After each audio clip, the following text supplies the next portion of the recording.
The show starts in 10,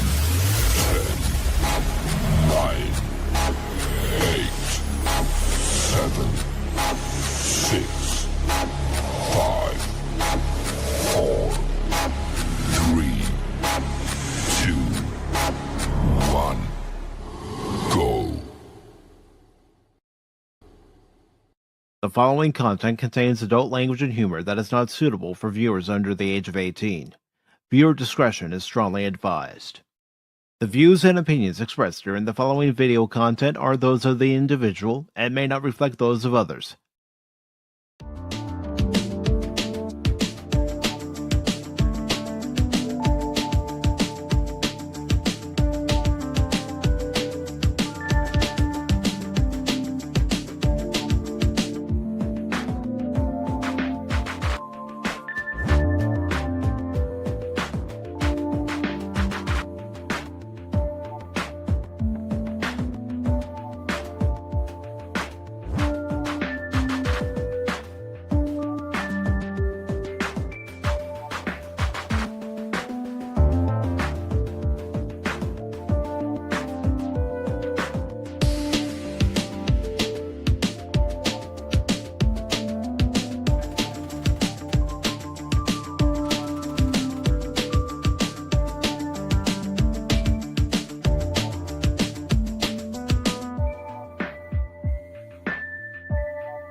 Good morning, good afternoon, good evening, and welcome one and all to this edition of Pacific414 Pop Talk on the Pacific414 YouTube channel, Rumble channel, and Pacific414 on X, along with Baron Orman Tagge.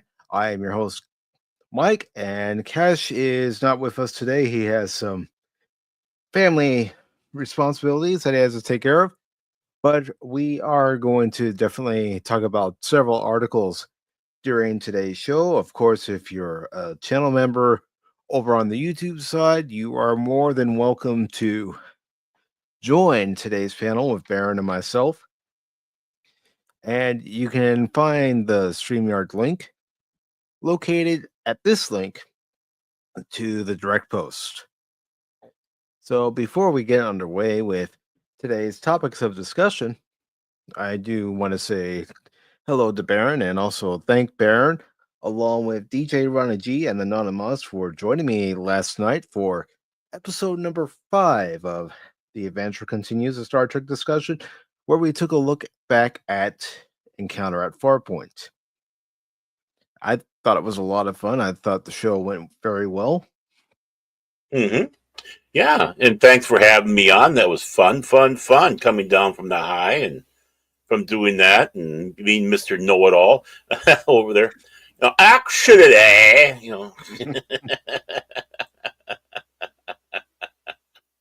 Yes, the Baron Orman Tagge android.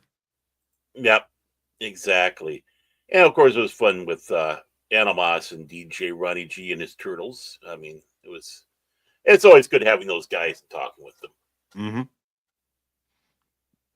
And Despite I appreciate what Cash says. And I appreciate everybody who was able to come by last time, whether you watched on Rumble, YouTube, or X. I greatly appreciate it. It's a lot of fun doing the show. 5 episodes in already, and the next episode of The Adventure Continues will happen on July 5th at 8 p.m. Eastern Time, where Baron will join me once again, and this time we will talk about the episode The Doomsday Machine. Oh, I'm scared now. Sounds scary. Doomsday. Oh, no. Yeah. But like I told you backstage, Baron, I found myself watching the episode again. And it's like, I never get tired of this episode. Yeah, I called him a cheater. It's like, you're watching it now? Come on, man. But yeah, but he's absolutely right. It is one of the classic episodes of the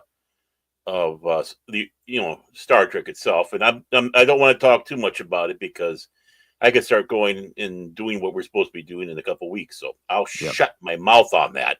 Yeah, same here. But I look forward to when we do get to talk about it, and of course, have all of you join us over on the Cosme side as we watch the episode and talk Mhm. about the different things for the episode that are going on. And it's going to be a lot of fun. Yeah, I mean, if you have not seen that episode, yeah, this is definitely one you want to see. That's all I got to say. If you've Mhm. seen it before, well, you want to rewatch it again because it's this one and the Ultimate Computer, I think, are two great examples. Which I'm not going to say now of classic Star Trek and classic Kirk Mhm. going at it. So Yes. Now, as far as what we have lined up for today's show here on Pacific 4 and 4 Pop Talk, we will be talking about an article from Bounding Into Comics about Stellar Blade, and its director admits narrative was lacking. Says he's cautious about trying to make up for it now, but also in that article, it does let us know how well the game has done since it's been released on Epic and Steam back on oh June 11th. oh, that was the screaming I heard from the blue-haired land whales. Okay. Yes. And then the other article we will talk about today from Geek Tyrant is Keanu Reeves reportedly has one big condition to return for John Wick 5. And that Money. article is by Joy Parham. Well, yeah, money, and probably the script has to be good. Oh yeah, that's always got to be the important thing. Yeah. And, in case anybody didn't hear me say it last week, I did see Ballerina. I thought it was okay. Hmm. I didn't think it was the greatest action film I've ever seen. You know, Hmm. this movie in the John Wick series I've ever seen. I thought it was okay. Hmm. Watchable, Yeah, popcorn worthy. yeah. I was just happy that when John Wick shows up, they didn't do what Hollywood's been known to do lately. And I'm sure that was at the insistence of Keanu. Keanu Reeves. Yes. I'm not coming in to be a cuck boy. No. And we have an article from Phantom Pulse that we'll be talking about today where it says Paramount is not developing a sequel to Transformers 1 after original's disastrous box office performance. I do have a few things to say about that, I'll say mine right now. Boo hiss, boo hiss. But okay, got that out of my but system. I, I take a look at that and I look at two companies that are squarely to blame. Yeah. And 5 episodes in, going to be 6 episodes into The Adventure Continues. We're having fun talking about Star Trek under Gene Roddenberry and Rick Berman. Hmm. However, as many have speculated, was the plan? It does appear that producers are hinting at doing an original series reboot. Dare I say, boo hiss, boo. Didn't they do that with Jar Jar? That was a reboot with the original crew. Do Yes, we need to do it again because it sucked the first time? we don't need to do it again. We got the 2009 Star Trek movie. You can't really Hmm. call them Star Trek. Not I now. can't. Popcorn Trek. I got caught up in the hype when they first came out, but after rewatching them again, like no, this isn't the Star Trek I love. Star Trek isn't bang bang shoot 'em up explosions everywhere. Hmm. Pew pew. Hmm. And that's just it. Yeah, it's like, okay, leave it to Jar Jar, who claims to be a Star Wars fan. Well, we learned out off of that one. But yeah, exactly. That's not what Star Trek is about. Yeah, I mean, the movies had action in it, but that's not what the purpose behind the film was. The films were like, Star Trek 2, The Wrath of Khan, obviously. There was a lot of battle sequences in there, but that was not the goal. There was a story, deep story underneath that. Um, I don't know what you can say about Star Trek 5, but again, Star Trek 6, yeah, there was action in there, but that wasn't the sole reason for the Mm-hmm. film. It was something that was involved and was It pertained to the story. Let's just put it that way. Just like the original Star Trek did. It pertained to the story. And obviously, they have shown that they are incapable, I tell you, of doing that. Yes, and another story we have, which will lead into our main story, which is the thumbnail story. James Gunn is reportedly irritated by people asking Matt Reeves about the Batman sequel. We'll get more into that, which will lead us into the most recent news that Warner Brothers Discovery is going to split its operations into separate entities by 2026. That coming from Bounty in the Comics. And of course, we will take a look at the weekend box office. And Has someone had their fees hurt? Possibly. But you know what, Baron? I'm going to shift things up a little bit as far as which article we're starting with first. Since we talked about good Star Trek last night, let's go ahead and lead off with this story about the TOS reboot that nobody wants. Let me get my nose plug because this is gonna stink. I'll get my bat lip. I'll make sure it's sharp.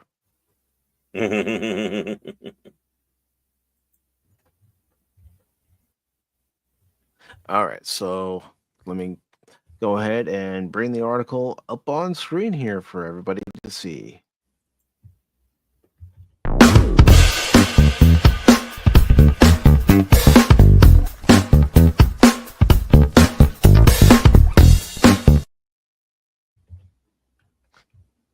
All right, so let me also increase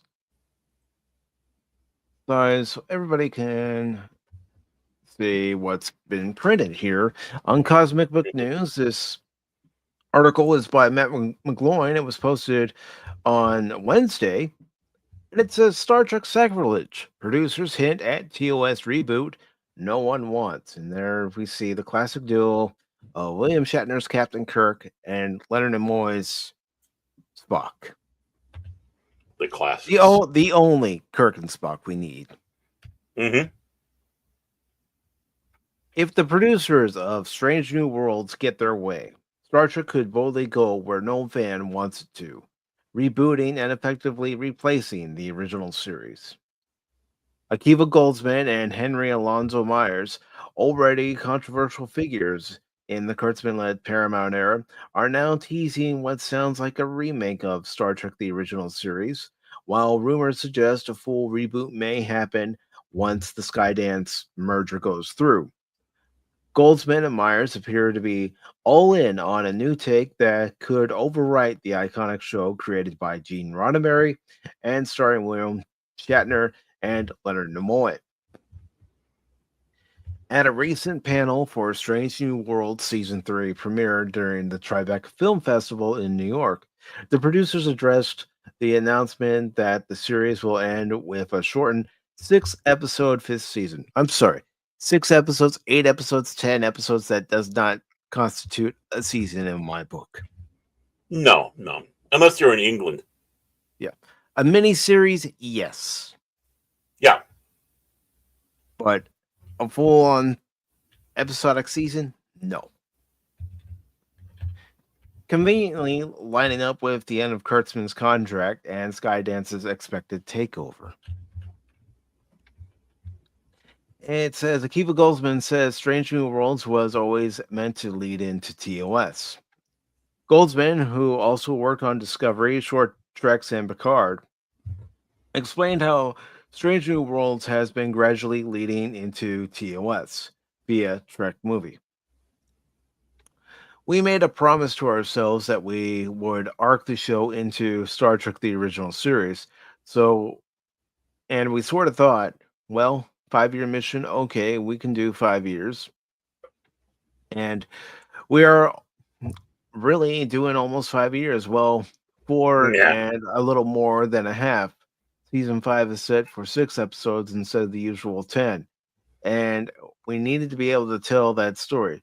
those are questions we knew we needed to answer and promised answers. So that's our 5-year plan. I doubt they even answer any of the questions that fans actually have to ask. No, I doubt it. Word salad, mumble jumble. Trust us. We know what we're doing. And before anybody says, Pacific, have you ever watched the current Star Trek? Yes, I tried watching Discovery, made it to season 3 of Discovery, and said no more. Picard, sorry, that was a joke to me. Lower Decks, did not care for. Gutter decks. But it's the funniest, best Star Trek ever. It's so funny. I'm not against humor, but it makes Star Trek, like all of Kurtzman Trek, makes Star Trek a joke. Right. And when you have a musical episode of Star Trek, it's like that is the ultimate shark jumping. And of course, all the seals out there going, "Oh, it's so good! It's so good! We want more! We want boy band Klingons! The Bathless Boys." Yeah, the Battle Boys, the D7s. Yeah. With Strange New Worlds already featuring younger versions of TOS characters like Kirk, Spock, Uhura, Scotty, Chapo, and Benga, Goldsmith hinted they might go even further. And then we run into TOS, switching into his conspiratorial tone, but they're not dying, and we have those sets. That line, we have those sets. All but spells it out. Goldsmith is clearly implying that a continuation or reboot of the original Star Trek is on the table, likely as a cost-saving move. If they don't have to build new sets, they can turn out a reimagined TOS at a fraction of the cost. I don't want to reimagine TOS. I like TOS the way it is. If you're gonna do anything that's continuation of the original series, do what Vic Mignogna and others have done. Right. Do it properly. Yeah. Do their own series, but they pay respect to what came before. But the thing is, I don't want anything to go back. I don't want anything to go back either. That's not what Star Trek is. It's boldly go forward. That's been the problem since Enterprise. Let's face it.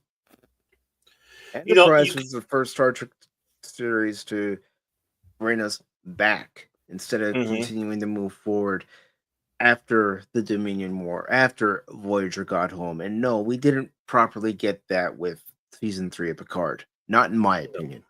No. And the thing is, I was totally against Enterprise when they came out, and I'm still on the fence. I'm not saying it wasn't good Star Trek. What I'm saying is it's not good Star Trek lore in history. And we didn't need to do that. There are things we don't need to know in great detail. We already know they had the Federation, blah, blah, so on and so forth. But no, it's like, okay, let's just go in there and kind of destroy what lore has been. I mean, they were lore breaking in there. And I do want to say good morning, good afternoon, good evening to your better half, the long suffering. Good to see you. And also, good morning, good afternoon, good evening to Lady Mist, the Guardian of the Void. So, hi, love. And of course, hi, Lady Mist. I bow to you so your dragons do not eat me. Yes. And yeah. Hope you two are doing well on this Sunday. And thank you both for joining us last night for episode 5 of The Adventure Continues. Right. I was put on a leash. Mike was right there. If I did anything wrong, he pushed the button. I could zap. I'm just beating you down. Yeah, he only did that twice. When you guys saw me go off, pop off, that was Mike going, yeah, settled it, Baron. Actually, I have no idea what the hell happened. Maybe it was Evie Mux. I don't know. And it's good to see Blues over on the Rumble side. I know I saw you earlier during Steven's premium stream, but it's good to see you here too, brother. Hope you're doing well. And getting back to this article, it says fans reject TOS reboot, but Skydance could change everything. Naturally, fan reaction hasn't been kind, as to be expected. Why would anybody want a reboot of the original series? As with much of Kurtzman era Trek, longtime viewers aren't interested in seeing their favorite characters and stories rewritten or further butchered. The good news with Skydance taking over, there's hope for a more faithful, respectful take on Star Trek. Well, if there's going to be any kind of more faithful, more respectful take on Star Trek, it's like what Barrett and I just said. It needs to move forward. It needs to go into the 25th, 26th century, somewhere in the future of the timeline, and still pay respect to what came before and add to the true legacy of Star Trek. Mm-hmm. Yeah, I mean, it would be a whole revamp. If I had control of Star Trek, if Picard would not be canon, Picard would be pushed off to the side. It didn't happen, or in the quote unquote alternate universe. Romulus would still be there. Vulcan would not be destroyed. Well, I don't know how much that affected with this whole BS thing, because they want to try bring Kurtzman stuff into the actual true timeline. Basically, the last episode of Voyager, and then move it would be that cutoff point, and then moving it forward again, like Next Generation, 70 years or so into the future, and then continue on from there and really go crazy like Star Trek did with, of course, with thoughts, ideas, but also sets and uniforms and aliens that you would see going further out into the final frontier, not having them go back to Earth all the time. Do you realize how long it would take the Enterprise to get back to Earth from, say, Farpoint? I mean, Farpoint was supposed to be the edge of Federation space. Mm-hmm. And then they're going beyond that. But yet, what are they doing? They're constantly going back to Earth. Yeah, they're constantly staying in established Federation space. Mm-hmm. And, that was the nice thing, at least about Voyager. They were out of that. But the show stunk in the aspect of, oh, we're lost here. Oh, almost had it. Almost had the way to get home. Oh, I had this opportunity. No, I'm going to tell Q the F off. And it's like, no, I'm sorry. If Q offered me to bring the ship back, I would sit back and say, okay, Q. What's the deal? What I would first ask Q, yeah. What's the deal? Yeah, what's the deal? And I think Q was genuine in doing that to bring him back. Because Q's interesting character. But I would have brought Voyager. If I had Voyager, I would have brought Voyager back early. You would have an episode where they had to try, tribunal about everything, and then because of everybody's experience of going deep space, it's like, okay, now you're going to go boom into this area, unexplored space, because you know what the F you're doing, but at least you're going to be close enough to home in case something should happen. Yeah. Basically like the original Star Trek. But almost had a chance to go home and stay home. That gets boring. That's what got me off of Star Trek Voyager. Well, not only that, the overuse of Q, the overuse of the Borg. Right. It tainted the show to me. Yeah, I get it. People like the Borg. I understand. But again, some of the best villains are the ones that are used sparingly. Mm-hmm. And you could have, their great invention, what was basically the Klingons on Bad Hair Day. I don't know what the heck they were called again. They were pathetic. The Kazon, yeah. That's okay. What we're going to do is we're going to have like LA gangs in starships going after them. It's like, really? That was their concept. It's like, yeah, it was. Yeah, they would not have been able to do that because it's too chaotic. And the reason why I know that was their idea, is because before Voyager aired, there was a special Mhm. about the show. And you could Right. also watch Entertainment Tonight, and they would talk about, well, the Kazon were inspired by modern day gains and Hmm. this, that, and the other. Now, it would work if it was like the mob. Mm-hmm. That would have been more interesting, but no. I mean, L.A. gang type thugs going around in space. Their society would collapse so fast, and they'd be at each other's throats so much they would not have been a threat to the Voyager. No. And I'm glad they did get rid of them. It's like, okay, we're away from them now. We don't have to worry about this bad planning. Oh, well, Next Generation had bad planning with the Ferengi, and Oh Voyager suffered God, the same fate with the Kazon. right? They didn't quite think it through. And when you try forcing a villain, I mean, the Klingons, yeah, they appeared. The Romulans appeared, but again, they were used sparingly and they were given an organic growth. Yeah. In the original series, you saw even though the Klingons showed up 4 times, you had 3 distinct versions of the Klingon Empire, how they work. You had, of course, the basically the ruthless you know basically when we take over colonist with core. Then you had the diplomatic, you might say, in some fashion, with Koloth. My dear Captain Kirk, my dear Mm-hmm. Captain Koloth. That was so great. And then you had that honorable warrior with Michael and Sarah. My God, what Mm-hmm. a great actor he was, and how he was great in that role. So you had 3 different facets, which made it much more interesting. And you had a couple of facets with the Romulans between the 2 appearances, from Mark Leonard's Romulan commander, again the honorable space commander in their hunt prey search type of thing.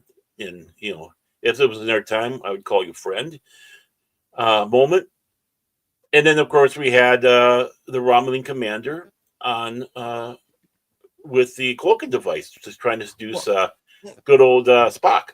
let's not forget that Strange New World already tried to redo Balance of Terror, and from what I've Yeah, seen, it was a cheap imitation. right.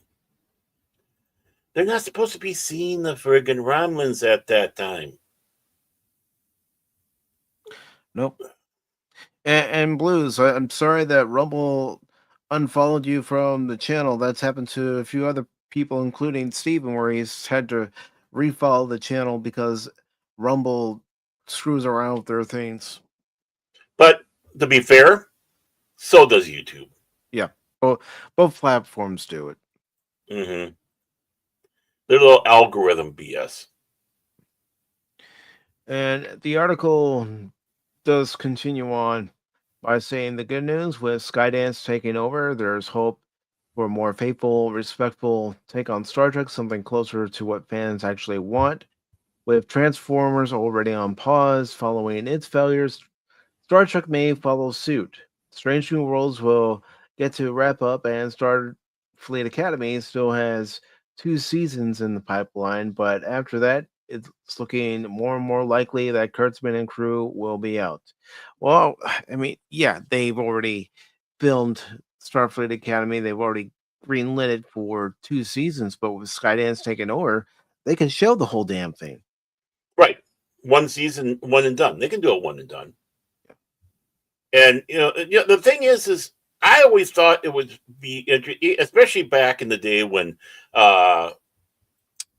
they were suggesting doing a Star Trek, basically our crew in Starfleet Academy series, which Which was was proposed by Harv Bennett. Harv Bennett. Thank you. I was having a mental block on Harvey's name. Horrible idea that he had, but not the Starfleet Academy part, just our crew. It's like you realize that these people would have been in academies at different times. Scotty was older, so he might have been leaving the academy, but by the time Kirk was going in, same thing with McCoy, Spock. Uh, you know, they never really met, and of course, Ensign Chekhov. He would have been going into the academy way later. Maybe even Sulu. I mean, it didn't make sense. And it didn't make sense with the Star Trek films that Jar Jar had to do all that. So, but I always thought, yeah, a Star Trek Academy series, whether it's based in the motion picture or if it was done in the, am I on still? You're still on. You're still on. Okay, I just saw. Hey, where am I? Oh, there I am. Hi. I was just adjusting a few things. That's why I removed us for a second.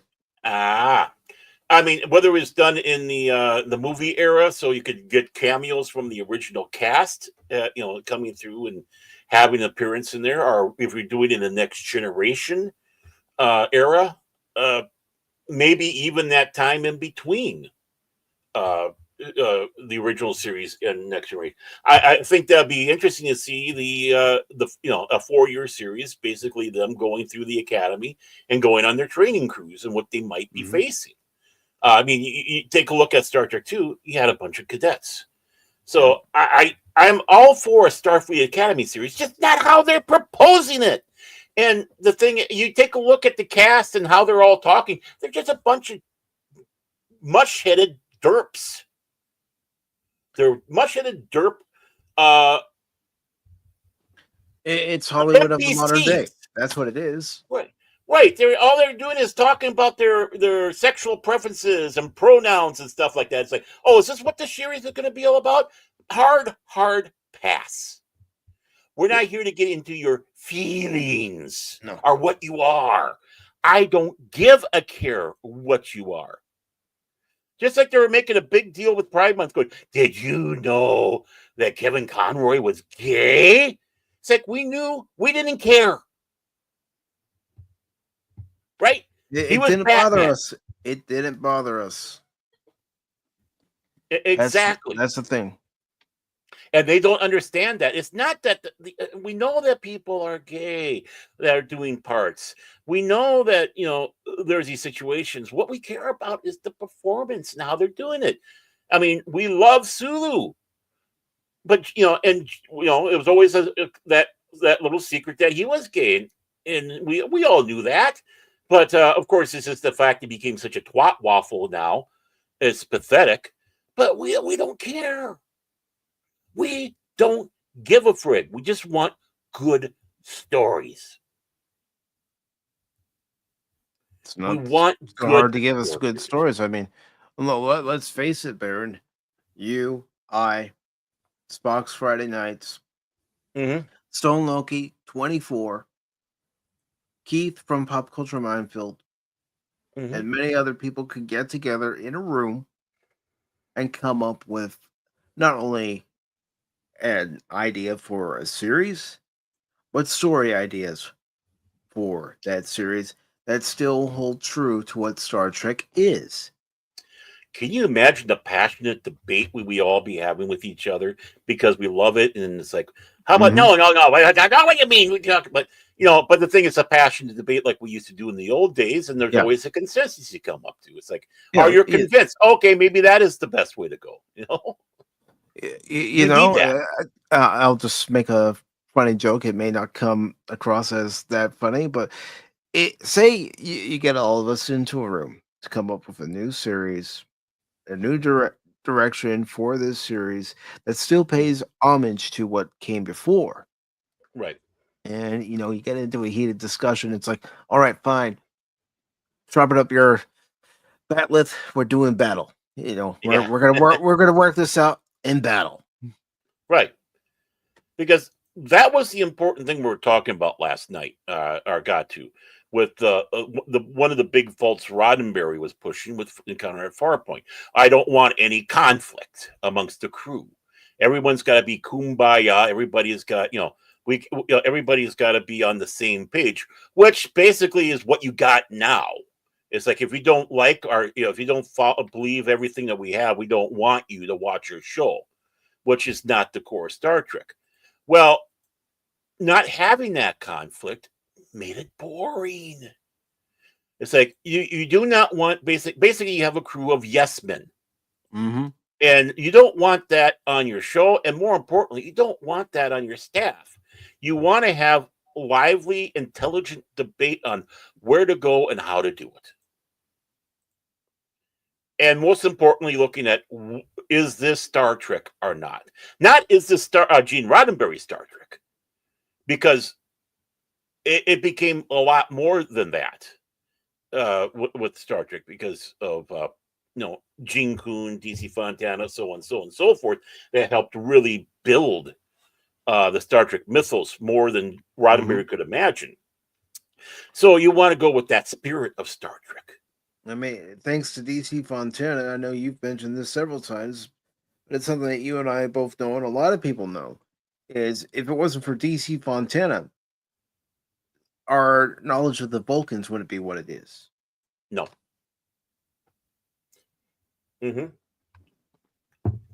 Exactly. And Spock.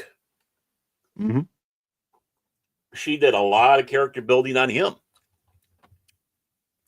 So, again, it's like going through, I might have a couple books I could go and look at and get an idea.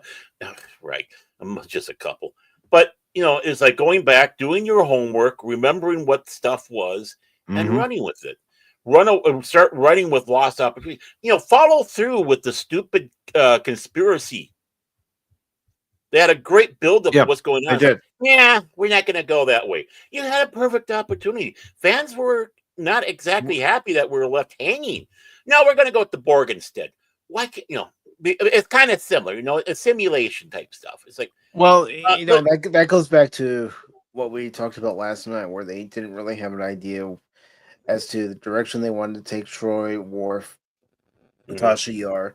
Well, when the episode Conspiracy comes about, they didn't really have a clear idea what they were going to do. No. That was the problem. But it's not hard. It really is not hard.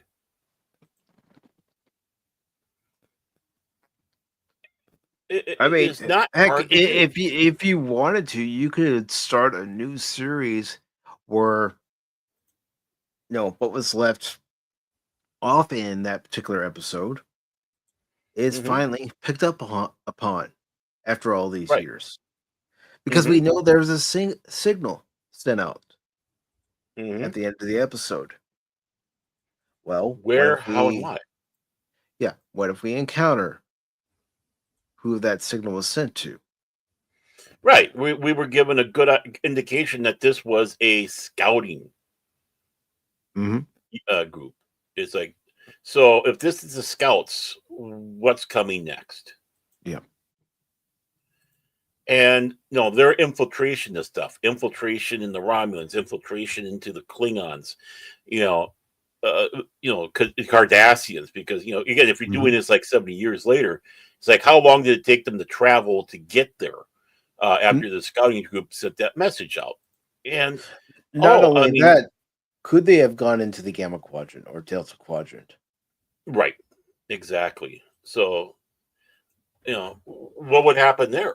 It was the whole path, but I think they were kind of figuring they took some of that and put it into the Borg. The assimilation. Your technology will be us. Blah blah blah. But yeah, that is definitely something where it's like, okay, guys, how are we going to follow through with this? Not finish it out, just follow through with it, and not, most importantly, not overdo it. Let's not overdo it. Let's not water it down where this new threat becomes just like the Borg, just like the Ferengi, just like Q, watered down and diluted. Right. I mean, for crying out loud, the episode blew a guy's head off. How can you just stop right there after you graphically watched a guy's head get blown off? Which Gene Roddenberry did not want that in there, but I'm glad they kept it in there. Yeah. It was definitely impactful, you might say. Not to have a pun. But yeah, this is the thing. And again, missed opportunities. If we're going to put a family on board the Enterprise in the new series, then we're going to have a family on board there, whether it's the captain or first officer, because now he not only does he have to worry about the ship and all that, now he's got how does he fit that with concern about his family in danger? Mm-hmm. Can Again, you the imagine? Galaxy class starship was designed for long-term deep space exploration. hmm You got a taste of that with Cisco in Emissary when he Mm-hmm. watches his ship blow up, leaving his wife's body behind, and nearly getting his kid out. Yep, and a lot of people do criticize the fact that for that particular battle, Wolf 359, that families are still on board those ships. No, you go to the nearest star base, you drop those families off, and say, "If I see you again, great, but there's a good chance I may not be coming back." hmm Right. But then again, you kind of get that faction that we have to move fast too. We don't have that ability, you Mm-hmm. know. But a Galaxy class should at least do the saucer SEP. Yeah. That's what it's So, designed for. it's also set like we saw in Encounter at Farpoint. hmm Have them set a course for the nearest Federation planet that they can reach at impulse speeds. Right. While the Or Star Drive section engages the Borg in battle. right, because that's what it was designed for. That's where they had all the heavy weaponry in there. You had weaponry on the saucer section, but all the big guns were on that section. I mean, Yeah. we're coming up with great Star Trek ideas right here, and we're giving away $1 million ideas here. I doubt they're going to listen to us because whatever. But this is what you need to do. You get back to what Star Trek is about: Mm-hmm. exploring, and more importantly, having thought-provoking episodes where you're thinking, not being told what to think, and then being told if we don't agree with us, you can just go away. Yeah. That was what Jason Isaac or whatever. He can go F Mm-hmm. himself. That guy's becoming such an insufferable twat waffle lately. It's like, He is. excuse me, sir. Yeah, you're not that freaking important. You're a great actor. Don't get me wrong. I respect your actor, but you're just going out there being just insufferable and ass kissing.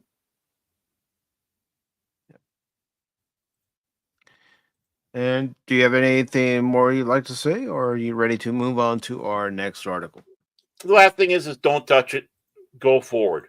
And I hope. I mean, people are having. Okay, the last thing is people are having high hopes with this. That this will bring us new Star Trek. Again, as always, it's a caution optimistic. I don't see anything where that would be any proof of that happening. But I sure as hell hope so. So that's all I gotta say. Don't get your hopes up high, people. Just don't. No. No, even But with I'm not saying don't. Skydance taking over Mhm. Paramount eventually, I still don't have hope for real Star Trek. Have cautious optimistic. Don't go black pill. Don't be just okay. Let's keep our eyes peeled, our ears open, and see what they have to say and what happens behind the scenes. If they wipe out everybody from Kurtzman, then we could be looking at hope. But it's who they Mhm. fill that void with, and that's Yeah. all I Who got to are they say. going to get to be on that team? Are they going to Right. contact anybody who would still be willing to work on a new series who were from the previous regime, and the previous regime being under Gene Roddenberry and Rick Berman? I mean, be honest with you, I don't want Rick Berman to take it over, but I want him to be a consultant at least for the first season, working Mm-hmm. with them, saying this is how you do it, passing on that information and such. Because Berman, being as long as he was on Star Trek, I think kind of hurt Star Trek. Mm-hmm. Uh, but you have him there and be a guiding light, which is very important. Uh, to help the next producers, directors, writers, even actors understand where they're going, and others Mm-hmm. that were in that position. That's what I want to see. Don't leave them out in the cold, but don't put them in the head position. Yeah. It's like when we were getting Deep Space Nine, we were getting Voyager, and even Enterprise when somebody was cast as a Klingon. Well, Roxanne Dawson, who played Lana Torres, she watched the episodes that heavily featured war, so she can get an idea of how the hmm Klingons acted. Right. And Gary Graham, who was a Star Trek fan, but like I said, next to Spock, I think he was the best representation of an actor performing a Vulcan. Mm-hmm. And you know reason why? He was a fan. He probably did research on the Vulcans and was able to put that blend that Vulcans aren't completely stoic. There's slips of emotion still with them, no Mm-hmm. matter what. And he was able to do that, like Spock. And he wasn't going out there like, I mean, also let's not forget Mark Leonard. Mark Leonard was also right there with knowing how to do a Vulcan. But it's not about having a stick up your ass playing a Vulcan. There's more to that than a lot of actors understand. Mm-hmm. Even Tim Russ. Very true. I mean, say what you will about Tim Russ as far as politics are concerned, but when it came to playing Tuvok, he did an excellent job playing Tuvok. Mm-hmm. So if you're ready, Baird, we're going to Yeah, go I'm ahead ready. and go on to our next article. Ooh, next article.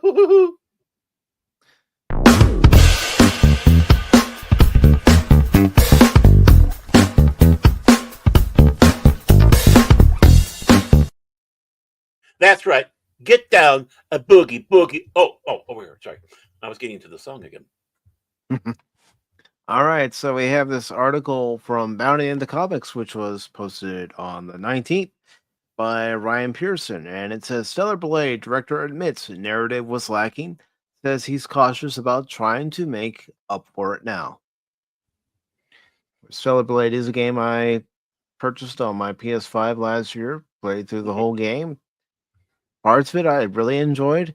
The one thing that I found irritating about the game was the controls on PS5. If you move the analog stick too much, then your character Eve would move too quick, and sometimes you couldn't stop her in time. So you really had to be gentle with the left analog stick in order to get her to move properly, especially on that one section. And I know you were there when I was playing that section where All you, the expletives. All the expletives are wonderful. but as I was going along on that one section where you have to carefully step onto one platform and then the Mhm. next platform, if you stepped on the wrong platform, it would drop.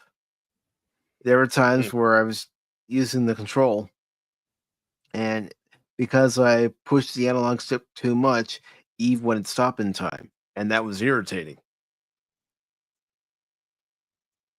But this article here says in the wake of Stellar Blade crossing the 3 million sales mark, congratulations.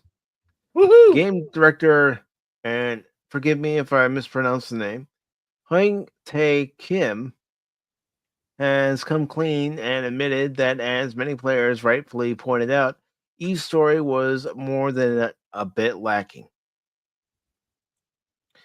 While Stellar Blade launched in April last year on PlayStation 5, its June 11th PC release this year has served as a real shot in the arm.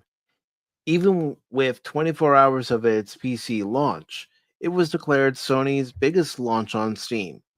Less than a week later, it was beating out Steam all-time concurrent player counts for Ghost of Tsushima, God of War, and Marvel's Spider-Man. At this time of Mm. writing, the game has Steam all-time concurrent player peak of over 192,000. While trending downwards, it's too early to say if the game has already hit its peak. Well, this is where my message from today about today's stream comes into effect. On June 16th, the game's official X account announced their latest sales milestone of over 3 million, 3 million folks, copies sold to all players, emphasis theirs, around the world who have shown love for Stellar Blade. We extend our deepest gratitude and respect. And then you see it here. So 3 million copies sold. That's That's pretty good. Yeah. Yeah. A sequel has already been planned before this recent milestone, having already sold 1 million units in May by developer Shift Up, revealed in a financial presentation. After the platform expansion, a sequel would come thereafter. Based on Shift Up's accompanying graph, it appeared the sequel was scheduled to launch before 2027. And this was last year for Stellar Blade. And then user acquisition and retention, new market entry, which is this year, and then platform strategy, platform expansion, and then the sequel, so on and so forth. And it goes on to say in an interview with This Is Games editor in chief Wu Chiu-jung, game director and Shift Up CEO Hoing Tae Kim expressed surprised over the game's success. Of course, I didn't expect it, Kim admitted, machine translated, of course. I thought it would be nice to have more than 100,000 concurrent viewers. I'm sorry, users. But I'm really grateful that users loved it so much. I was hoping for 200,000 concurrent users, but I'm very grateful for the concurrent number rather than obsessing over the maximum number of concurrent users. We're more. You know what? I was just going to say that's the best approach too, Mhm. because then you don't start getting too carried away or ahead of yourself or even full of yourself. Yep. Keep it humble. Even when if you're going to do this coming up, have that same mindset where I'll be happy if I see 100,000 to 200,000 and be pleasantly surprised. Yeah. And it's good to see DJ Ronnie G stop by and Stellar Nerd Blade Deeds Phase 9. Thank you again, brother, for joining us last night. Really appreciate it. showing off your toys. Mhm. So was I. Well, Yeah, toy. What's the one? But yeah, it was fun, DJ. We need to do some more stuff together, man. we do. Yeah, he's a cool nerd. I think we're all cool Mm, in our own right. yeah. Well, he's a cool science advisor to Pop Talk. And it says here, rather than obsessing over the maximum number of concurrent users, we're more concerned with managing the game so that it continues to be loved. Smart move. Hmm. And yes, there are already fans making mods for Eve and her costumes on PC, which is no surprise. I'm shocked. I'm absolutely shocked. Why would they do a thing like that? Or probably in some cases, no costume, knowing some of the people out there. It says after discussing how Stellar Blade was optimized and prepared for PC and continue to improve controls and updates. Well, that's good to know, Hmm. especially after what I just said about that one particular section of the game. I'm sure you weren't the only one complaining about it. Yeah. On the one hand, someone said Stellar Blade was a bit of a disappointment in terms of narrative. Do you have any plans to expand or enhance the main story in the future? And are you open to collaborating with Project Spirit? First of all, we'd like to thank everyone for loving the PC version Kim opened. The core gameplay system was completed relatively early, but the thing that held us back the most was the cutscenes. And an action game with a narrative, cutscenes play a very important role in storytelling. Hmm. He added, you can't tell the whole story through action alone, so you have to take the narrative through cutscenes. And initially, we had a lot of setup and a lot of things we wanted to do in cutscenes. And of course, this is a cutscene featuring Lily, one of your other protagonists, who helps you develop different items for your weapons. And real quick, I do want to say hello to Tree Rock Creations. I hope you're doing well this Sunday. It's all right, brother. It's all right. You do your thing. This will always be here. Yeah. I'm appreciative of everybody who comes by, whether it's while we're live or if they watch it on the replay. Either way, it's important. If you doesn't matter when you watch us, we're there. Mm-hmm. It's easy to fast forward through my ramblings if you watch it on the flip side. It's like, okay, Baron's at it again. Okay. Okay. Well, I mean, even Pops has told me that that's how he gets through Pop Talk sometimes. He just fast forwards it. Yeah. Oh, Baron's talking. Oh, Mike's talking. Everyone slows down. Then when it comes to Cash, we have to hear what Cash has to say. No, you got to speed it up with Cash, regardless. Oh yeah. Because he talks so slow. It's like, you know what really grinds my gears. I know we got the soundbite, but I wanted to do it like, trying to sound like, magnificent chin, my magnificent chin. It says in the early stages of development, we plan to include detailed settings in the story, such as the reason why the protagonist changes clothes. But as we progressed, the cost of making cutscenes became too high, and in the end, we were forced to cut down on cutscenes that supplemented the worldview and character narrative outside the main plot for efficiency. Understandable. That's how we were able to finish the game. Yeah, that is understandable. And honestly, when you're playing the game, you do find out why she has different costumes, because when you read through all the different costumes and all the different accessories that you can attach to Eve, it tells you exactly what this particular costume will help you with, what these particular sets of earrings will help you with. And, even if you change her hair color, yeah, that's more of a cosmetic thing, but mainly the costumes do help as far as, being able to give damage, being able to take some damage, and of course you do have to up your abilities in that expansive ability tree that they have in the game. Oh, by the way, while we're at it though, I just want to remind people out there that if you're a member of 414, there is that link on top, and you can come in and join us. So, if you click on that link that I have pinned to the top of the chat, Padawan and any channel members, that'll take you to the direct StreamYard link, so you can join us here on the panel. Because the next panel for members will be for Stealth is Optional members, and that'll be next Sunday. So today's is open to the pack of 4 and 4 members and Stealth is Optional members. Then next Sundays will be open to Stealth is Optional members. It gets me all tingly. Part of the new perk. You know what's going to happen now? Padawan is going to get a speeding ticket because I got to rush to the store. I got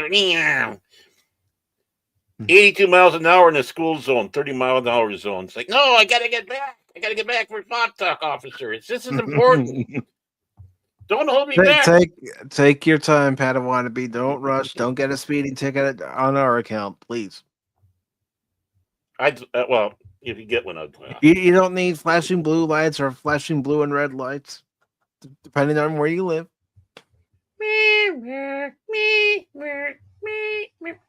Okay, little green guy. Sitting on a box inside the car so he can actually see over the steering wheel. That doesn't count. And I don't know how you're doing the foot pedals, but can I see your license? Oh, okay. 50-year-old Yoda creature. Aren't you a little too young to be driving? Yeah. Station, I got a little green goblin here. Yeah, can you bring a specialist out? I think we're going to have to do the full examination, if you know what I mean. Plenty of rubber gloves. Yeah. And bring Lizzo out. Keep him in line. Hold her back, though. She might try to eat him. And it also goes here to say from Kib, he proceeded to clarify part of the reason for this is that the development talent pool or system for narrative-oriented games has not yet fully established been established in Korea. I could have read that better. Says You're it's trying to true. translate. I'll blame it on that one. You're trying to translate. There we go. Says it's true that the narrative was lacking in that regard, and I'm cautious about trying to make up for it now because it might conflict with the story that users have already accepted. However, if we are given the opportunity to make the next one, I think we will be able to present it with a rich enough narrative, Kim hoped. Nonetheless, Kim explained we're definitely open to the possibility of collaborating with Project Spirit or other projects. However, a year after the release of Stellar Blade, our plans are in flux depending on how we balance supporting our existing titles and preparing for the next one. They're not a large team at Shift Up. They're a Mm-hmm. small team, and Mm-hmm. with being a small team, it's going to take longer to get their games out. Mm-hmm.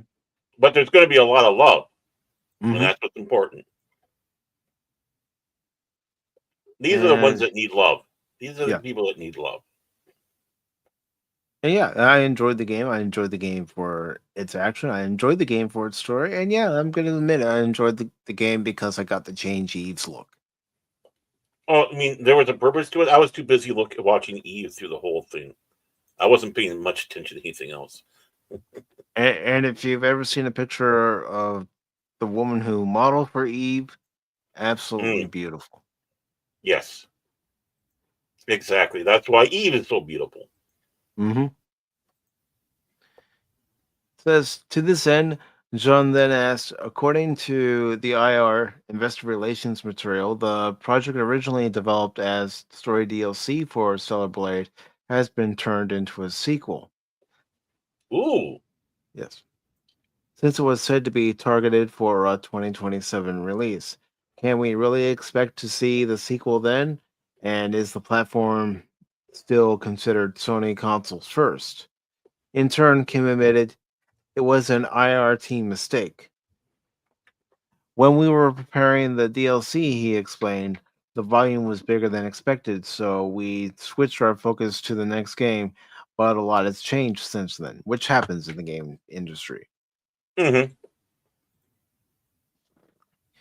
All right, closing out the interview with a quick note about Shift Up's current plan, the CEO explained, I wouldn't say that the next game has been developed a lot because all of our resources have been put into the PC version, and we're currently in a period of research and development where we're thinking a lot about how can we showcase our vision for the next generation.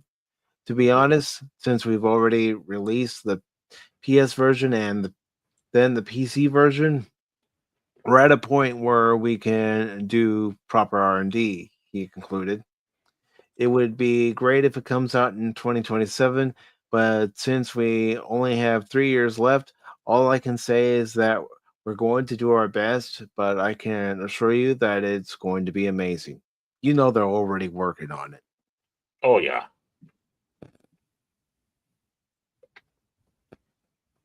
And of course, that's it for this article. But I'm happy to see that there is a game succeeding. Yeah, there are people who complain because of Eve's look. Con, anybody who plays it misogynist, sexist. But Mm-hmm. you know what? It is a fun game. There, there are times where I did get irritated with the controls, but I had to learn to work with the controls. Yeah, and we have to remember the ones that were complaining about the toxic masculinity playing the game.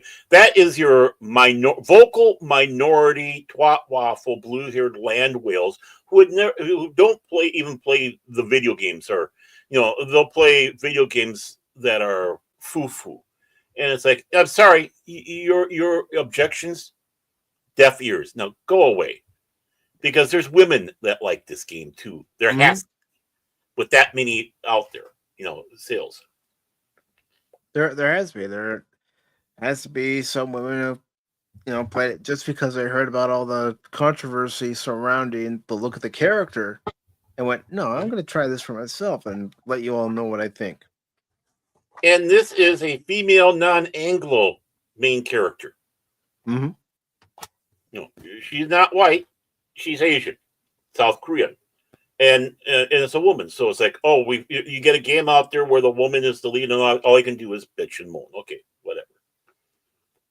I mean, if you're gonna bitch and moan about the game, well, that's on you.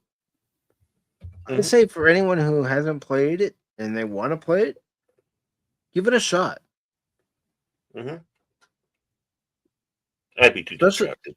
Especially with it being available on PC for $59.99 as compared to being $69.99 when it was released last year on PS5. I don't even know if it's gone down in price since then, because honestly, it's not a game I'm looking for since I already have it. Right. And wait until the Steam sales happen. Mm-hmm. Because it's going to happen. Yeah, it's going to happen. I wouldn't be surprised if when the winter sales come up, because right now the summer sales are coming up, and I don't believe that Stellar Blade would be on sale this soon. No, not at all. I don't believe it at all. But the winter sale, it could possibly be on sale. So look for it then and see if it's on sale. If it is and you like the price, pick it up. That's what Cash and I did with Gotham Knights. We waited for that game to go on sale, and it was, $24 when it was on sale. So we both thought, I'm going to take a chance. So we both bought the game, and we played it. Yeah, that game had issues after issues, especially that one stream where it crashed on me 4 times. But still got through it. And I started off playing as Nightwing, and then I just played as Batgirl the whole time. Of course you would. I've always liked Batgirl. Oh, yeah. He's out there playing the game. I feel pretty. I feel pretty. Nothing. Oh, yeah. Especially Yvonne Craig. Oh. She had hips. Yeah. And Lady Miss says, I don't play games for outfits. It's for the shooters. Sometimes the dragons. We all play games for a different reason. Mm-hmm.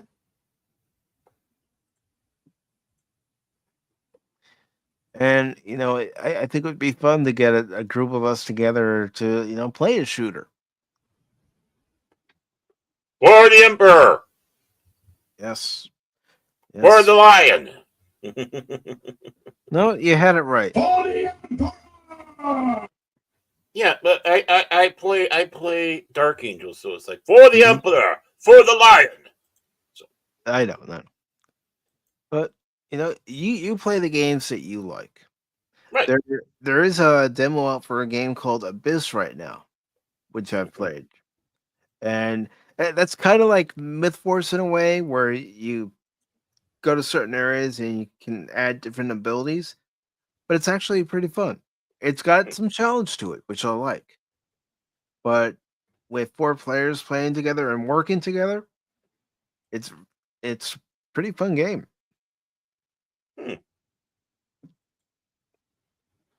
And you can download it on Steam right now.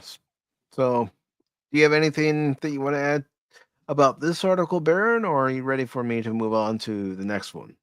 Let's move on. Except, she's hot. Okay, move on. All right, we're moving on. Moving on. Moving on to up. The next article.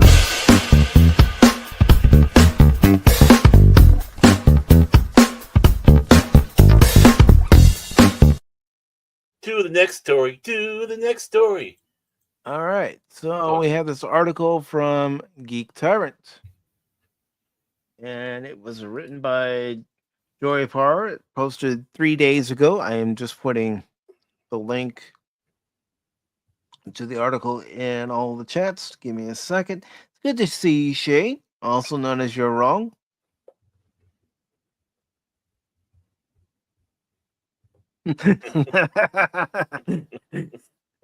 And he says the director needs to shut up.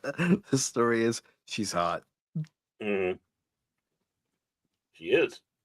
Yes, the model is very attractive. Mm-hmm.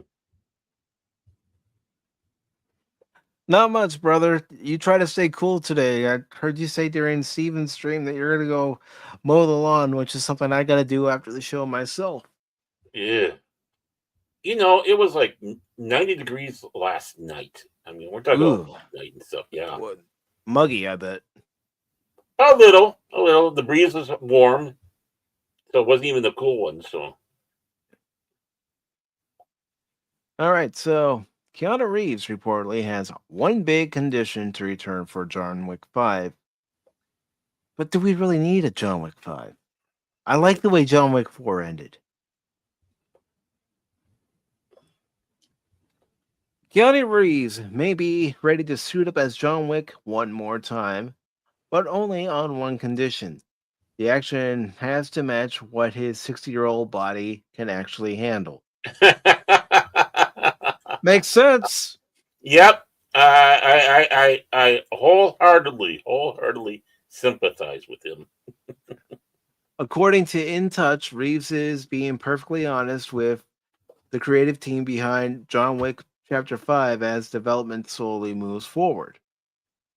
A source told the outlet the script is being written and Keanu is being perfectly honest about what he's willing and not willing to do stunt wise. There's Mm-hmm. no faking this. He's being totally honest about what he can do and can't do. And he had to put his body through hell for these movies. He did. He did a lot of his own stunts for these movies, and Mm-hmm. now he's feeling it. Right. Reeves has never been one to shy away from the punishing stunts and physically demanding sequences that define the franchise, but after 4 films and years of wear and tear, he's drawing some boundaries. You can't blame him. Mm-mm. None of us are spring chicken anymore. And Shane says, "Oh my fucking god, Keanu Reeves is 60. Holy shit, man, I'm old." Yeah, he's only 4 years older than me. Talk about good genes. Yeah, you're telling me. Mm-hmm. Most excellent, dude. Yeah, not bad for a member of the Wild Stallions, you know? Mm-hmm. All right. So it goes on to say it's not about stepping back from action entirely, but about being smart about what's possible now.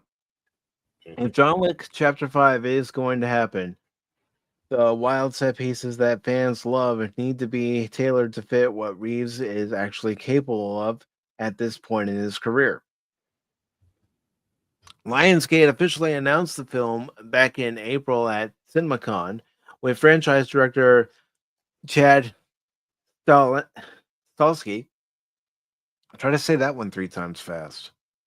I'm not going to try to do it once. Once again at the helm.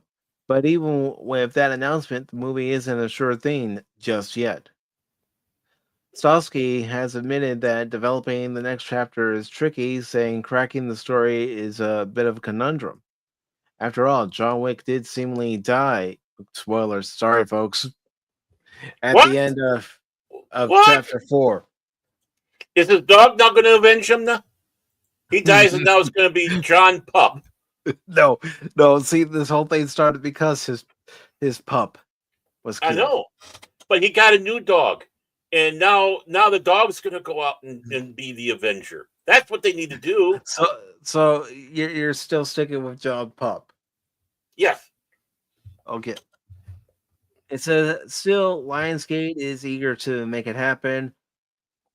Stalsky even joked that the studio would very much will John Wick 5 into existence if they could, but for Reeves to come back, the team has to find a version of the movie that both works narratively and respects the limits Reeves is setting. Mm-hmm. Don't kill me. The The franchise has already centered on Reeves doing the real stunts, which added a level of then I can't even say it this morning. Authenticity Authenticity. that helped elevate John Wick above the usual action fare, but maybe it's time to evolve the formula. He's already mentioned his knees may not survive another gauntlet of stair falls. Well, Mm, how many of us can say that as we get older, that our body can survive any kind of stunt? mm. Getting out of bed is a stunt I have a hard time doing. That doesn't mean the next John Wick film has to go soft. If anything, reimagining the action to suit an older, warier Wick could give the movie something fresh and interesting. What does an aging assassin's last stand look like when it's not just bullets and broken bones, but strategy, restraint, and experience? Hmm. If the team could crack a story that respects what the franchise has built and what Reeves is ready to give, it could be something special. If they can't, maybe it's okay to let the Baba Yaga finally rest. That's Hmm. what John Wick is called in movies. I don't know if you've ever seen any of the John Wick movies I before, need Baron. to. Okay, I need fine. We'll to. have him on a future watch party.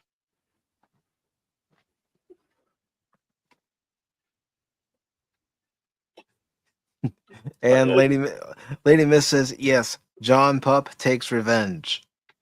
see, it's working. My idea is a great idea. I love it. And yeah, you're right, Shane. They should just hire a stunt double.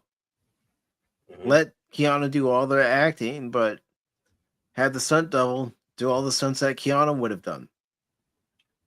Keanu doing the stunts he's able to, and then of course let the stunt person do the others. So, yeah. Yeah.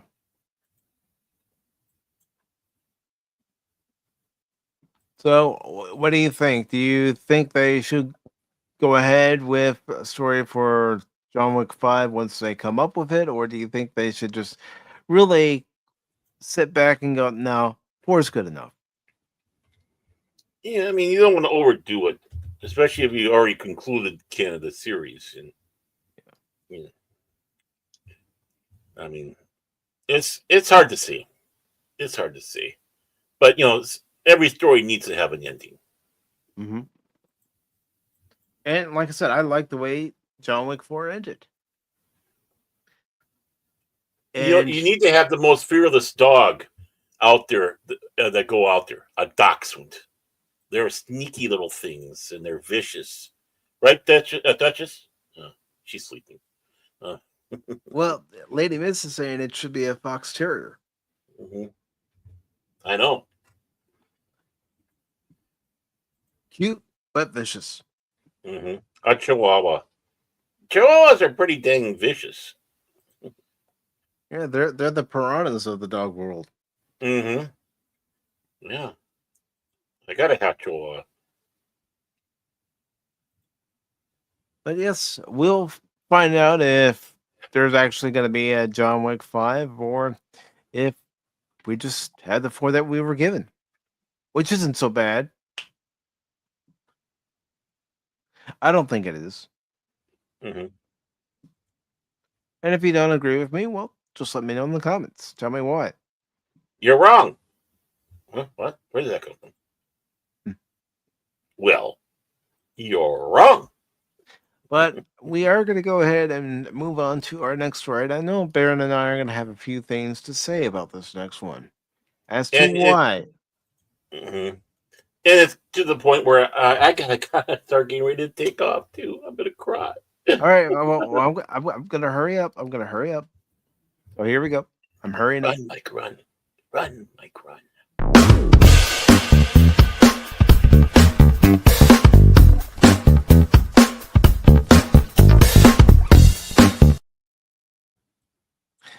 All right. Paramount not developing. Keyword not developing. Transformers 1 sequel after original's disastrous box office performance. This is by John F. Trent, and it was posted on the 19th. I wonder why the movie had a disastrous box office performance. Yeah. All right. Mm. Transformers 1 director Josh Cooley revealed that Paramount is not developing a sequel to the film following his film's disastrous performance at the box office. It says Cooley appeared on a panel at BotCon and said, "I wish I had something to announce, but I do not. What I have been told is that Paramount Animation is not interested in making a sequel to it. That's what I was told. I wish we could. Excuse me. I have ideas too, so it would have been cool. We'll see what happens. You never know." And Mhm. it goes on to say Transformers 1 bombed at the box office. The film reported had a $75 million budget and thus needed to gross at least $225 million to break even. However, the film only grossed $59 million domestically and another $69.2 million internationally for a global gross of $128.3 million. In an interview with Collider ahead of the film's release, producer Lorenzo di Bonaventura made it clear the film had to perform at the box office in order for a possible trilogy to be made. He said, "The truth of the matter is, you never get to the second movie unless everybody shows up at the box office. We both said to ourselves, this is way too hard to make one good movie to start thinking a lot about the second movie. But along the way, there were ideas that we were like, well, that can't fit in here. Let's hold on to that. Let's not forget that idea, although I'm sure we've forgotten some of them." Mhm. Cooley also informed Collider that he had written some of those ideas down and shared, "Yes, we thinking, that's what it says here, of this story for this moment, for this movie, but it's about towards the last year of a film where I can't help but go. Well, how would this naturally progress? So we've got some ideas, we've talked about a few things, and we'll see what happens." Nevertheless, the Bonaventura we're not thinking of this as a trilogy because trilogies can be made and make a lot of money and do all that. Once we came up with the concept here of what happened to this friendship, we immediately went, then in the second movie, this is what happens between these two guys, and this is what happens between the third. It's truly the character. But it goes on to say, we don't know the plots, we but we know what the characters are going to go through, which is really interesting. As noted by pop culture critics and commentators, Neon and Geeky Sparkle at Clownfish TV, Transformers owner Hasbro is also conducting another round of layoffs. Hasbro reportedly laid off around 150 employees, or 3% of its workforce, in this recent round of layoffs. As Hasbro spokesman told Retail Dive, we're aligning our structure with our long term goals. Since 2023, the company has cut around 2,500 employees. Yeah, well, that has a lot to do with their new CEO who doesn't want to focus on what Hasbro has been known to do and make toys. Mhm. And it says, additionally, on top of Transformers 1 being a box office bomb, the toy line associated with the film is seemingly not selling well. Geeky Sparkles observed they're not moving. They're on the shelves, not moving. Neon added, we're not getting the new legacy figures because these Transformers 1 figures are clogging the shelves. Well, I have a few things to say about this. I know Baron has a few things to say about this as to why we're not getting a sequel. But before I get into that, I do want to thank Padawannabe for clicking on that link and joining us this afternoon. Don't take your company. Hi. Hello. No. I have to go now, but the one quick thing that would have been the follow up to everything I would have been saying beforehand, because I'm sure you're going to hit that. They shouldn't be focusing on a movie. They should be coming back saying, "Hey, let us do a series." That's where the Transformers works best. Get it out of the theaters, get it on the small screen, and be where Transformers thrived. What there's because then you're able to do, you can just do the one episode, one off story, or you can do a 3-part episode, which is in a sense a little movie or whatnot. That's what they need to do, in my personal opinion. Get it back. That's what they should be fighting for right now. Saying, okay, if we don't do a movie, how about a TV show? Yeah. Because it wouldn't be as budgetly intense, and they need to have material out there for stuff, because there's so many channels and such. I think it'll thrive better there, and of course, get a better team to promote it as well. That is my follow up to what I'm sure you're going to be saying. I don't know what Padawannabe will be saying, but we never know what Padawannabe is going to say. So, but with that, I got to take off. If you guys are still still on when I get back, I'll be back. If not, thank you, Mike. Padawannabe, great seeing you again. Sorry we didn't talk longer. Bye, Everybody out. Ben. Bye. See, you drove me off, man. You drove me off. Man. And of course, Don't everybody believe him. don't believe me. No, it'll be cash money that would be running off. And of course, everybody in the chat, Lady Miss, thank you so much. And everybody that you got out there, if it wasn't for you, we would not be doing this. Keep supporting Mike. Keep watching his channel. Keep on watching his old videos that he has, because hey, they're doggone pretty good, especially if I'm in it. But again, love you all, and I hope to be back quickly. Well, drive safely, Baron. I will. How many speeding tickets do you get, Padawannabe? I might beat you. Beedoo, beedoo, beedoo. Exactly. Okay, bye, everybody. Bye. Later, brother. All right, so here are my thoughts as to why we're not getting the sequel to Transformers 1, which, in my opinion, wasn't a bad Transformers movie. It had elements of G1 in there, it had elements of some of the more recent shows in there, Transformers Prime being one of them. And, I thought the voice cast was okay. Chris Hemsworth is no Peter Cullen when it comes to doing the voice of Optimus Prime, but where I feel that Paramount dropped the ball was that first teaser trailer for the movie and showing all the goofy moments of the movie. That was a major turnoff, not just to non-fans of Transformers, but to fans of Transformers. That's why a lot of people said, no, we're not going to go see it. But there's another factor. The live action movies, let's be honest, they haven't been all that great. And when you have one live action movie after another, you've had a total of 6 live action movies, some, meaning some variations of success, some not so much. Fans just need a break.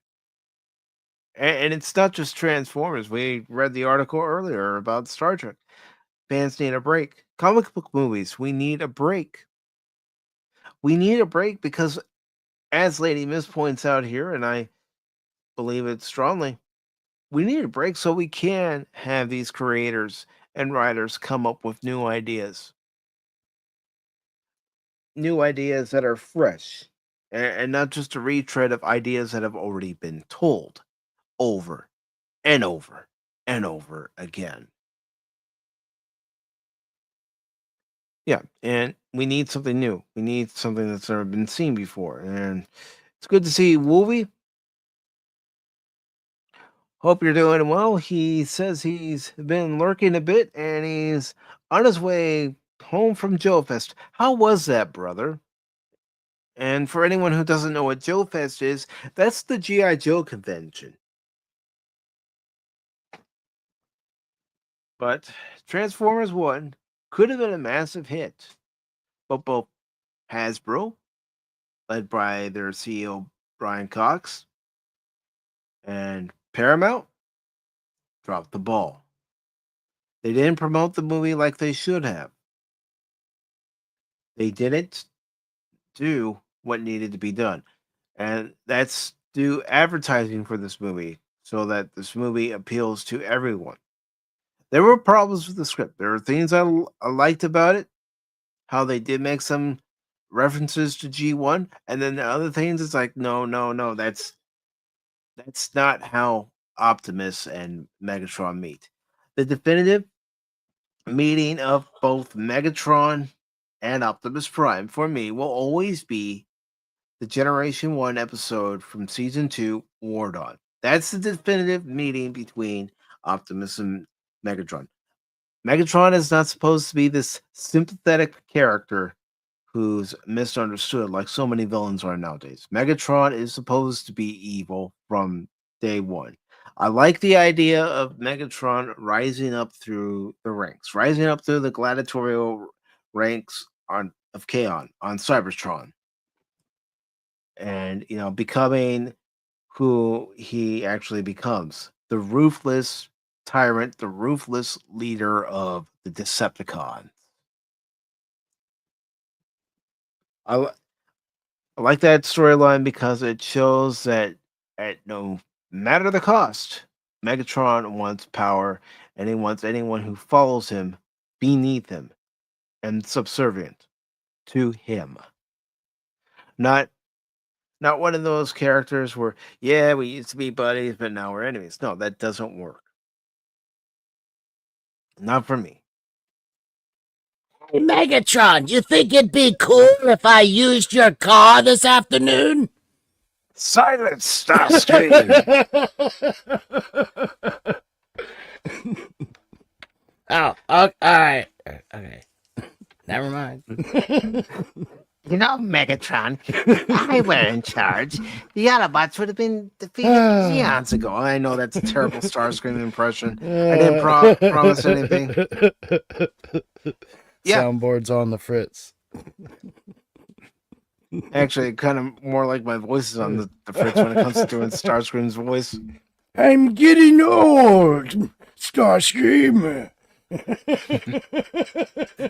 But you know what?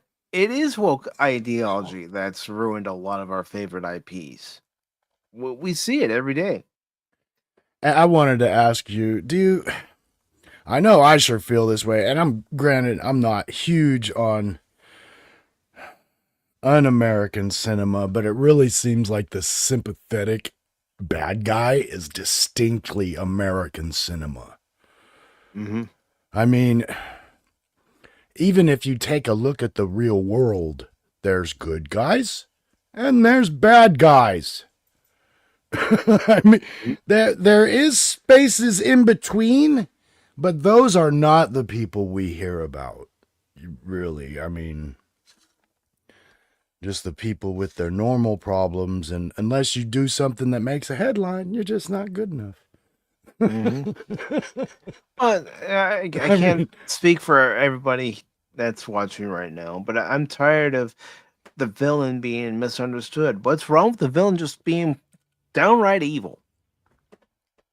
I mean, wanting control, wanting everybody to basically bow to them, or serve even their will.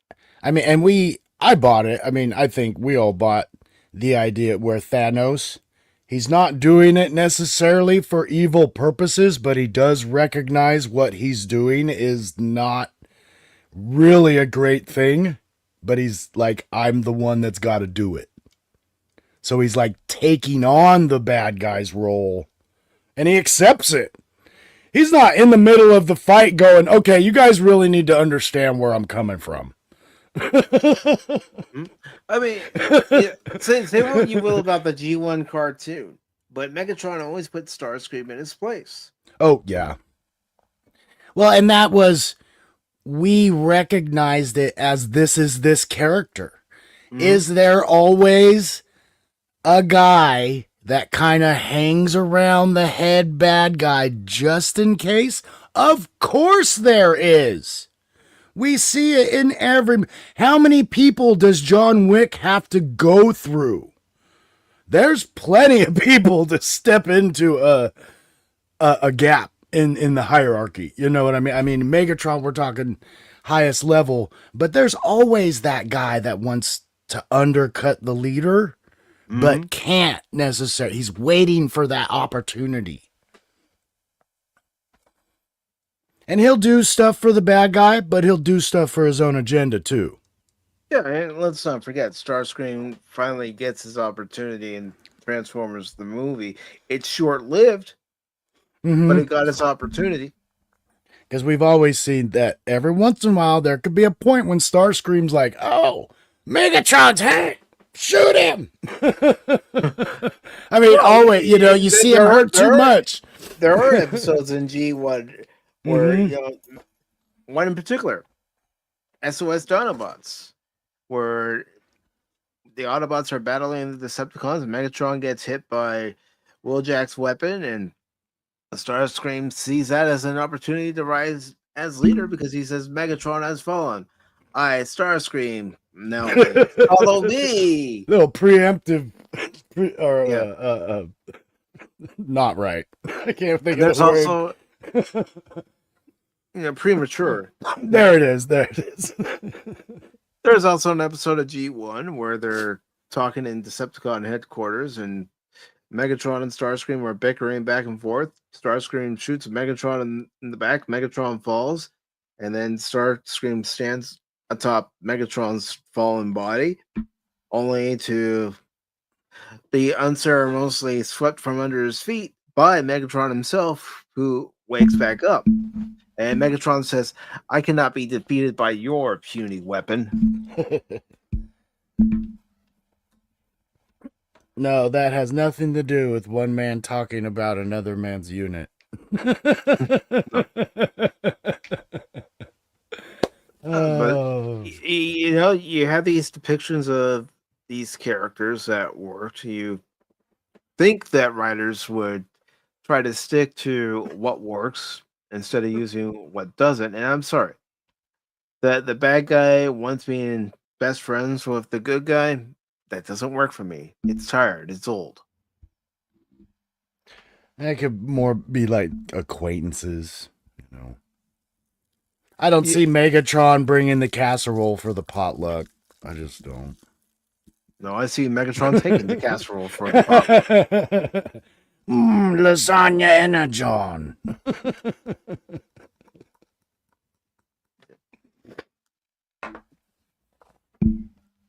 I know you're listening.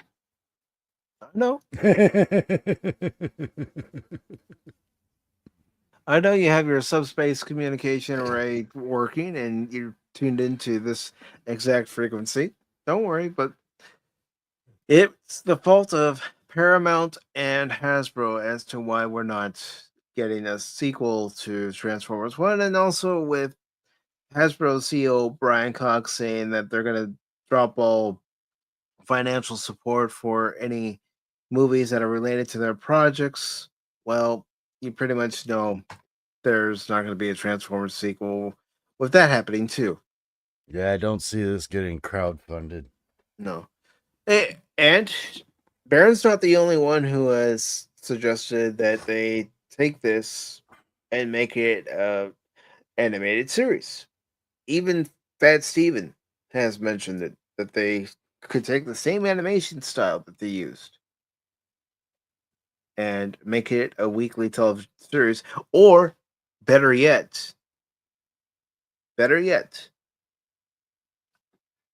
take G1, take all those episodes and do it in CG animation, but make sure you keep all the original dialogue and the original plot of the episodes.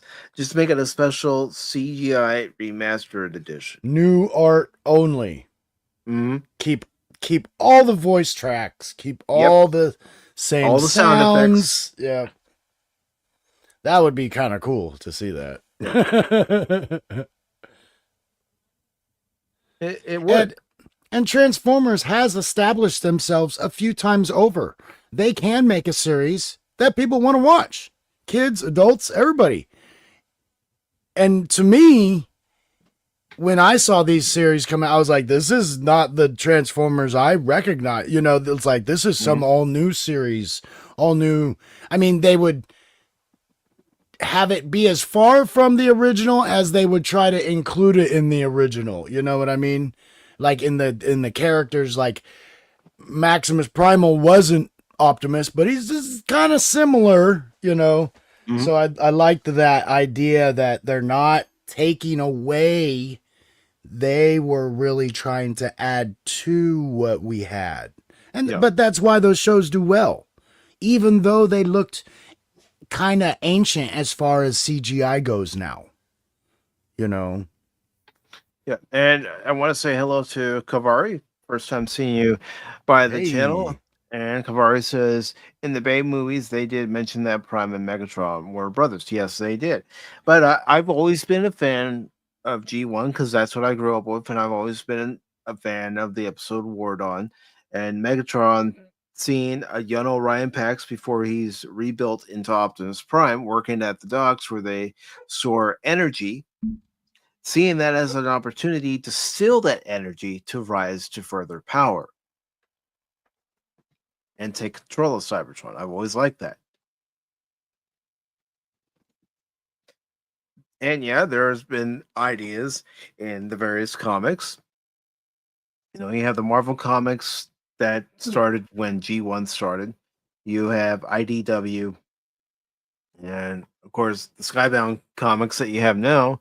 So various ideas have been used for the origins of Megatron and Optimus Prime, but as far as the relationship between those two characters and how it started, Ordon is the way to go, in my opinion, though.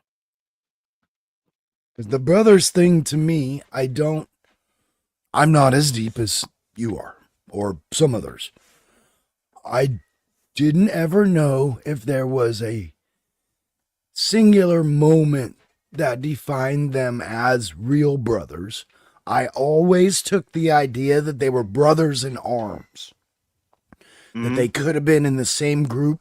I always thought of it like these are the two strongest warriors in a war party. And one is like, we need to do the right thing. And the other one's like, no, I'm going to kill everybody here. We're not dealing with these guys anymore. And that enough is that kind of, those perspectives is enough for me to fully believe what it is. It's just a personality difference, and that's all it could be. It's, I had this, I didn't have this. Or you had this upbringing, I didn't have exactly that upbringing. You know, one single thing can give us a completely different perspective. So I never took them as like the blood brothers in the like if In their traditional sense, Autobot, being yeah, blood brothers. if Autobots can actually be genetically family or not, I don't know. But I Well, always took it like brothers thing in is, arms. the thing is, too, going back to G1 again, Mhm. Sunstreaker and Sideswipe were supposedly brothers. Okay. See, I haven't, and again, I haven't seen this in so long. And that could be like they get created at the same time, or, you know, it could be so many, and we've kind of seen, hasn't there even been a couple ideas on how Transformers are created? Yes. Even? Okay. Okay. There have been several ideas dating all the way back to G1. Yeah. So, I mean, I am aware. I just haven't watched it as much as a lot of the people over the years, but I've always been a fan, and I agree with you guys. You know, this is one of those franchises that has those voices like we got with Batman and some other franchises. It's like, you got to do these people or you don't do it. You got to do it with these things in mind or don't do it. It's not going to work right. People won't buy it. Because 100% they won't buy it. And, you know. Because I do want to touch on the point you asked about, you know, as far as how Transformers come to be. In the cartoon series, there were multiple ways where it happened, where some of the Autobots and Decepticons were built and given personality by Wheeljack and Ratchet in the case of the Dinobots. That's right. Or in the case of the Decepticons, Megatron took the Decepticons once they were fully built, to Cybertron to get their personalities. There's an episode in season 3 of G1 where Grimlock creates the Technobots using parts from Unicron. Because that's the episode called Grimlock's New Brain, where Grimlock gains the intelligence and then passes on the intelligence to the Technobots in their combined form of Computron. Because in that original series, they invent the Dinobots, correct? They don't find them like they did, and like they're not already existing, correct? No. Okay. Will Jack and Ratchet build Grimlock, yeah, Slag, and Snarl? I do remember that because I remember them mentioning. They're like, why do they talk like that? I do. I mean, it's been so long, but I do remember that. Because I remember, because me being a dinosaur guy and then liking Transformers, it was like, oh, you just brought two of my favorite things together. And those dinosaur Transformers actually look pretty good. I mean, they transform pretty well and look decent. But as far as early Marvel comics, as far as creating life, it was not the Matrix of Leadership, but the Creation Matrix, which brought other Transformers to life, both Autobot and Decepticon. Is that kind of what this new movie had? Because I did watch the new one, and it seemed like there was something that created them all. It always seemed to be that the Allspark has stemmed off the Creation Matrix from Marvel Comics. Okay. Because that is something that I didn't quite get. I was like, I'm going to have to watch this one again, because I didn't quite get it. And I probably missed a couple pieces of dialogue too. And I was like, I'm missing something. Or I just didn't put it together when they said it, you know. Some movies deserve a second watch. I think one could be watched again. I enjoyed it. Transformers 1 is one that you can watch again. The first live action one, you could watch again, but like Kavari is saying here, one of the things Bay got right with Transformers was it being a spectacle and action. But the story did need more to be more personal. It did to be more human. Now, I don't know if you're saying that they needed to have, more humans in the story, or if you're like me who feel that it had to have that human element, but more with the Autobots, for example. Yeah, to me, that's what the bridge was. Optimus, right? He was the one that goes, okay, we have to integrate these two things. But the one that was the friend was Bumblebee in the series. Mm-hmm. Like he was the real tie to the humans. It was Spike and Spike's dad, or Spike ended up being the dad, right? Spike and Sparkplug, and then in Transformers the movie, Spike was now the dad to his son Daniel in Transformers the movie. Yeah, I remember seeing that and going, "Whoa, so much time has passed." Yeah. He's got a kid. That's what was nice about the original animated film is it says it is the year 2005. So not too far, but believable. Yeah. It was 20 years from when season 2 ended. And we get, the backstory about how the Decepticons now have control of Cybertron, yet the Autobots are on 2 secret bases on Cybertron's moons, which we know they're not that secret if Laserbeak is able to fly over there and spy on the Autobots. For real, I know. No talk of stealth technology back then. No cloaking devices. They just walk through. You won't see them. Or in Laserbeak's case, he flew there and recorded what needed to be recorded, and then returned to Megatron. Yeah, Laserbeak and then the Jaguar all the time. They would just be Laserbeak, Ravage, then you had Rumble and Frenzy, and of course, let's not forget the different colored Laserbeak that they had. Oh, that's right. There was like an orange one, right? Yeah. Because I remember that first one, and those first Transformers were mostly metal, and then after that they weren't as much metal. and the thing about the recolor Laserbeak Buzzsaw, that was actually the first cassette included with Soundwave, but then because Laserbeak was, on the show, they put Laserbeak in. You used to have to buy Laserbeak separately, but because of the show, they changed it. It doesn't always line up initially. I got a Mace Windu figure with a blue lightsaber, so. And Kavari says that they hated Bumblebee. It was missing that epic Bayness. As for Rise of the Beast, that was the perfect balance in my opinion. I didn't think Rise of the Beast was all that bad. I really didn't. I thought they were all good. It just gets to a point it's like, okay, how far are we gonna go, Mark Wahlberg?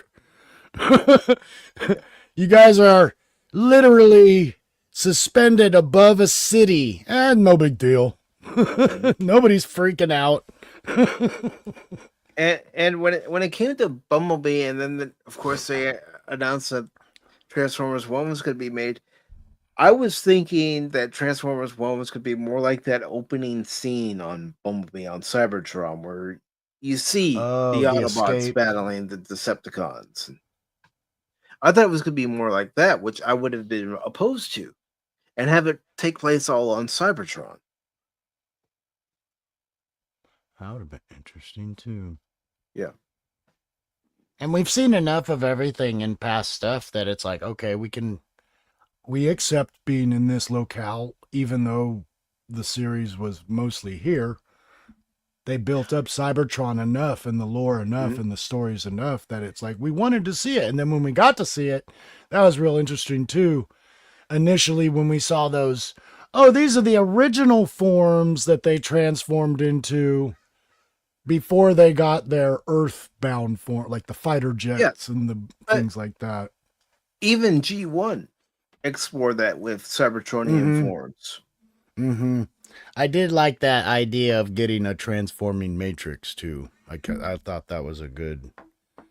I had not heard of that before this, so I don't know if the transforming matrix was a thing. Yeah, you're talking about, of course, the Allspark, where it can, is that what it does? They get some of the also, and then they can transform. Is that what it was?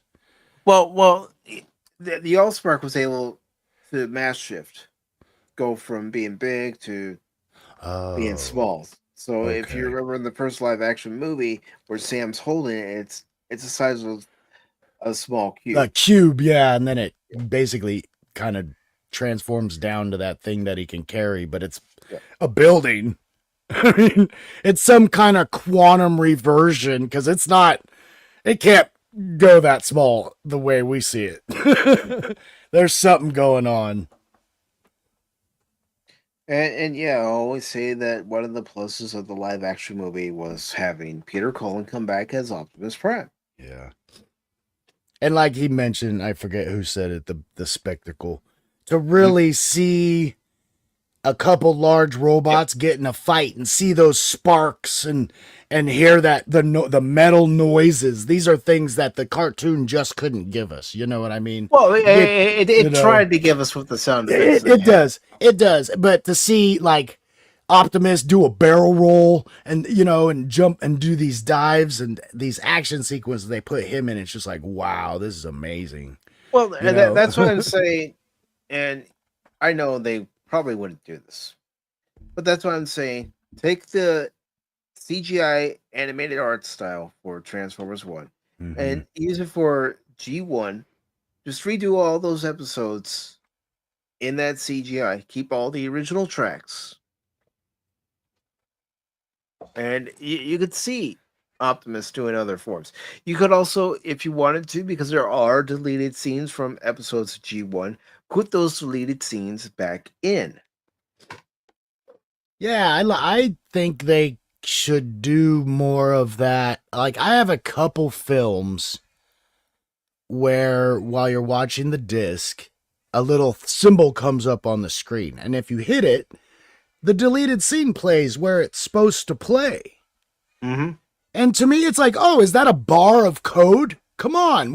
How hard can that be? And why don't more people do that? Why aren't discs more interactive instead of us just watching? This is what they could do if they decided to, redo Generation 1 with CGI animation, but keep all the original tracks. The original storyboards for these deleted scenes are still out there, still available. The original recordings are still out there, still available. I know one of the reasons why they probably wouldn't do it is they probably wouldn't want to pay residuals to the voice actors who are still living and the voice actors who have passed since that time. God, like you're not gonna make enough money, right? Yeah. And these ideas too, it's like you already have the structure there. The frames are there, the models are there, the backgrounds are there, the sets are there. You've already got your camera implemented in the program. You just would have to change a few things. Change the look of the characters to have them match more of what we saw in G1. And you know what? If you want to do a funny thing where there was an animation error, just as a little nod, fine. And God, it'd be cool to see all those 80s cars again. Yeah, it would. But how come we never got a Transformer that knew Jim Cotta? I don't know. I mean, there were some Diaclone figures that were brought over to the Transformers line, and then there were some Diaclone figures that they never brought into the Transformers line here in the States, but Japan, when they started doing their own series after G1 ended here, they introduced them into the Transformers line. It's like the train bots. I would have loved to have had the train bots at 6 years old. I do remember them. Yeah, I do remember those. Gosh. I was heavily into trains at the time. And those trains fit. They were HO scale trains. I remember that because they did fit on my train tracks. Like it worked it didn't go by itself. Well, I think one of them you could put batteries in, but no, I'm talking about these railbots who could combine into their own combiner, just like Devastator with the 6. I got you. Yeah. Because didn't they make ones? It was like 3 robots. It wasn't always just as many. It wasn't always a team of 6. It wasn't always a team of 5. Sometimes it was a team of 3 that became combiners. Yes, I remember this and thinking, like, as a kid, it's like, okay, you start out, you got the Autobots and the Decepticons. And then you start getting these other group, like the Constructicons come in, the Dinobots come in. You get the Protectobots, the Insecticons? You have the Combaticons. The Insecticons didn't combine, but they didn't combine. Themselves. But I'm just thinking like all these little groups, because it's like the bad guys had way more groups. The bad guys had way more groups than the good guys. Because you had the main Seekers with Starscream, Skywarp, and Thundercracker, and then you had Ramjet, Thrust, and Dirge, who were the Coneheads. That's right. Yeah. That's such a funny thing too, because that's something you noticed when you got the toys. You're like, oh, it can do this way or this way. And then they brought the ones out where the head doesn't flip back like in Starscream's model. It could have. They're like, yeah, let's just repurpose these. Yeah, that's what they did. They retooled it. 6 of the exact same ship, basically. But I mean, but they were different, and that's why we bought them, because we knew they were different. I mean, even now they release repaints of the Starscream mold, but people will buy them so they have their Seeker army. Yeah, just to get a variant too. I mean, some people like that. They like a character so much. They're like, give me all the different ones. I mean, I have different versions of Optimus Prime. I mean, I know a couple different versions of Megatron. I was going to say, I know that the Megatron has gone through several different end form mutations, but I'm sure there's Megatron fans out there. They're like, I got to have every version, even the one where he turns into a Walter P-38 from way back. I have a reissue of the G1 Megatron. I can't show it on camera. You want to know why? Looks too That's- real. Look, yep. And YouTube sees that, then down goes the channel. It's stupid because you can tell it's a toy gun, but Hey, especially they when it almost transforms. they almost The only way I could show them is in robot mode. Mm-hmm. I think I mentioned this before a long time ago, but I had one of the off-brand ones. It was supposed to be a wannabe Megatron, but it looked more like a GoBot. It didn't transform as well, but it was a cap gun. But I wanted to take this where we were going, and I had it in the gun form in my mom's bag. And even back then, it looked nothing like a real gun. You could tell it wasn't a real gun. There's not even a barrel that goes through. But man, we got held up. And I had to change that thing to the robot form. Because they just wouldn't let us through that way. Mm-hmm. And it did not look, it looked like a robot and that turns into a plastic ray gun. There was nothing about that looked close to what Megatron looked like. I mean, he legitimately, the hand grip looked right. It even had screws, like where screws are in a real armed weapon. You know, I was like, well, it looked good. But that's why they started having to change the look of guns, was because it was like that. And people did, when you're in the middle of the night. During the time too, where people would take the toy guns and they would rob stores. Mm-hmm. They just run around with them at night. And back then we didn't have as many street lights. You know, safety precautions were not the same as they are now. So yes, you very well could think somebody had a real weapon. And it was a different kind of threat then. It was a higher threat. You know, not everybody was like, oh, you got a gun? What are you going to do with that? There wasn't any of that going on back then. No. And DJ wants to know if you were going on a plane at the time. Yeah, airplane. Sorry. Yeah, we were going through security at the airport at that time. So it got flagged going through the x-ray machine. They're like, that looks kind of weaponish. And DJ is absolutely right. They changed the color of the zappers for the NES from gray to having the orange in that orange thing. I remember when they would just put that orange cap in the end of guns. Because we had all those, you know, those plastic machine guns and things that you could pull the trigger and go. How many times would you go into a store like Kmart, Gemco, you know, a Target back in the day when they sold toy guns, and you would hear people pulling the triggers on the toy guns and it would make the cackling sound. I mean, we would have people go through the whole toy aisle, hit everything that make noise. Yeah. I mean, it's like, oh, really? Oh, man. We've dealt with different things in our lives. We have. And speaking of dealing things, let's go ahead and move on to our next story here. Because James Gunn is apparently irritated by people asking Matt Reeves about the Batman sequel. So let me get that link out there for everybody. And then we'll actually talk about it. Oh, and a quick interject, as I didn't get to make the Wick conversation. Stunt doubles. Yeah, dude. And those masks they keep showing us on videos that look super realistic. You put the stunt double in a mask of the person. They don't have to do as much of the hiding their face and looking away from, because they look real enough.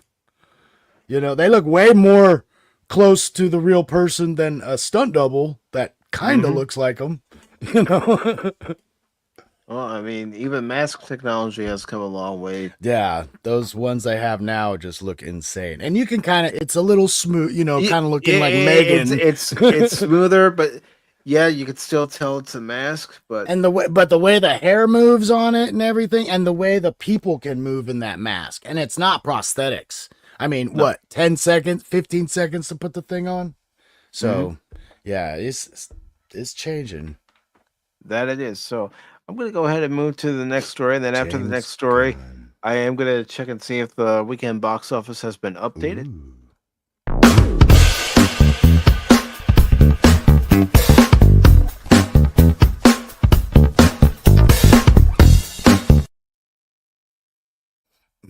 Mm-mm-mm-mm.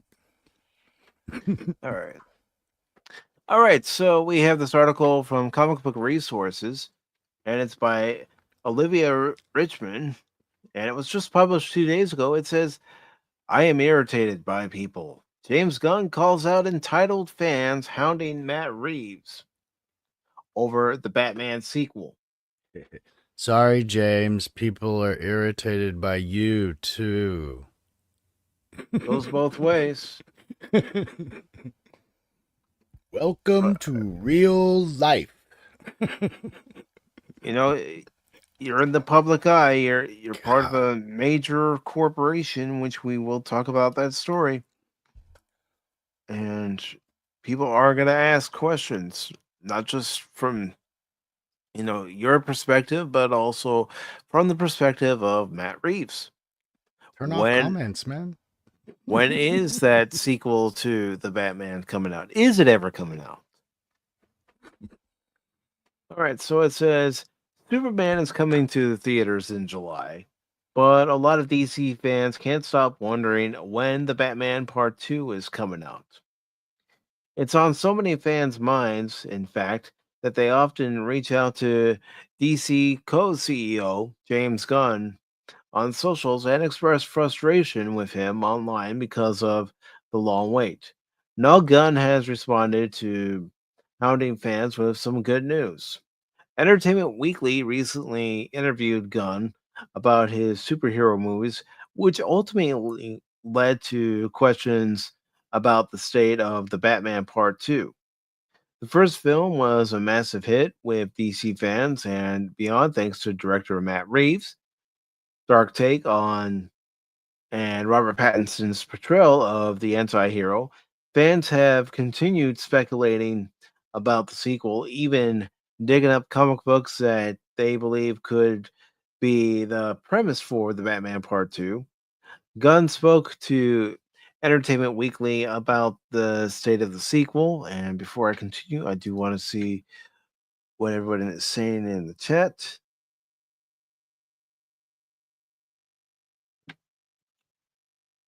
And needs that in scraggly voice. Yeah. Okay, so it says James Gunn reveals that the Batman Part 2 script is coming soon. Well, he's said that it's not been written yet before. Matt Reeves has said it is written, it's waiting for approval. So we keep getting it back and forth. You know, this, that, and the other. Nobody can keep their story straight. And it goes on to say DC fans wondering when the Batman Part 2 is coming may finally have some answers. Although Gunn clearly wants them to stop asking him and Reeves about the movie's timeline, including the script. According to Gunn, Reeves should have the script on his desk later this month.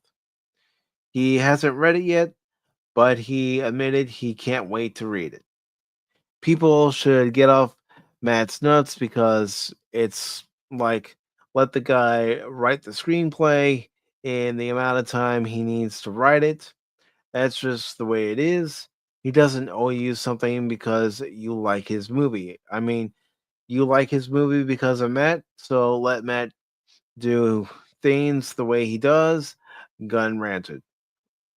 Yeah, that's going to be enduring to fans. I mean, you know, you have people who want to buy tickets to your movie, support your movie, and yeah, of course you're going to have those fans that feel like they're owed something.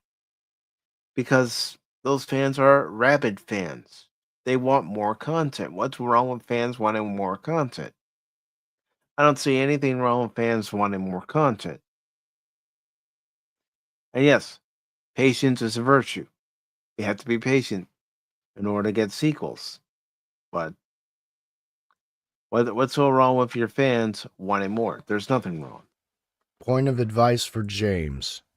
Act like you've been there, dude. That's his whole problem as God. co-CEO of DC. he's acting like this is all brand new to him. Dealing with the media, dealing with social media, hounding and people coming by his channel and saying, "Hey, when is it happening?" Just have a cooler head on your shoulders, dude. You've been in Hollywood long enough. Heck, you were even removed from making the sequel to Guardians of the Galaxy 3 before the actors for that movie stood up for you. This man learned nothing from Rachel Ziegler. No, that's I the thing. mean, It's that Rachel Ziegler entitlement mentality. He talks about the fans being entitled. Well, what about Hollywood's own entitlement? is there Hollywood entitled? I don't know. They think there should be, but I don't know. It's like, who do they get their money from? I don't. Different you know countries, what I mean? different Well, countries, you know private what I mean, though. organizations, and You know what I mean, though. It's like if you want to make a movie, you're gonna expect to sell it. You got to make your money. So it's just such a reverse. It's like they're nagging the fans. mhm. You know, I mean, you don't want to keep egging the fans on, and you don't Oh, want to well, get on they're- the fans' bad side, because if you get on the fans' bad side, then guess what? You don't get those ticket sales that you're seeking. You don't get those ticket sales for it just the doesn't new make sense. Superman movie. No. And yeah, I don't. I'm. That's an old thing too. Like, don't you just hate everybody? Kind of like people get on people's nerves. It doesn't matter who you are. There's a time when somebody comes to you with something, you're like, I'm not ready to talk about this right now. But that's all. He's just, dude, take a breath and make a real comment. I understand that there's a lot of hype over this next one thing. Just understand, we're trying our best to get this thing out at least by the due date. That's our. I mean, that's an impressive feat right now. Can your movie release on the first date you give it? Because I don't know when that happened recently. Everything seems to be getting pushed back. Yeah. Because they can't meet their deadlines. And, also look at the actors who are in these movies. They might have something else going on to where their availability isn't there. I mean, you all know the frustrations I've had lately trying to do game streams. It's been one thing after another, my ISP throttling me, and, YouTube saying it's not receiving enough keyframes, Rumble not receiving enough data. And, I've been trying different things. I've been doing private test after private test to see how long the stream will hold, trying to multi-stream. Now, Padawannabe, you do know, and I did tell people last night too, that I've been doing some streams over on the Twitch side the last couple of days to see how well those streams will hold, to at least have some gaming streams. Yeah, they won't be on the YouTube and Rumble channel, but there's still an option to see them. And don't be surprised if after those streams are done over on Twitch, if I don't take those same streams and upload them later to the YouTube and Rumble side. Just so they're there and everybody else can see it, because I don't expect everybody to just flock over to the Twitch side if I'm streaming the game. Yeah, I'm going to be streaming the games at the same time I would normally do over on YouTube and Rumble, but I'm trying to get a permanent solution instead of having to go, okay, I'll stream over here instead. Yeah, see, that's how it's supposed to be. Pacific's like, I'm trying things. He's not just saying, oh, if you want to watch my streams, deal with it. No, I don't like it. It's like my last rides of the Ronin stream. I know you guys were seeing it, and I was seeing it because I had YouTube Studio up, and I'm not liking this. And you guys even hear me say, I'm not liking this when I see the stream getting pixelated and buffering and stuff. Yeah, you definitely see different things than we see. Well, I guess we wouldn't see the pixelization. It would buffer for us, right? You would see the pixelation Because I haven't noticed depending on how bad it is. much. I mean, I haven't And- noticed anything really bad at all. If I'm on my Wi-Fi, everything's fine. When Mhm. I go out on my external internet, not always. My phone can't keep up. And again, that's like you're saying, the data's getting compressed and there's so many people and Mhm. so But I do have something coming tomorrow, so hopefully it can come as one of what I've already got and what I have coming tomorrow. Hopefully that'll fix everything to where the streams will run as normal on the channels. But I'll have to run a few tests first. But getting back to this article, it says the EW interviewer then commended Reeves for working under such pressure from hounding fans. Gunn noted that Reeves isn't the type to get worked up about social media, but he isn't as forgiving. Well, I don't think Matt really pays attention to that stuff so much, Gunn said. He's got a lot of other things happening, so I don't think he lets it affect him. He's fine, but I am irritated by people. I mean, it's just that thing people don't need to be entitled about. It's going to come out when he feels good about the screenplay, and Matt's not going to give me the screenplay until he feels good about the screenplay. now I feel like they're Yeah, using yes, but- entitlement wrong. Yeah, but see, Gunn has to blame himself too, because there have been articles that we've read here on Podtalk where they say, "Oh yeah, the script is ready." Matt Reeves has said the script is ready, and then James Gunn comes back and says it's not. James Gunn can't make up his mind. What is what? I don't think Peter Safran can make up his mind. What is what? DC can make up their mind. What is what? And we certainly know Warner Brothers can't do it if they're going to split divisions, split departments, Well, because they're losing money. This just seems like, oh, he heard the fans aren't going to like it. And now he's thinking, are we going to have to do reshoots? It's like, why don't you just not listen to him? Mm-hmm. Quit doing. Nobody did that before. There wouldn't be notes from the production company in the last month. You know what I mean? The last month, you're like, oh crap, we didn't get this shot clean, or we need some added dialogue here. You're not, but they think, oh, we need to go back into production. Mm-hmm. And I guess we're just waiting to see if that's what's going to happen with this. Yeah. I mean, honestly, do we want to see the poop flinging on the computers? I mean, I don't. There's no even need the for it. even the idea of that side plot in the Superman movie is like, why even bother if it's only going to be for 5 minutes and you guys are going to spend all this money to do this, and it's not even, doesn't seem like it matters in the end of the movie or even halfway through the movie, but I don't know. But before we go to the Warner Brothers Discovery split article that I have, we do have the weekend box office numbers, so I do want to get to that real quick, and then we will talk about Warner Brothers. So let me go ahead and WB.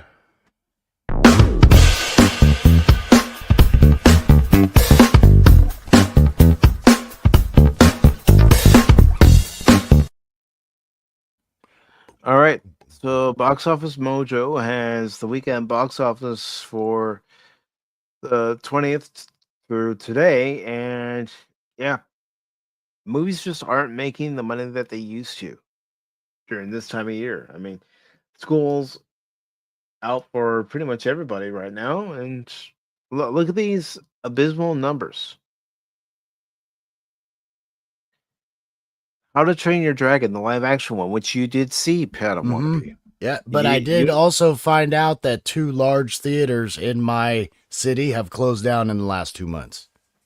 And it's like, oh, so How to Train Your Dragon isn't even available on but a couple big screens in my area. Because where I went to was kind of, it used to be like a dollar theater idea. It would have second run movies, and now they're getting this stuff right when it comes out. And we went to a 3:15 showing and only paid $7. So they have matinee pricing like old times. So That's a good deal. their first couple showings of the day are matinee, not like the larger theaters where only the first one is. So I can see now how some of these larger movies aren't getting the big numbers, because like in my city, there's just not 10 giant theaters for this to be on. I don't have an IMAX in my city. I'd have to go outside of my city to see this. So it makes sense, but I'm glad to see it where it is because I enjoyed it a lot. And where I live, our theater has 10 screens, but on some of those screens, they have multiple showings of movies like 28 Years Later or Mhm. Lilo and Stitch, Mission Mhm. Impossible. Yeah, some of the movies would only be 1 or 2 showings per day, and then some are running all day. It just kind of depends. But this theater I went into, under 100 people, maybe 100 people, max, fit into this thing. And it wasn't sold out. But I did buy my tickets way ahead of time. Like I went at noon to buy for a 3:15, and there was only about a third or a quarter of the seats. Only the seats where people don't normally sit. Like the front row wasn't sold out and the edges weren't sold out, but all the middle was sold. So people were planning ahead to see this movie. It's like when I last saw Ballerina, there was only about 6 of us in the auditorium. Yeah, and that's actually playing down there too right now. I was curious about that. I'm just not sure, I thought it was decent. I'm not going to say, it's the greatest, inclusion to the John Wick franchise. It was decent. It's watchable. And I have come across, I guess there was a movie called The Ballerina, like a foreign martial arts kind of assassin film that came out a couple years ago. And I'm like, because Ballerina, I've heard some people say like it almost fit, like they took a character and put her in the world, which works. But I'm curious now to watch this other movie and go, oh, is there any similarity here? Like, is this an American version of something that we got from another country? Because we all know we've gotten movies like that before. Or they will rename something. Like when we got Drunken Master, it was actually Drunken Master 2 from Jackie Chan. But when it comes here, it gets renamed. Yeah. And real quick, I do want to say hello to Arvis218. Good to see you this morning. Thank you for reposting about last night's The Adventure Continues, a Star Trek discussion with DJ Ronnie G, Anonymous, and Baron Orman Tagge, who has just returned from dropping off his wife. What? Hey, did I hear right? Adult wine caused 2 major theaters to close in this area. Doggone I did, because I didn't go to them. They were theaters that I didn't go to because it's like the idea is awesome, but I'm not paying $12 a beer and $18 for a small pizza. And well, that's pretty secret. But it was, and then the people would come, like the waiters come into the theater to take orders, and it's like, dude, I'm here to see a movie. I'll go if I want food, I mean, I like the idea, but that's not a place I'm gonna go frequent for my movie, So then you hear Mike go, I want nachos. It just gets so expensive. That's and I want those thing, things. I want those. I like getting the nachos when I go to the movies. Not that I'm against popcorn. I do get the popcorn, but I like getting a large stand of nachos when I go. Nachos, of course, you get the cheese with it. You got to get the chili dip cup. And since you're there, get that hot pretzel and throw that on top. This is a movie, not a ball. And by the way, I don't be. You gotta have cheese if it's gonna be nachos, for crying out loud. I know. Believe me, I know. Melted cheese. Don't give me that kind of microwave thing where I have to punch through the top layer to get through the hot stuff on bottom. I don't want to mix my cheese before you give it to me. Wow. But take a look at the... Go ahead, Baron. Go ahead. I said, thankfully you missed. She said, welcome back. But looking at this weekend box office, it's not the summer weekend box office that you've come to expect. And this was the opening week opening because it opened last weekend, right? How to Train Your Dragon. How to Train Your Dragon last week, I believe it made something like 80 million. Whew, that's not too bad. I mean, No. but I bet this movie cost quite a bit to make because it looked pretty darn good. Let's see. For last week, which would be this right here. I'm just verifying myself, and everybody can see it here. Yeah, it made 84 million last week. How to Train Kind Your of a Dragon. big drop. I would love for them to bring the live action convention spectacular thing they had. They had a Train Your Dragon, like a play, but it was like 3D. So they would take up, like they were playing hockey, like they took up the whole floor and one wall. So they would have images on the wall and some models would come through the wall. And then like when he would fly on the smaller dragons, they actually lifted up and flew over the crowd and stuff like that. It was so cool. This has just been such a good series, how they've worked with it. I've heard a lot of good feedback on How to Train Your Dragon. I've just never watched the movies. Oh, you gotta watch it once. I'd be surprised if it's How to Train Your Dragon's one of those movies that gave me a good feel. Like, wow, I'm getting like happy watching this. Yeah, I Scenes mean, in it. I saw the first one in an IMAX, but that was at the Minnesota Zoo. And the reason why I saw it is they needed some Vikings out there dressed up for flavored. So I was out there playing the Viking, and part of our pay was free seats. So yeah. Oh, that'd have been worth it. Well worth the work, I think. Yeah. Oh yeah. Some of the perks of doing historical reenactment. And I mean, the actors they got in that film, they all do very, very good voice work. I mean, So, How to Train Your Dragon made 37 million this week after making 84 million last week, which, as Baron said, is a huge drop. But it has done well internationally, and it does currently have a worldwide total of 358 million. I don't know what its budget was. Let me find out. So give me a second to look that up. I'm curious because we know what our Hollywood news sounds like. I'm wondering if other countries they're like, oh, in America, Hollywood's still down in gutter. Who knows when they make another good movie? I mean, I just wonder because I mean, Hollywood is a thing. Everybody around the world knows it, knows the stars. We made that our thing, right? We made that kind of a currency. So I would be curious to hear like Britain's media on America's movie situation. I'll have to look into that a little bit. Well, Sky News has a tendency to skewer it.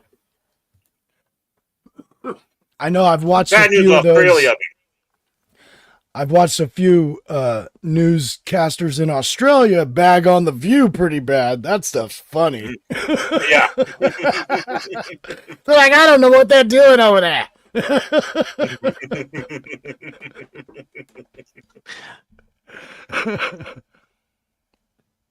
Two live actions. And Lady Miss is asking if there's two live action How to Train Your Dragon movies. No, this is actually the first of the live action films based on the CGI animated films. I was referring to a live action like adaptation of the film. They made it like a play presentation that toured. They used the Walking with Dinosaurs technology, so that's why all the dragons, it was like a really big deal. It was just a tour they had, but it wasn't the movie per se. But it was. And it says, according to Deadline, the new How to Train Your Dragon cost 150 million to make after tax credits for filming in Ireland. This is unsurprising given the significant CGI and aerial action involved in the story, as well as some expensive cast members. I'm surprised it was that little. To be honest, that's we're going into like Godzilla -1 kind of area now.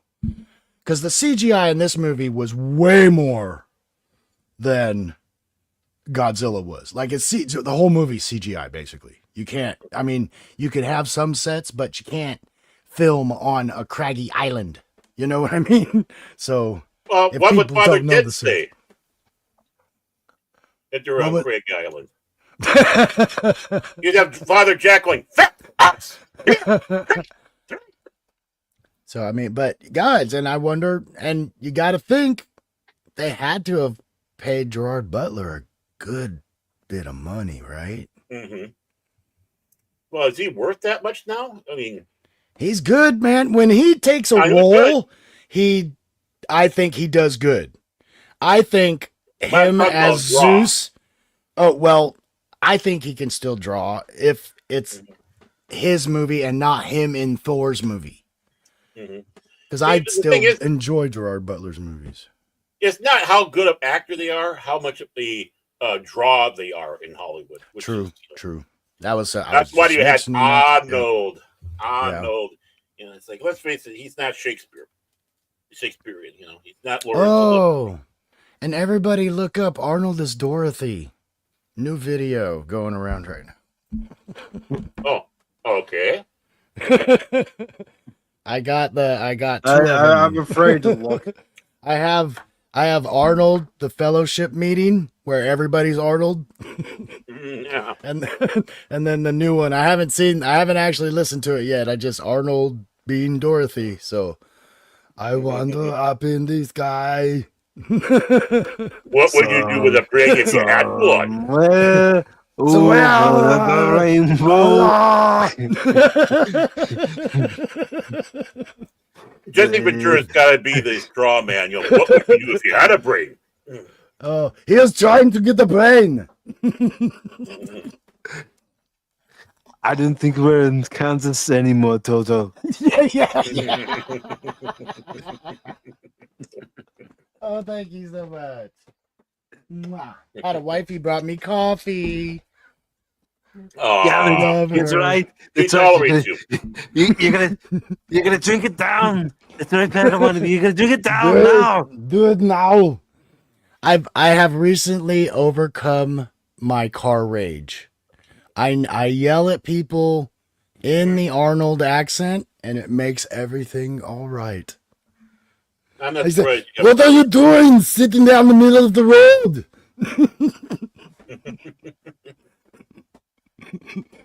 Oh, walk across the street. Do it now.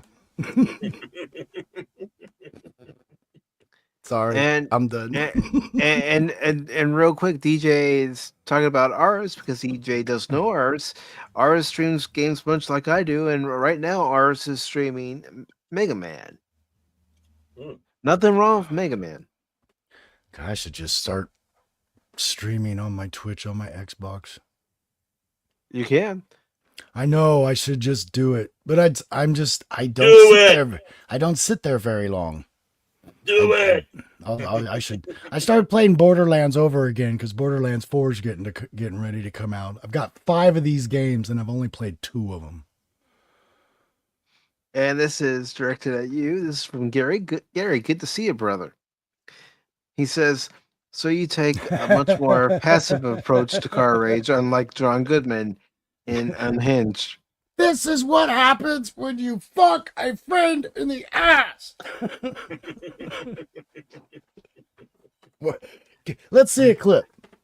No, well, okay. I'm getting to it. I'm getting to it. It's a bit, but if you got it. Do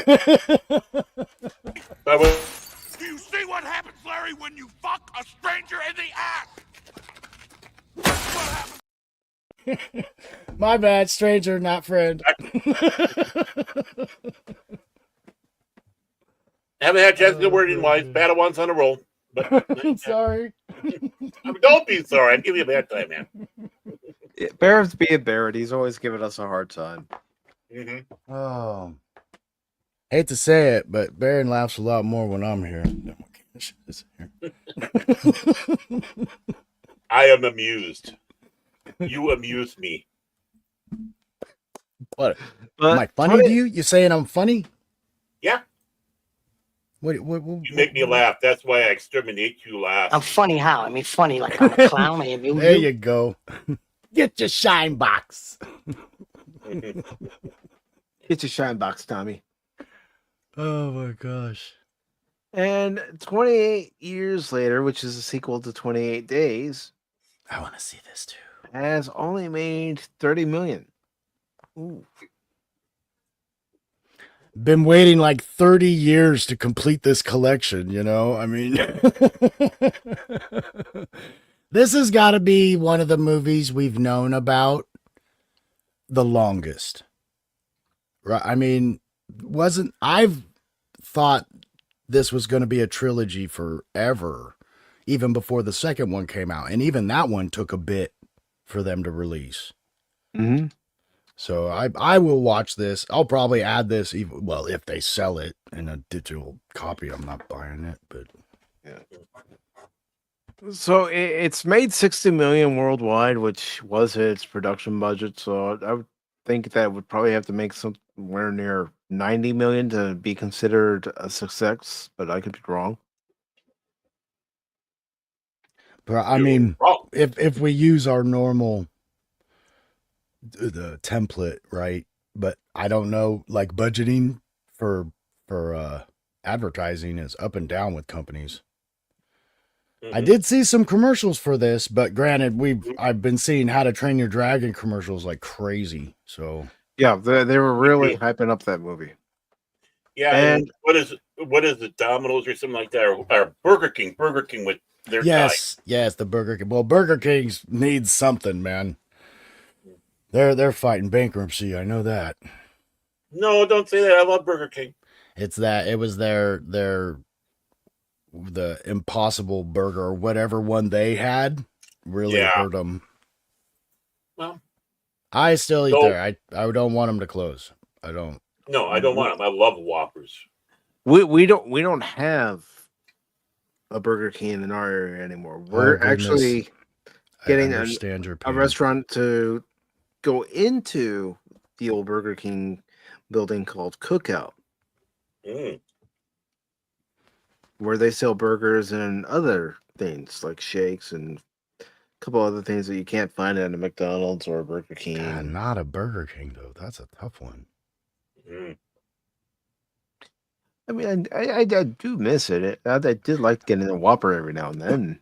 I mean, do you have like Wendy's and Dairy Queen or any of these other? Yeah, we have Burger Carl's Jr. We don't have a Hardee's in our area. We have to actually drive over a bridge. Jack in the Box? Not in this end of the state. There used to be one. There used to be one. There used to be one in the western part of the state, but with Jack in the Box shutting down some of their stores, oof. I don't even know if that's still there. But real quick, I just want to thank the daily stories and videos for following the Rumble channel. Welcome aboard. Oh, glad to have you here. Thank you, sir, and have a good day. Welcome to the Nut House. We call it home. Yes, I do call it home. Home, tweet home. Yeah, and it's X now. Elio, 21 million, 14 million internationally, and 35 million worldwide. I will admit, when I saw this trailer, and I even looked at my sister because it was one of the trailers that we saw during that free preview of all the different movies that were coming out, both this year and next year. And I saw the trailer for this, and I looked at my sister. I said, "This looks weird." and I'm okay with weird most of the time, but this looked too weird. It's like I don't know, but I think I have to be on a heavy acid trip or something to even. I like to do a Cheech and Chong, man. Oh man, Ellie's not here, man. Dave's not here, man. No, it's Elio, man. It's Elio. Dave's not here. Okay. I know. No, I kind of relate to what you're saying. I saw this trailer, and at first I was like, oh, that's interesting. And then I started watching it, and I was like, this is what they're bringing out to go after the children's audience. Yeah. That's what I was like, I don't know if they'll grasp this in the way they're making. You know what I mean? It's almost like some guys on drugs. They're like, let's try and make a kids movie.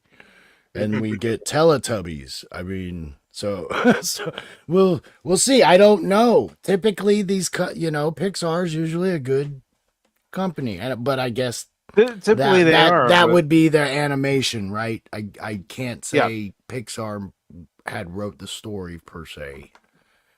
Well, somebody at Pixar wrote the story, and because I'm wondering how integrated Disney is now at this point. That's all. You're talking about Elio, right? Yeah. Mark Hamill. Mark Hamill was one of the writers. I'm not kidding. Mark Hamill. Really? Yeah, Julia Cho, Mark Hamill, and Mike Jones.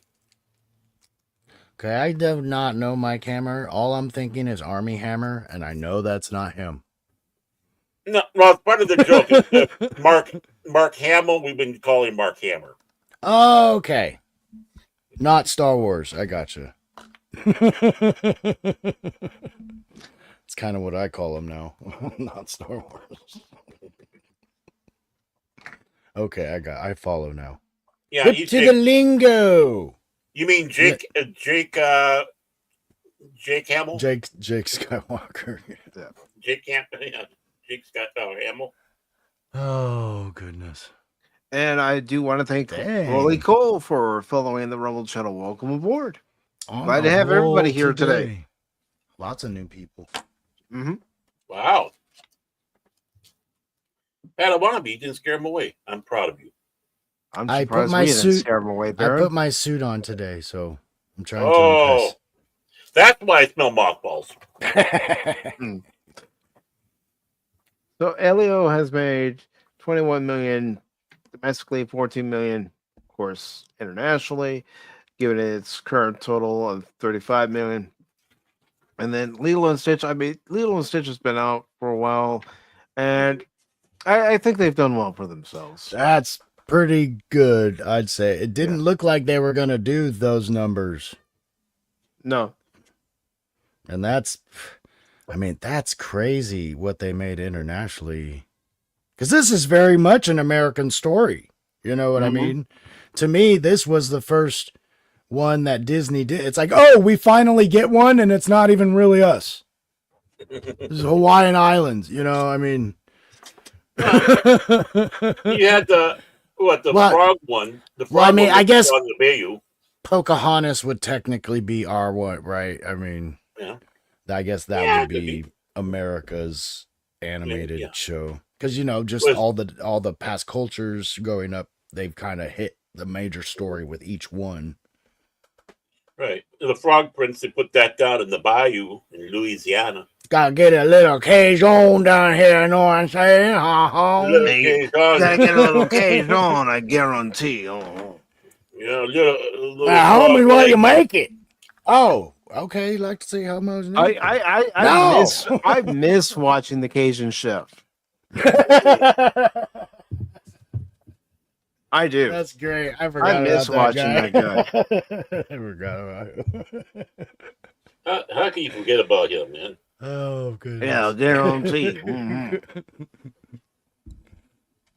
And Mission Impossible: The Final Reckoning. A movie that I'll admit is over budget, but it's a damn good movie.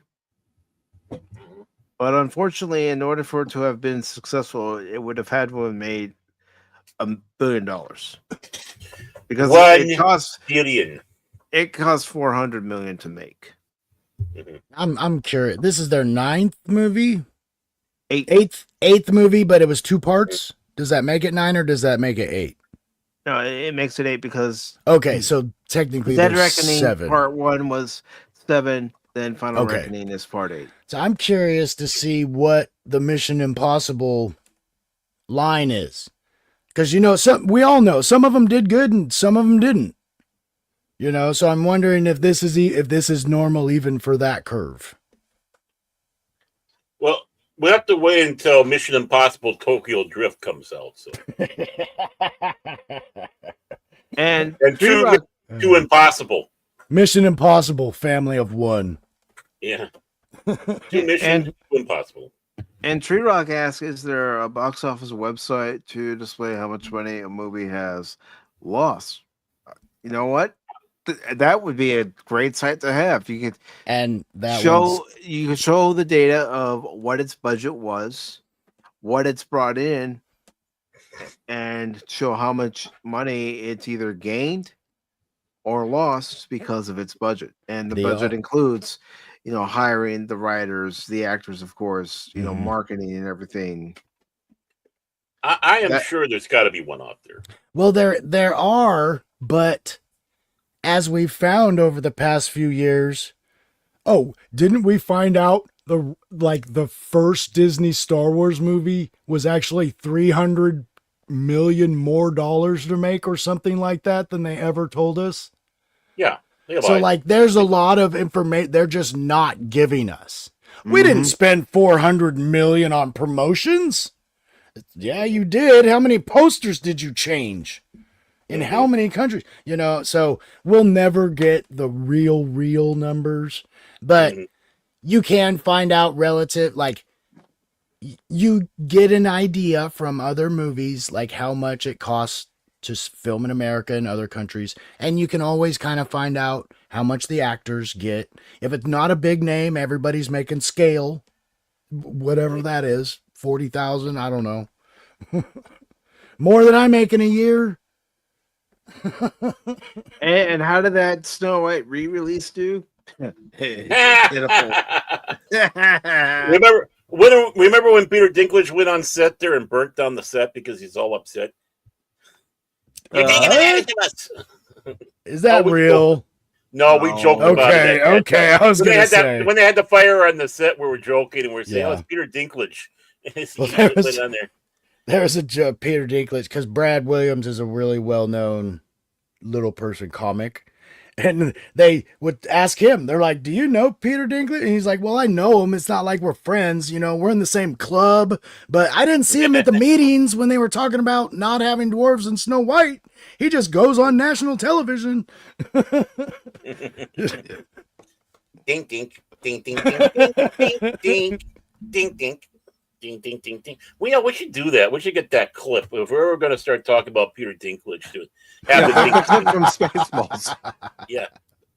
Ding, ding, ding, ding, ding, ding, ding, ding, ding, ding, ding, ding, ding, ding, ding, ding, ding. You know what? Mel Brooks was ahead of his time. He must have known that was going to happen. And of course, the Materialist. What is this? That's a Dakota Johnson movie. Well, I will say, after having seen a couple interviews with Dakota Johnson, I might be on board again. Whoa.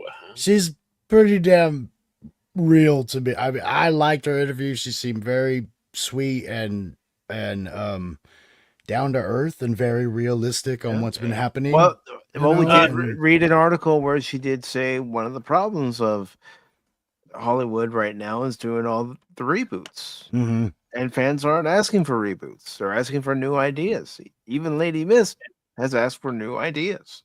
Yeah.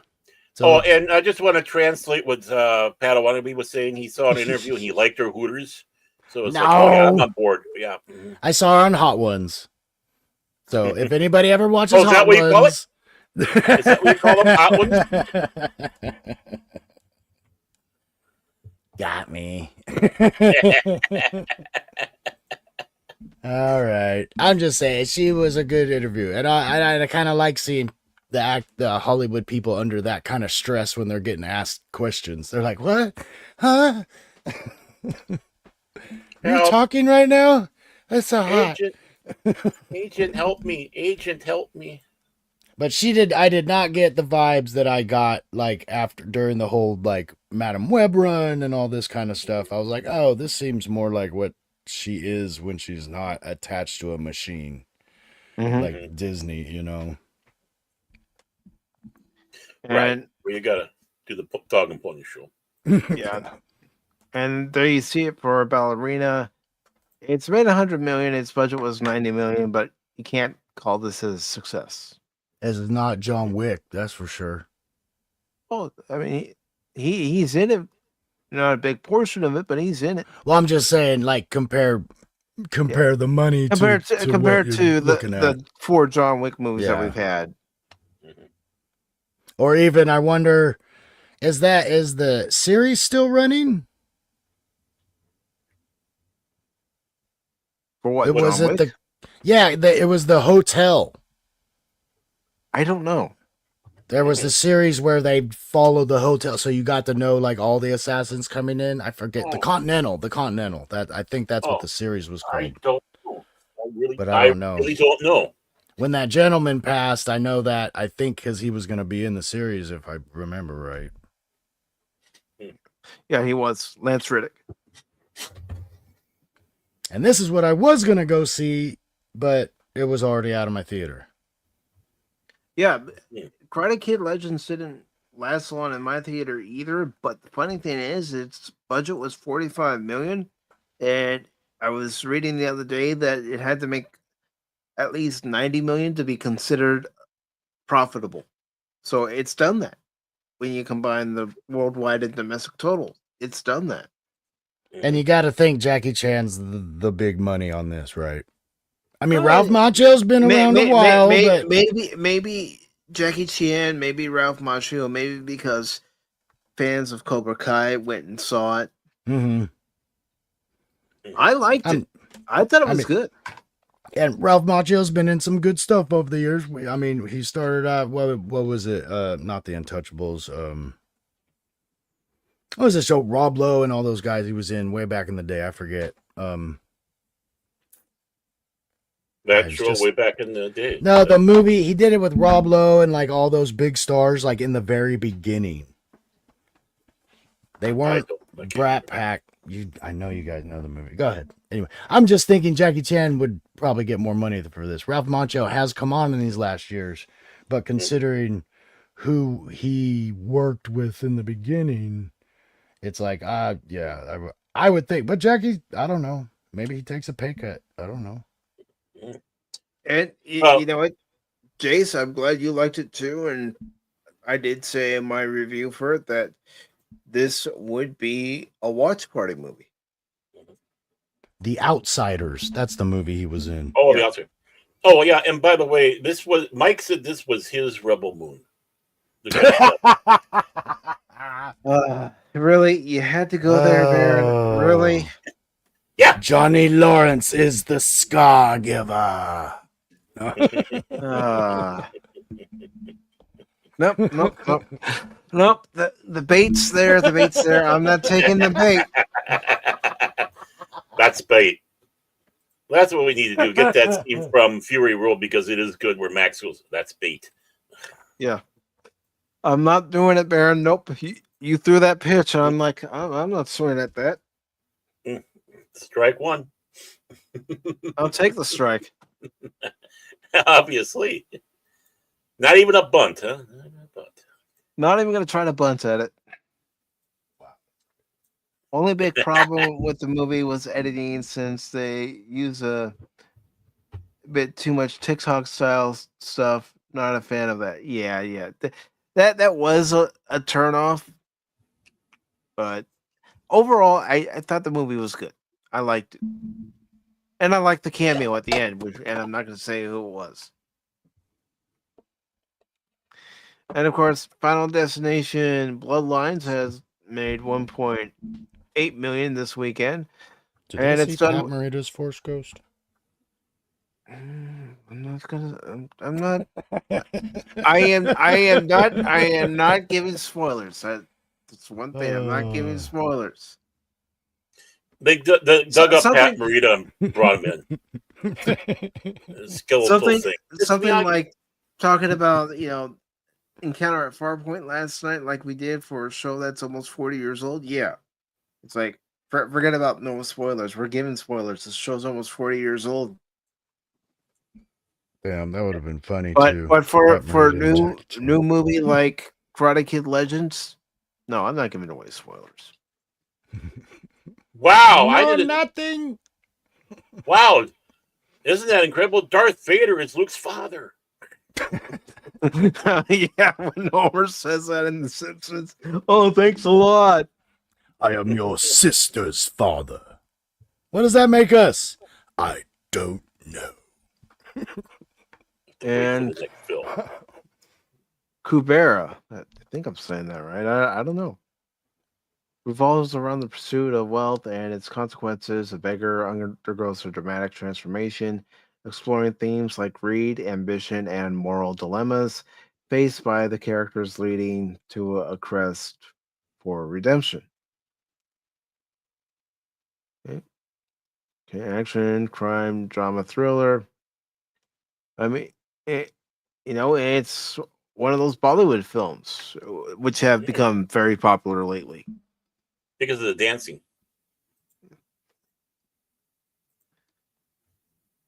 Turn on the light. And Ara says, have to go. Have a good one. Take care. Later, everybody. Aris, thank you for stopping by. I really appreciate it. I'll make sure to stop by your channel. Make sure that I turn the notifications on so I can do that. And you have a wonderful Sunday and a wonderful week. Bye-bye. Bye-bye. Bye. Yeah, I think of the probe from Star Trek 4. Anytime. See, I gave the Jesse Ventura bye. Bye. Bye. Die. Bye-bye. I can't help but do that every time I think of Jesse the Body Ventura. Yeah. I love when you tried to pass himself off as Jesse the Brain Ventura when he was running for governor. I remember. I do remember that. You know, before you get on to the next story, I do want to backtrack a little bit, if that's okay, with Gunn. Yeah, I know you didn't get to give your take on that. I wanted to give you a chance to give your Yeah. One, Gunn is all upset about it because people are taking more interest in the next Batman film, which is not part of his universe and kind of outside of his control in many aspects. So he's the one. I mean, what we need to do is collectively buy crates of Vagisil and send it to him. This guy, we want to talk about being a toxic personality. This man is a toxic personality.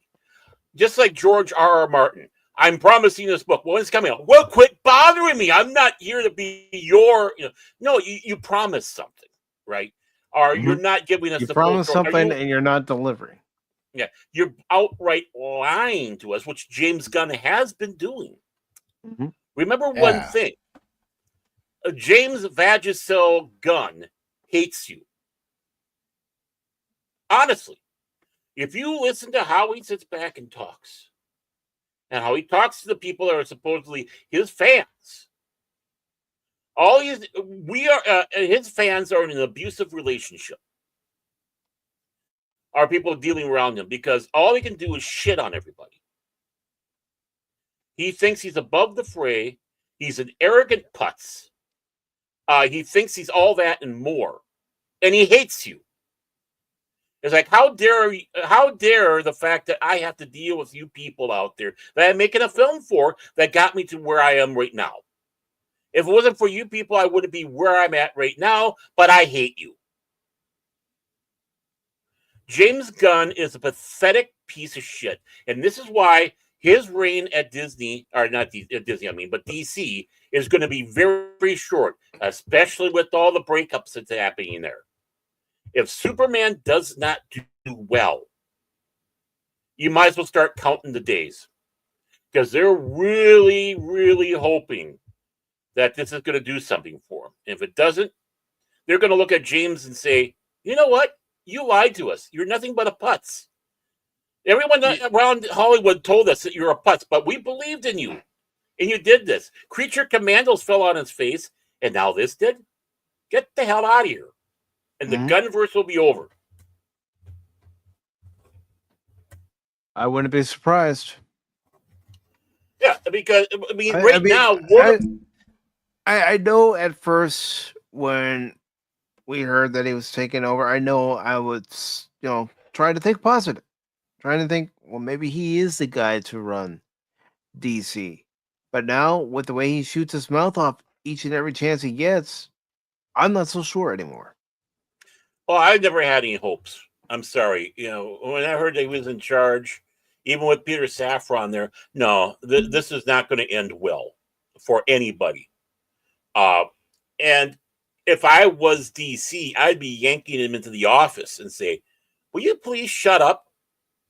You're doing nothing but alienating. That's up to Zaslav, since James Gunn and Peter Safran are co-heads of the DC part of Warner Brothers, and that's what I mean. David Zaslav needs to pull him into his office and pretty much say, this is how I want you to run a division of my company. Right. I'm curious. Was Doom Patrol part of this? I don't know. Because I actually thought that was a pretty good show. And for what it's worth, I mean, Pacific, we enjoyed Peacemaker. I don't know if the second season's ever actually going to happen, but I don't know. And one of the reasons why we enjoyed Peacemaker was because of the supporting cast, not John Cena.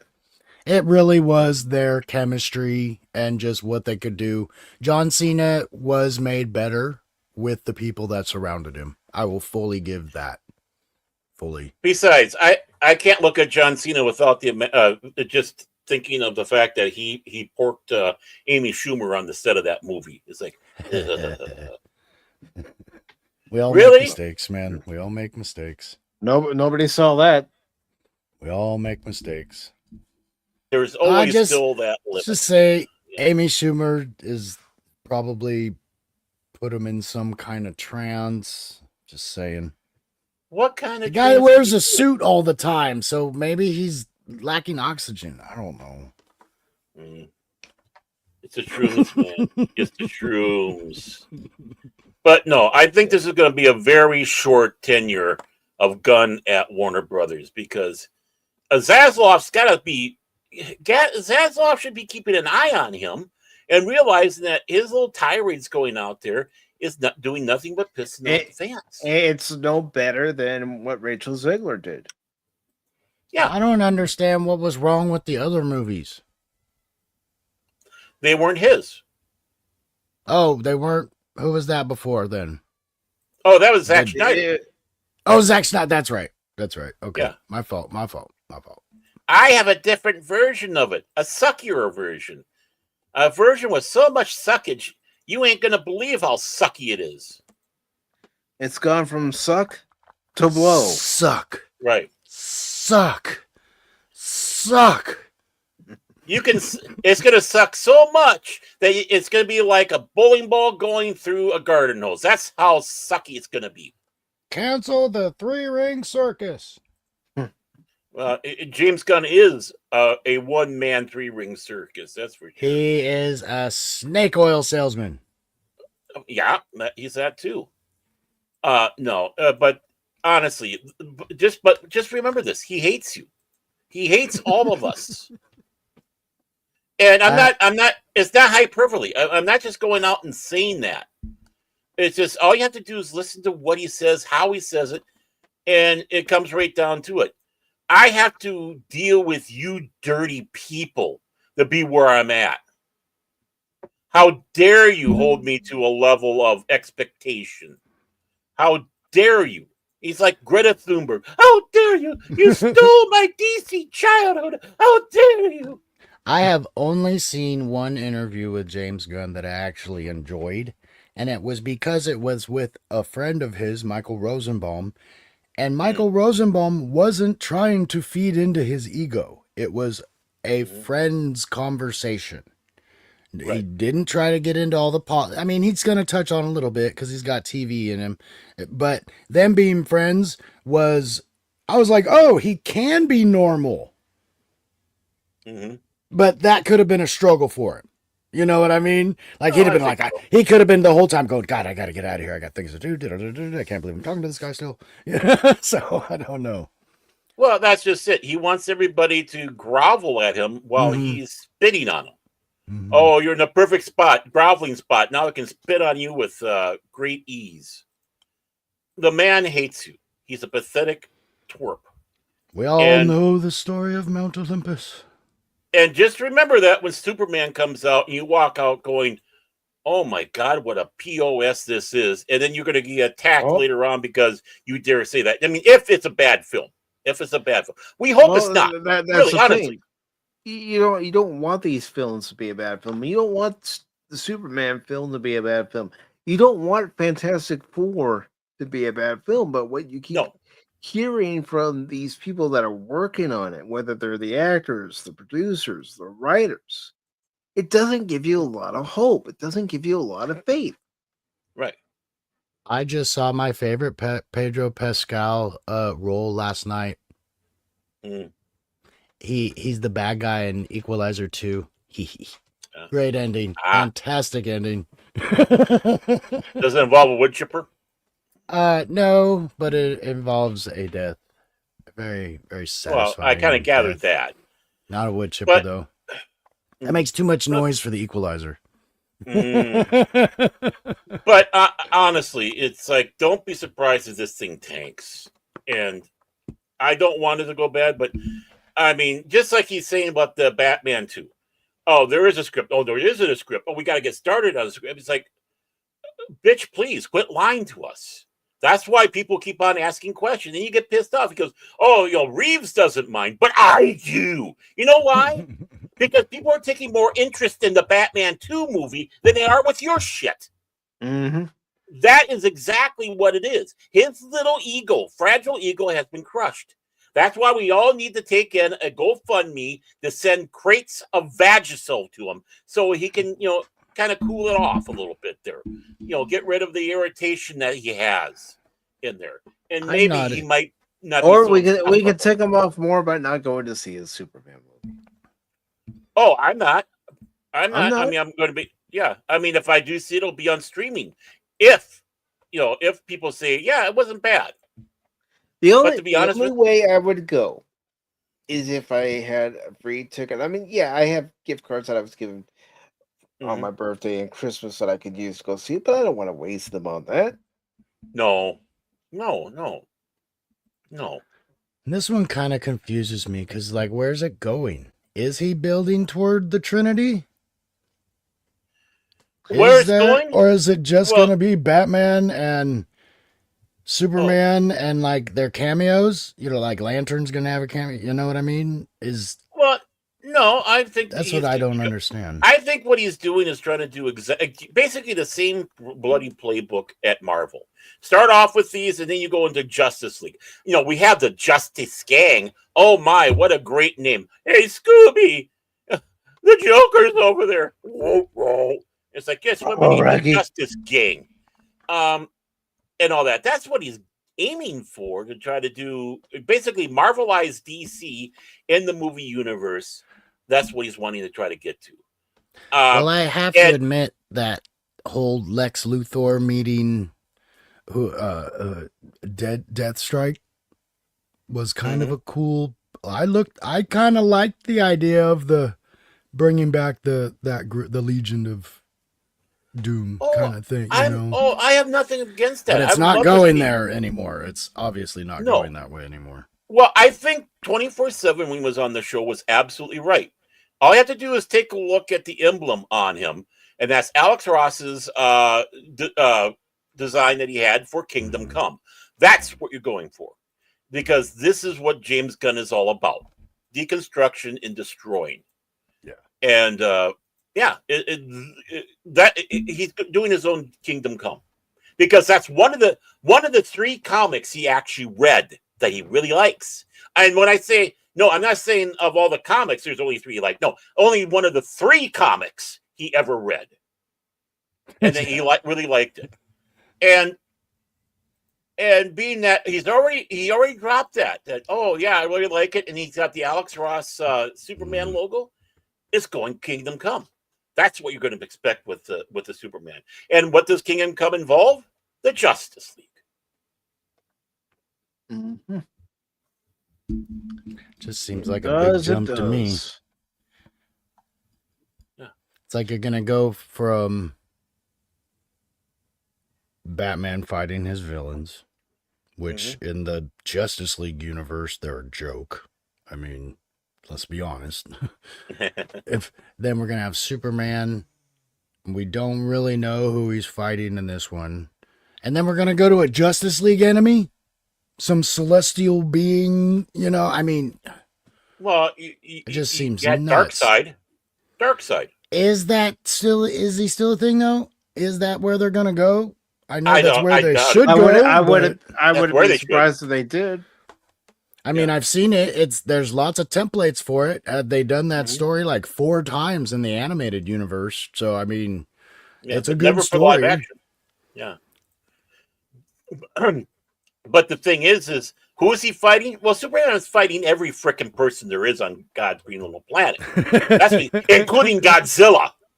I know it's not Godzilla, but it's a kaiju Titan thing or something. Yeah. Yeah, exactly. It's a kaiju, and it's like, okay, what isn't he? While he's being spit upon by a bunch of red-hatted people who don't like immigrants and want to send them away. I mean, just remember, you got to get into all his derangements and shit like that. The man is not as smart as he thinks he is. He's not as witty as he thinks he is. He's not as talented as he thinks he is. I mean, could you imagine if this was like a real world? You got a couple dudes sitting at a bar talking. They're like, dude, do you see what Superman did today? Holy crap, dude. Just picked up that whole bridge out of the water. And some guy's, he's an illegal alien, dude. Shut up. I mean, that's what they're saying this movie's about. Immigration. Right. Immigration. And which, you know what? Superman was about immigration at first. Because the team the 2 guys that came up with him, Spiegel and Schuster, I believe, right? I always get their families were immigrants to the United right. States. This was honoring those that came over to help build this nation. So they basically were passing it on to Superman. But the thing is, what was important? They were legal immigrants. And was it, I'm trying to remember which Superman film or series, whatever, where he sat back and said, hey, I was an immigrant and you welcomed me in, right? I came from another place and you welcomed me in. That's what Superman is about. Mm-hmm. He wasn't here illegally. He was, and he was out there, doing stuff to protect us. This isn't the fact that he somehow landed in Mexico and swam across or leapt across the Rio Grande. No. Yes, but when you immigrate in America, you have to come to this country and give back to America. You have to be a good immigrant. Don't do all these illegal activities. Right. Honestly, Pat Wannabe is paraphrasing what Arnold said this week on The View. Mm-hmm. Yeah, they didn't like it either. I know. He did some similar stuff on Jimmy Kimmel, and it's like, about time, man. I mean, honestly, he's got to be like our greatest immigrant. Well, kind of, So. Arnold did immigrate here from another country, and yeah, he gained a lot of success first in bodybuilding, and then becoming an actor and becoming a lead actor. And James Cameron. Well, you know where he got his really big start in a lot of money? His real estate. Yeah, construction company he started. Yep. Mm-hmm. Building apartment buildings. Mm-hmm. For immigrants. Immigrant bodybuilders. Yeah, they got a really good documentary on him right now. But he's mentioned it in many interviews. It's not Mr. Universe in the movies that made him a millionaire. He just wanted to be in movies. He didn't need that money. No. It's just something he wanted to do because of who he idolized the man who was Hercules in the old movies. Yeah, George He Lucas. wanted to do what that man did. That was his blueprint. So And he was Hercules in New York. But no, it's James Gunn. James Gunn is, I mean, just the fact of what he's saying here and everything else. This film is. I'm sorry. I'll admit it. I'm black-pilled on this. I do not see this being popular or doing well. But real quick, Jace, you were gifted a channel membership. Today's streams for all channel members to hop on the panel and give their thoughts. If you want to hop on, brother, hop on. if you're able to, But you got to come over the Rio Grande. Okay. and I hope you're feeling better. Just click on the link that's pinned to the top of the chat. That'll take you directly to the StreamYard link. The StreamYard. The StreamYard. He just told you, Chase, buddy. I just told you. Go to the pinned comment. You have to Click on the listen. link. Click on the link in that pinned comment, Jace, and then that link will take you to the original post where he put the StreamYard link. How do you think Padawannabe found it? Come on. Remember, he's Norwegian. Take it easy. I am taking it easy on him. Motivating him positively. We're gonna bump you up. Yeah. I can Those are my crush him cousins. right now. Those are my cousins. They are not as pumped as I am, but they are still good. But if I wanted to, Franz. I could crush him right now. Come on, Jace. I could flick him with my little baby finger and he would fly across the room and land in his own poop. You talking about James Gunn, right? Having that's what would happen to James Gunn, right? Yes. And Looking remember, good, we are man. taking contributions. We are taking contributions to send crates of Vagisil to James Gunn to soothe the burning that he has. Padawannabe, it worked for you, didn't it? The link? I think it did. The link worked. Well, I think he's trying I to go pushed in the by button. 540 Studio. I You think can't that's go what- in by button. your 540 Studio, Chase. You gotta go in under your Jason Fox at 540 Studio. That's who it was gifted to. It wasn't gifted to your 540 Studio account. It was gifted to your Jason Fox at 540 Studio account. little The one you were baby just in. This is why I'm Man. against immigration. This is why I'm against immigration. Just this right here. I mean, that's it. Deport them all. What is wrong with you, Chase? Why can't you follow simple instructions? Why do you need me to crush you? I Come forgot it on. when I went to my other computer, I forgot it, man. But hey, everybody, hope you hear me fine. Hear you great. Oh my God, you're you so- sound terrible. Loud and I can't clear. understand the word you're saying. You're sounding But no, yeah, Norwegian. yeah. You got to change the filters. It makes you sound Norwegian. Oh, I sound Norwegian. Okay, what is your shit. name and what does your daddy do? Who is your daddy and what does he do? Who's my daddy? Oh, hey, everybody. Hope you're doing Hey, well. Jace. Doing well, brother. How are you? Yeah, no, when it comes to this fucking James Gunn thing, I have a lot to say because I follow up Go all ahead. his goddamn Go ahead. Mm. Everybody, be warned. He's gonna let loose.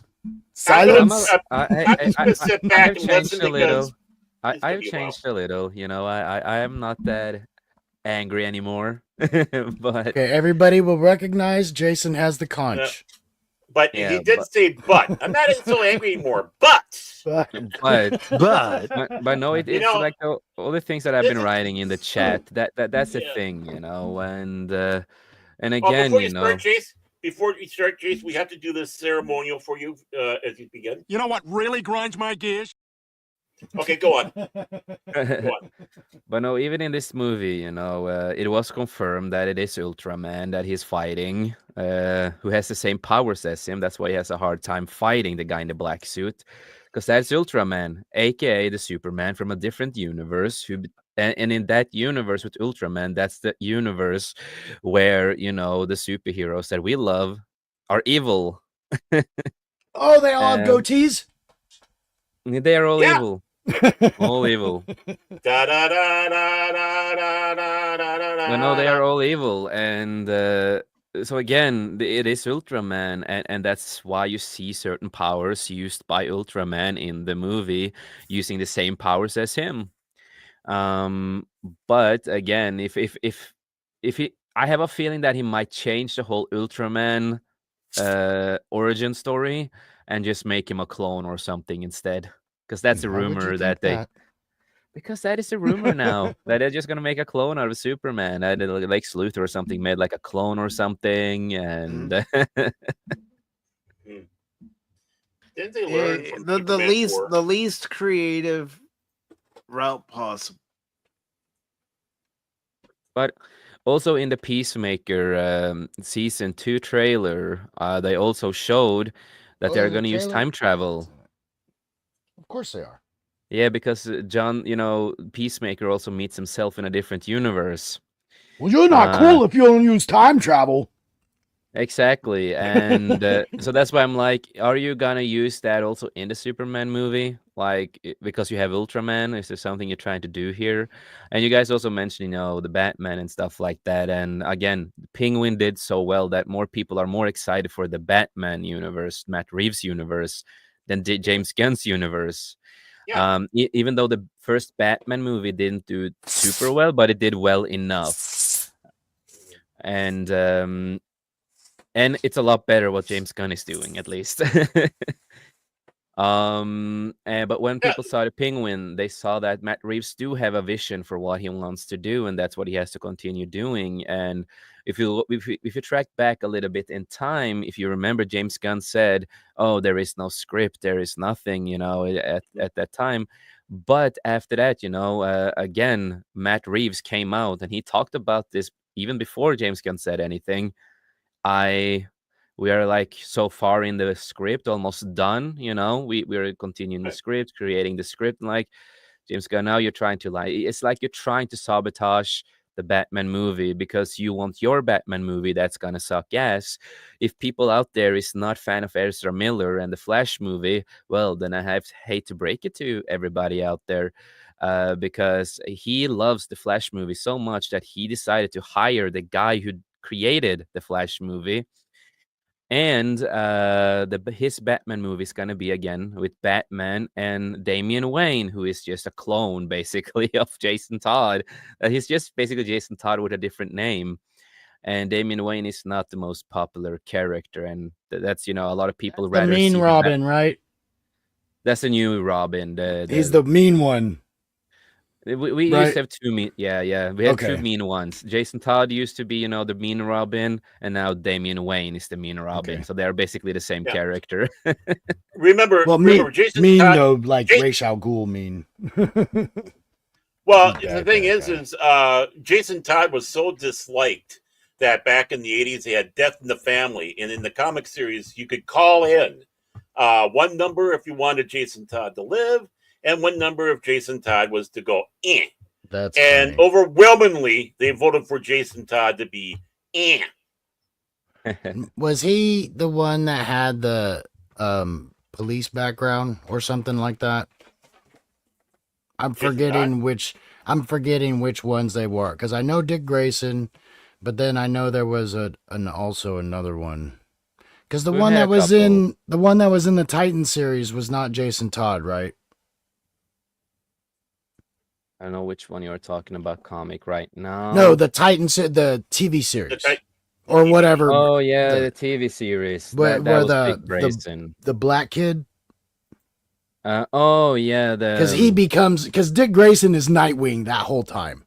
So, but I know that it's not Jason Todd. I'm pretty positive that was this other Robin. We have 3 Robins there, because in the beginning,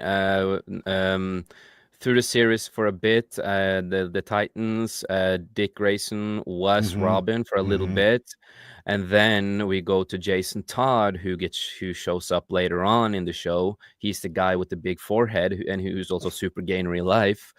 And then we get the new version of Tim Drake, who's black and Latino or something. That's the one. And also Tim gay. Drake. That's what it was. Yeah, and that's they, what it was. you know, because they made him bisexual in the comics, and they wanted to make him a person of color in the show at the same time that he's gay. Yeah, I figured that. Yeah.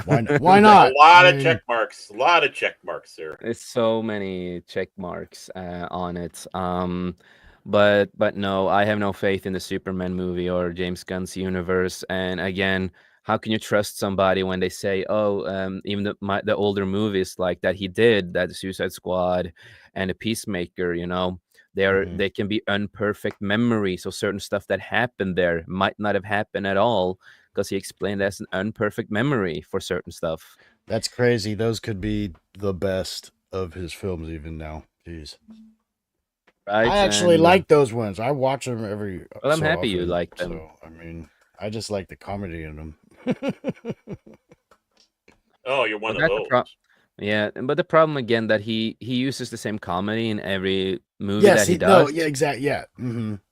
And then he claimed also now that, but the Superman movie doesn't have the old school, you know, the Guardians of the Galaxy humor that he basically always do. I don't believe you. And then I saw the trailer and then other trailer and I'm like, bro, this is exactly the same comedy. What are you talking about? Superman doesn't do jokes. That's not his shtick. And he removed the American way, you know. Now it's the whole world Justice way or whatever. Yeah. Well, the thing is, Superman does do jokes, but they're wry, they're witty, and sometimes dry.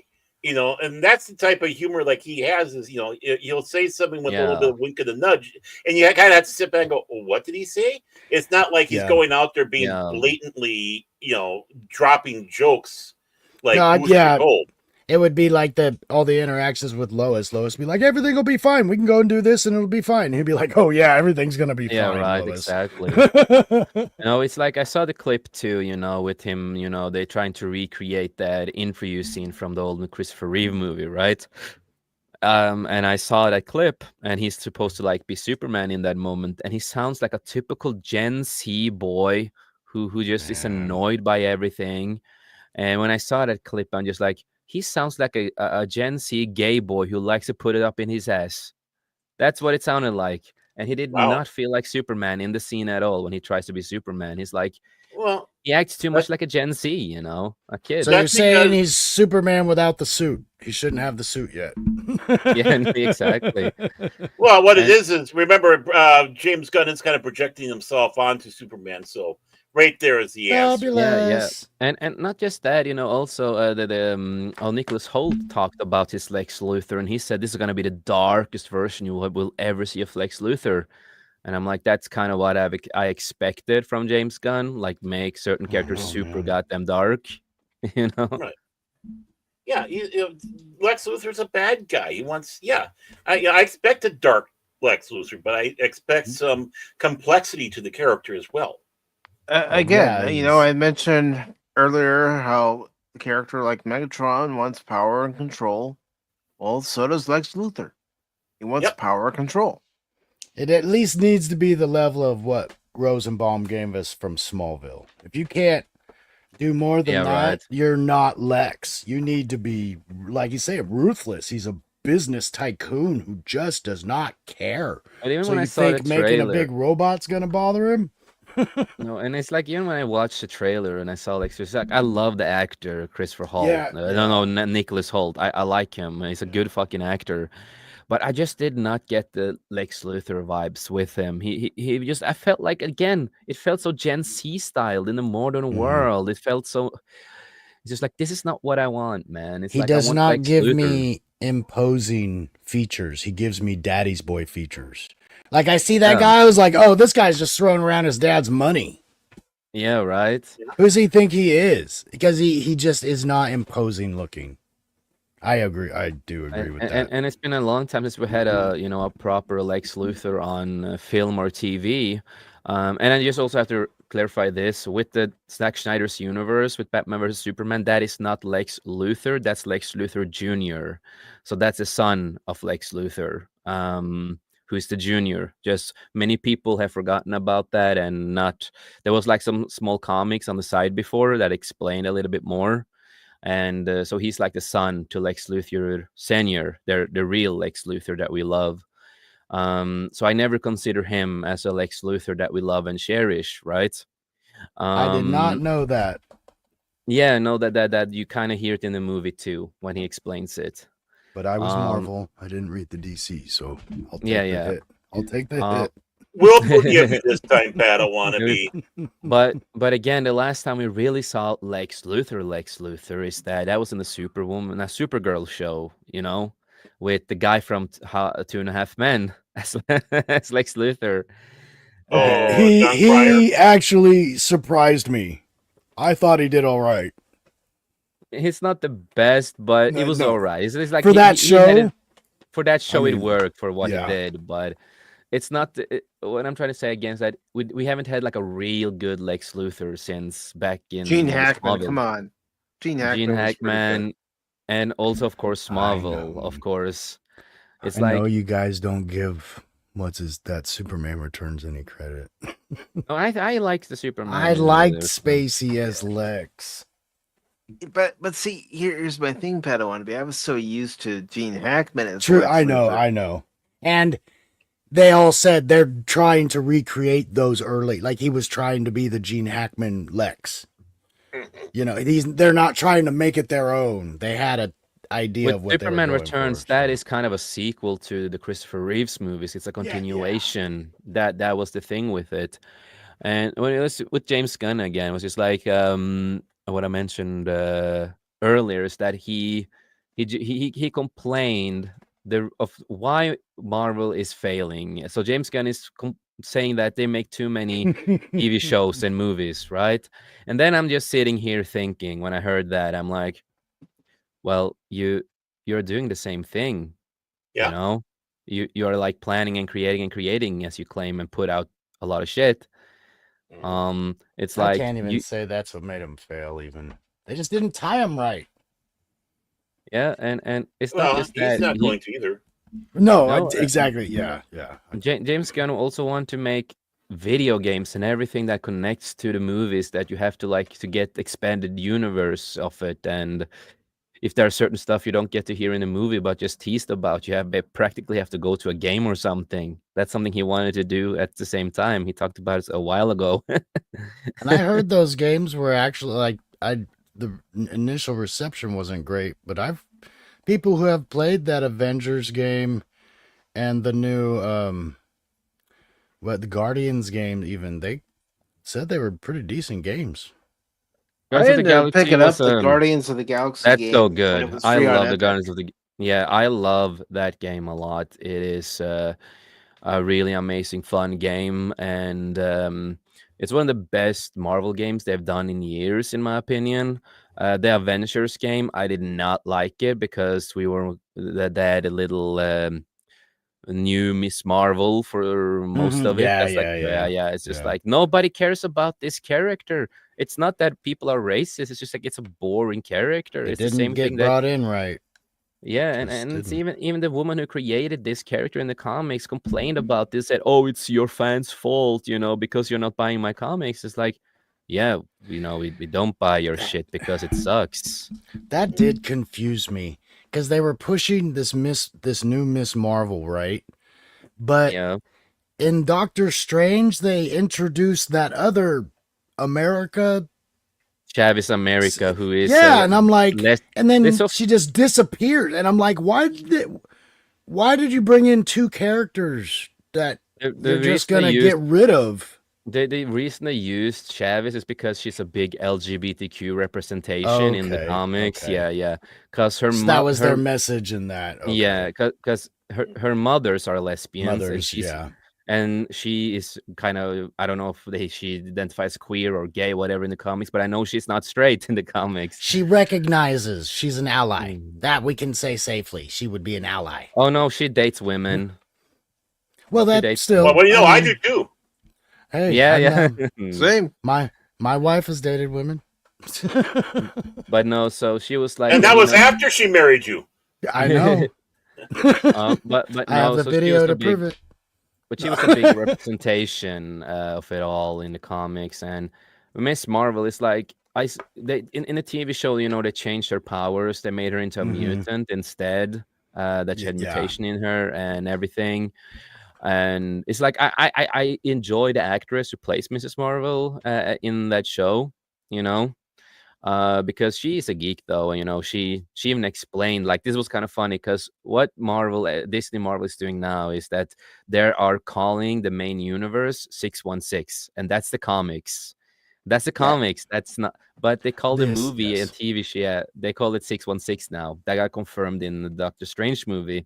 They called Well, 616. did it? Because I remember them saying they're like, okay, the 616 we know is technically like 10,005. I remember all those talks a while back. Yeah, no, they So they did did confirm finally it. get that. Okay. Yeah. And then even on the Miss Marvel thing, like even in the new film, didn't her powers come from the bracelets? So they like changed her even a little more. Yep. It's the bracelets and a mutation in her body that made it work. Okay. So she did have the Um, mutation initially. Yeah, and Okay.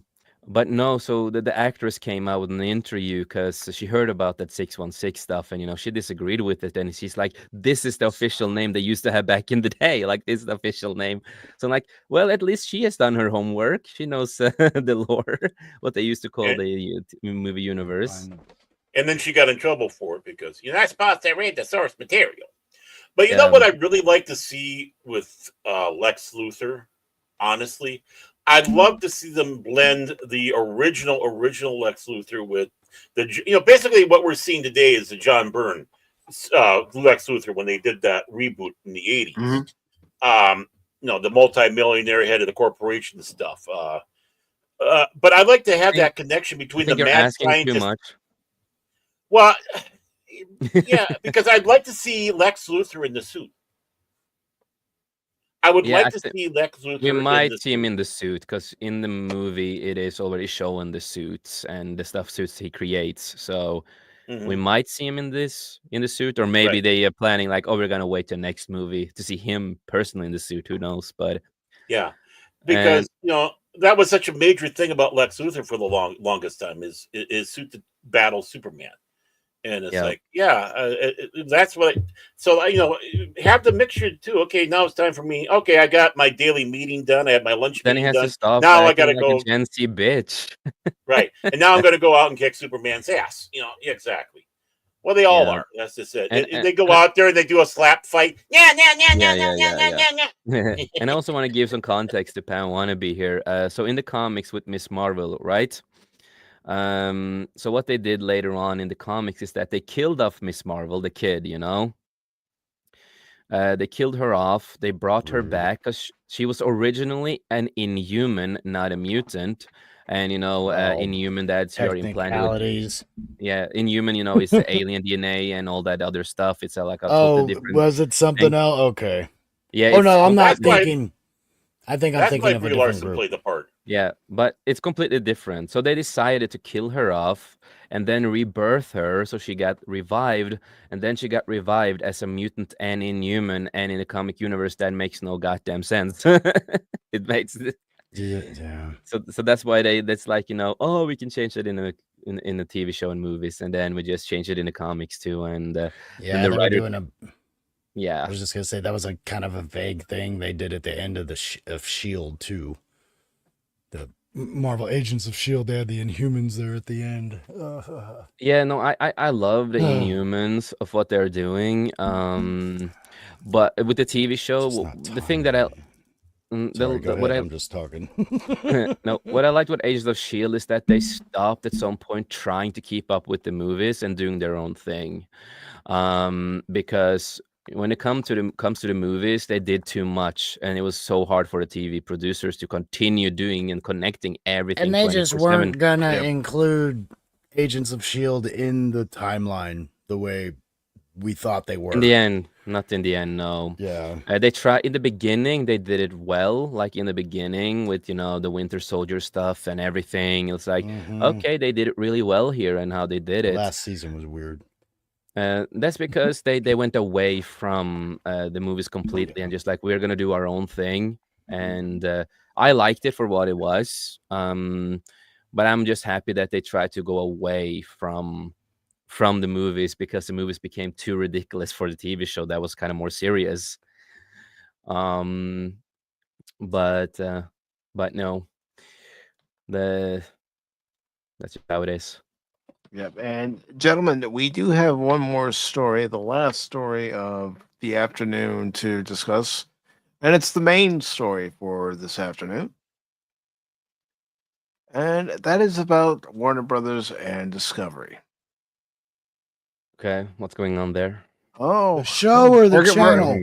we're gonna get into it. So hang tight.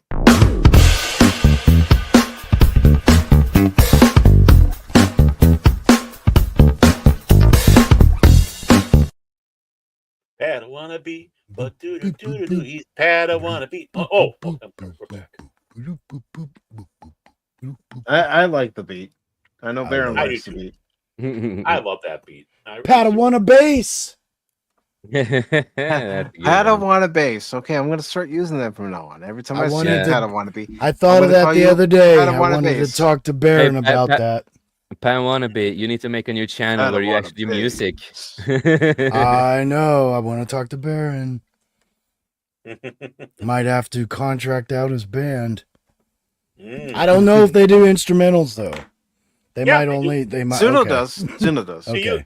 Do you listen to my stuff? Of course it does. They do instrumentals.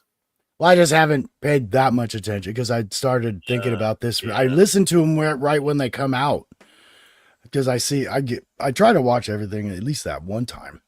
But I was like, oh, I want to. Oh, you tried to? Oh, you tried to? I try to do everybody's. But sometimes He like tries to do everybody. Oh, Well, I try to, that's like- how Oh, get your crazy. notifications Crazy. and I gotta swipe. I gotta watch later to all my podcasts and I gotta put things in different places. So that's why sometimes it's like, oh, I didn't realize this video got Like, put in it's my not watch getting- later. The instead of phrase is me not just getting watching better, it. isn't it? No, It's I do not understand supposed if I to. wanna be. I'm That 50 happens years to me. old, dude. It happens to me sometimes too. I put like watch later and I have my own lists, and then sometimes I Mhm. forget it. It's And I like, look yeah, this through it. karaoke song, get in my Yeah, this exactly. list. It's like I when I've gone through the list, I'm like, oh, this is from 2, 3, 4 years ago. I was supposed to watch this. Yeah. Never watched it. Like, oh, That's shit, where I need to that watch it. went. Yes, exactly. Especially when you put them in the wrong file. Oh god, yeah. All right, so we have this article from Bounty into Comics, which is by J.B. Augustine, posted on the 17th of this month. And it says Warner Brothers Discovery to split its operations into separate entities by 2026. What it means for DC Studios and company debt. All right. Not surprising with that, but all right. After reports and some radio chatter, figuratively, Warner Brothers Discovery is moving ahead with the breakup of its operations into separate functioning brands. These brands will be in the same family but work autonomously, with their own directors as two publicly traded companies.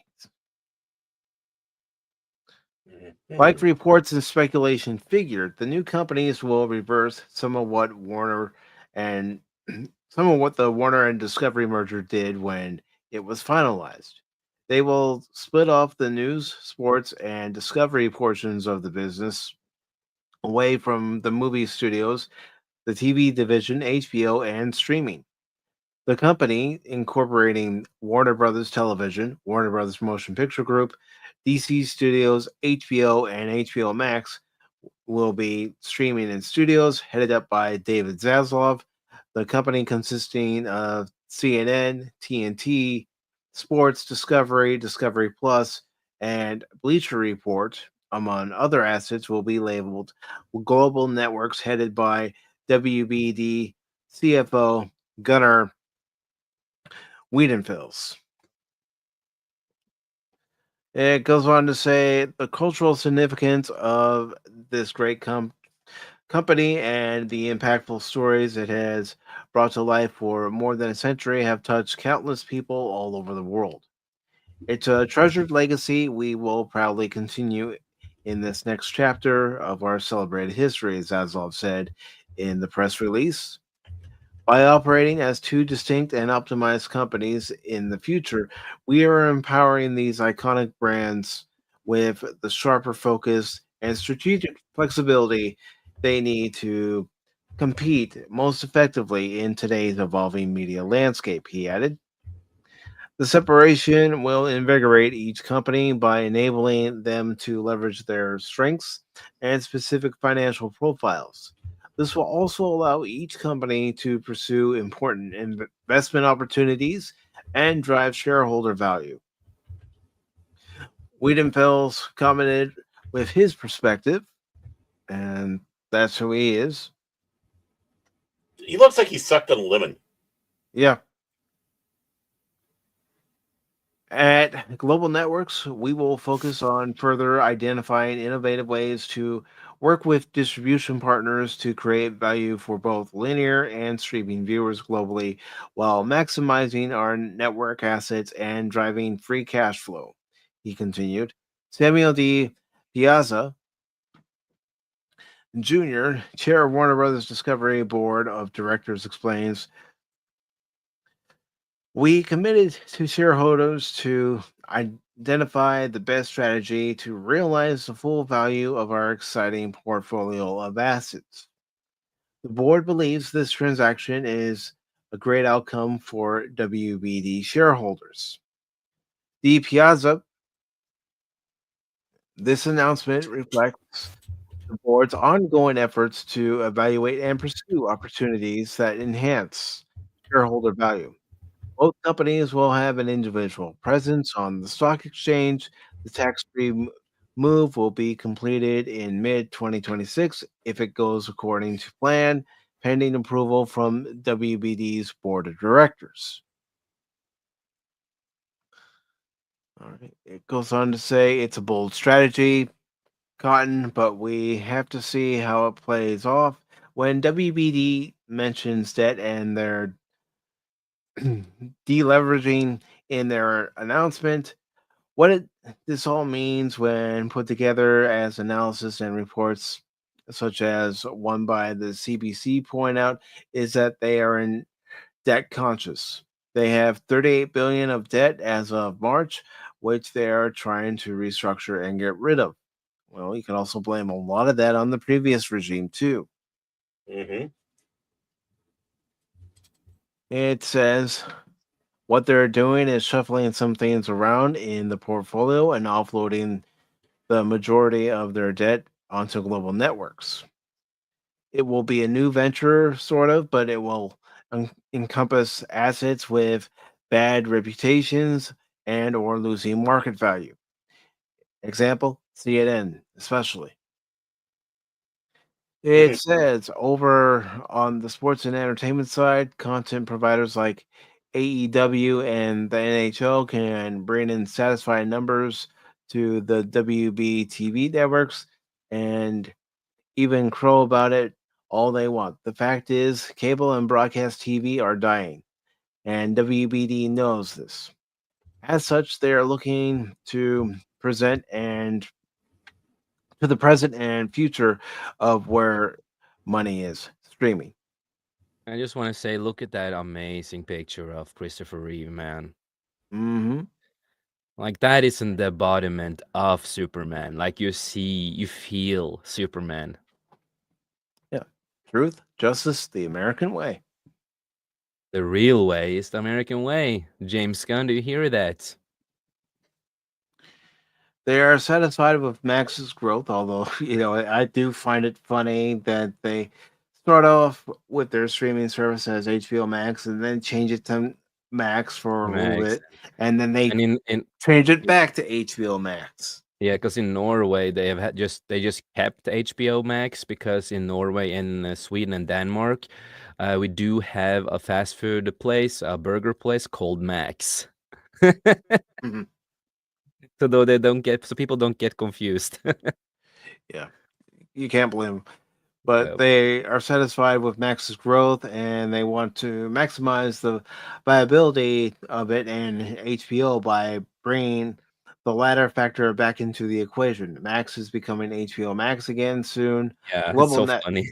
yeah, it is. And some people would pick on me because I would still call it HBO Max. I said that's what it's always going to be. It's always gonna be like that, and everybody's gonna call it that. So there Yeah. were no point of just calling it Max. It was just like, why that stupid change? People would still call it HBO Yeah. Max. Yeah, because why are you going to go for the lesser of the two pay services you had, especially with Cinemax being known as Skin-A-Max. Mm-hmm. So Yeah, and again, the HBO name sells. That's their company. Yeah, Like it that, does. it sells. If you just have Max, it's not gonna sell good to people. Just in marketing. no, the guy who came up with that should have been walked the plank. Yep. Global Networks is going to be separate from that, plus a risky debt heavy investment for stockholders on top of it. The split comes with other difficulties. For instance, creditors of Warner Brothers Discovery are consulting advisors after the company proposing banning investor cooperation pacts as part of its plan to split. The Wall Street Journal reported on Monday. CBC noted law firm akin Gump, Strauss, Hauer, and Felt is organizing bondholders to push back against the proposal and negotiate better terms. The journal reported, citing people familiar with the matter. And real quick, I do want to say hello to Tommy of Tommy and the Guinea Pig Collective, who is over on the X side. War Pig. You don't want to mess with that pig. He's the War Pig. He'll kick your ass. You know it. All right, so Whoa, big. it also says they also note WBD stock fell midday after the announcement of the split. After a quick gain, overall their stock is down 60% since the Discovery merger. CBC reached out to the CEO of strategic advisory and consulting firm called Madison Wall, Brian Weiser, who doesn't see the upside of WBD's machination here. Also goes on to say it could actually backfire and make them worse off by favoring financial engineering over focusing on improving existing operations or pursuing new opportunities for growth. Well, this is just a temporary fix. They're not actually solving the problem. No, it's a Exactly. Band-Aid. Just yep. Exactly. They don't have problems. A deal like this can hamstring both sides of the company until the transactions are closed. And it says, still, the split looks like good news for DC Studios and its relevant IPs for now, as nothing is about to alter their path they're on. One Zaslav has expressed his full support for in the past. That said, the costs and debt keep piling up with Superman, which might be more expensive than everybody lets on. Yeah, that's another problem. They have a debt collectively as a studio, but they keep putting out productions that add more and more and more to that debt. Yeah. And I don't think. James Gunn was demanding stuff. Yep. And I don't think this is a sound strategy. I think they need to sell off assets. Mm-hmm. Everything's fine. It's fine. Yeah. It's fine. It's gonna be fine. No problems. No, you ignorant. You ignorant. Yeah. I don't even use HBO Max, so I did, No. and I don't anymore. it costs too much, man. I didn't find enough on it. Yeah, Well, no, yeah. that I do agree with you. Especially since I live in Norway, we have so little stuff on it. That's kind of sad. And then I like see if I use a VPN and use HBO like that, and I'm like, shit, this is a lot more than we have. Why don't we have this? It's like same with Netflix in Norway. It was kind of funny. It is a movie. It's like a Christmas goblinish gnome movie that was like made in Norway and stuff like that with I think it was some American actors or something were in it, and they come to Norway, and it was a Norwegian movie in general. And I was waiting because I wanted to see it. I wanted to finally see it, and I knew it was on Netflix, right? And then I Right. go to Netflix and I can't find it, and I'm like, why the fuck is this not on Netflix, right? And then I go on the VPN and I go on Netflix in America, right? Number And I'm one, like, baby. and I'm like, why the fuck is that movie there and not here in Norway at the time? Finally, it's out now, places and shit, but it was not there. I'm like, why did you guys get the Norwegian movie before us, like in the streaming service? Well, you see how it works with streaming services. Jace, Morgan had a Art of great deal. deal with them right now. Fantastic, beautiful deal. It's the art of the deal. Yeah, art of the Wonderful. deal. Yeah, exactly. Nobody but- can make a deal unless it's America. Only America can do this. No, but it's gonna be interesting. It's gonna be interesting to see what's gonna happen with the HBO and everything that's going on that they're talking about. I don't care too much because I'm not paying for it really. I only pay for like 3 services, so I'm just gonna keep it with that. Well, HBO, I subscribed because I was like, oh, I can get all this great old HBO exclusive content. Carlin Live, maybe Richard Pryor might be on there, but all these old things, none of it was on there. Really? Like Robin Williams would have one special, and it's like, I know Carlin was putting out one a year. He was HBO's guy, and I couldn't hardly find any of the stuff I was like, oh, all these movies that only was on HBO back in the day, and it was not as big of a library as I thought at all. It might be different now. Well, also, what they do with HBO Max is they pull things off that service. True. Yep. I know once everybody else started doing services, they're like, we don't need Max now. Give us our stuff back. Yeah, right. Yeah, no, I only I pay for Netflix because they have stuff there, and I have a family at the same time. And I always promised myself I would never in my life have Disney Plus. But when you have kids, when you It's have kids, you have to have it, dude. when you have kids, and how the much fun thing more money would we be spending to buy all this stuff? Yeah.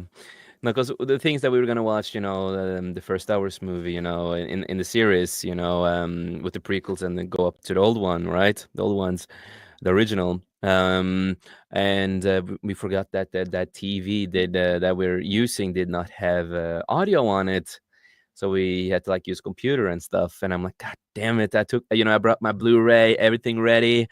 I'm like, God damn! So I'm like, fuck it, screw it. I'm just gonna do the Disney Plus deal, and so we have a lot of stuff. So of course my daughter was really happy because she could see Frozen many times.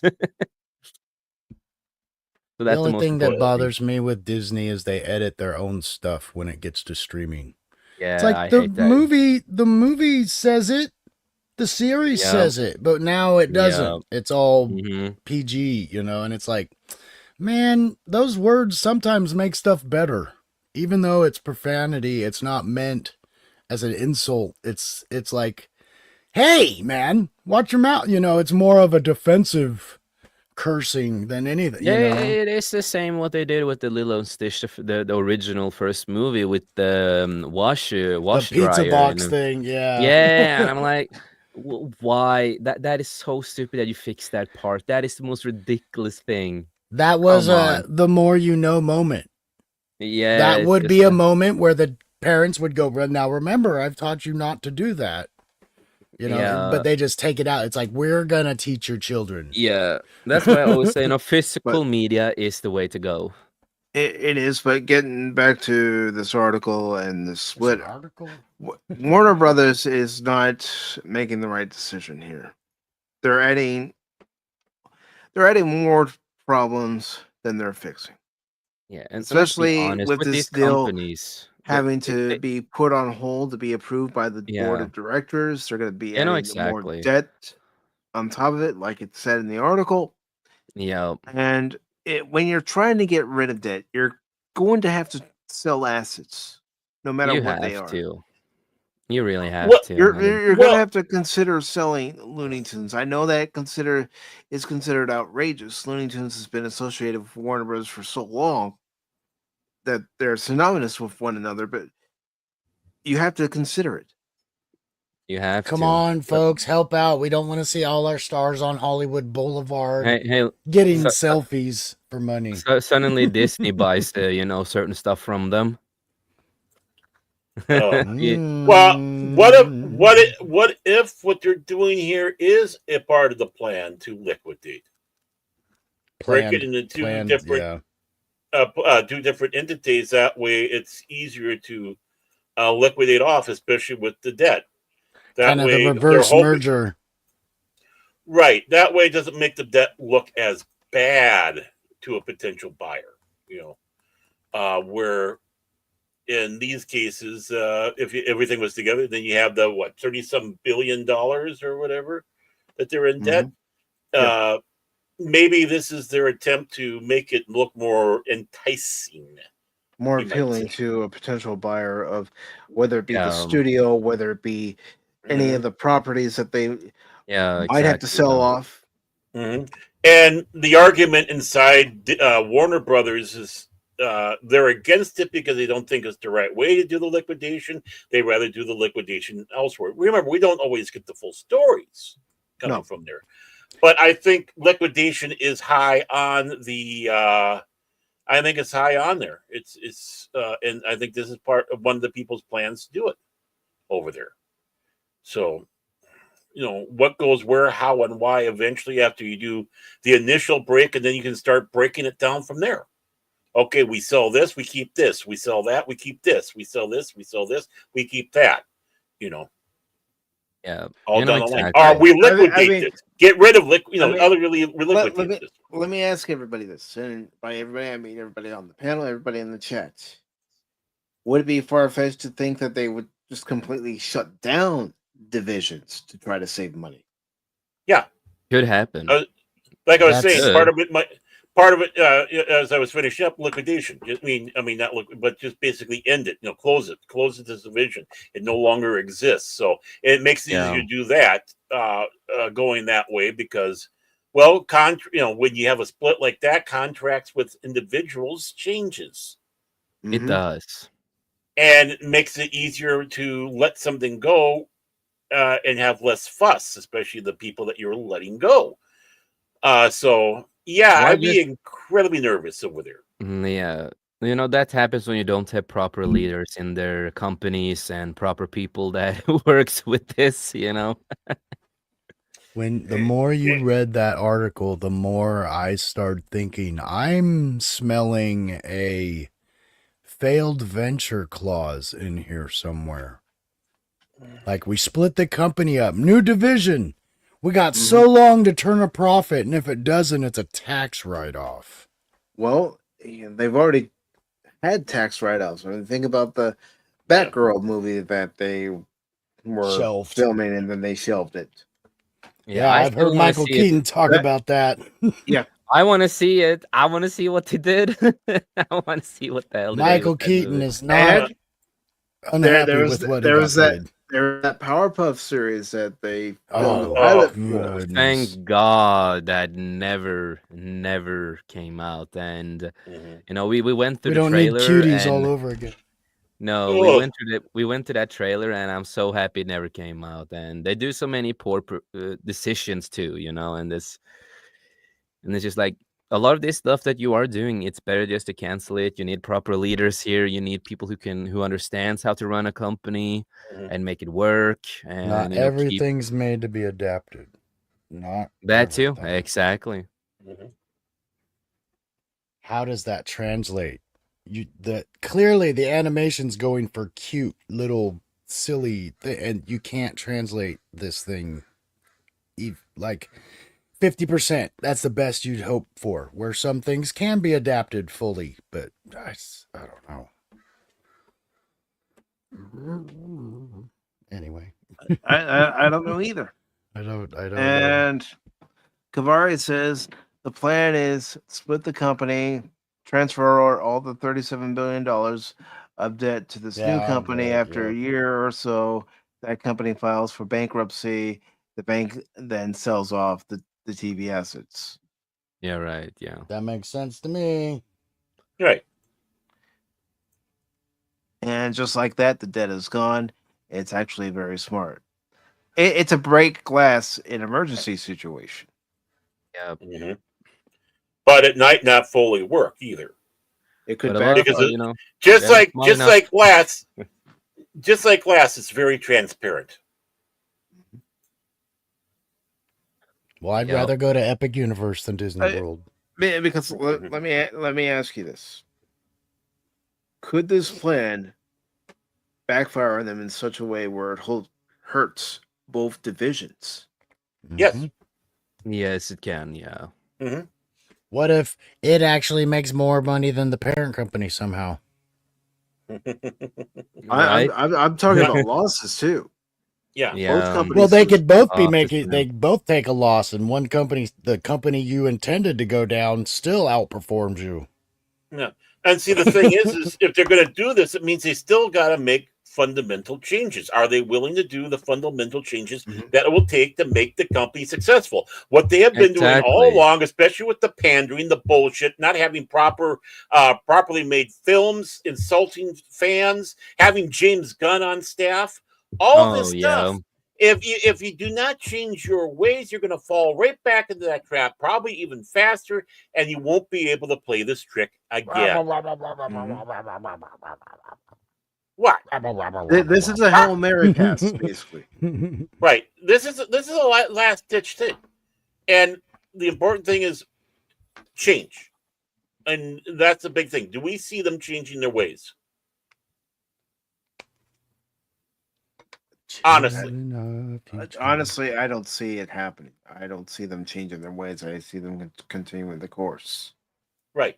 So if they're going to bring out the pandering crap all the time, they're going to keep on bringing out the woke crap all the time. Having this stuff over story and such, bringing in actors and actresses that can't act the way out of a paper bag, but think they're entitled and they whine and cry. And of course, which helps your project, just what we need, a bunch of Rachel Ziegler's. Yeah, you're not going to go anywhere fast, and it'll hurt you fast. Yeah, it'll come in at you even faster than it was before, and you are going to be, then everything's lost in one way or another.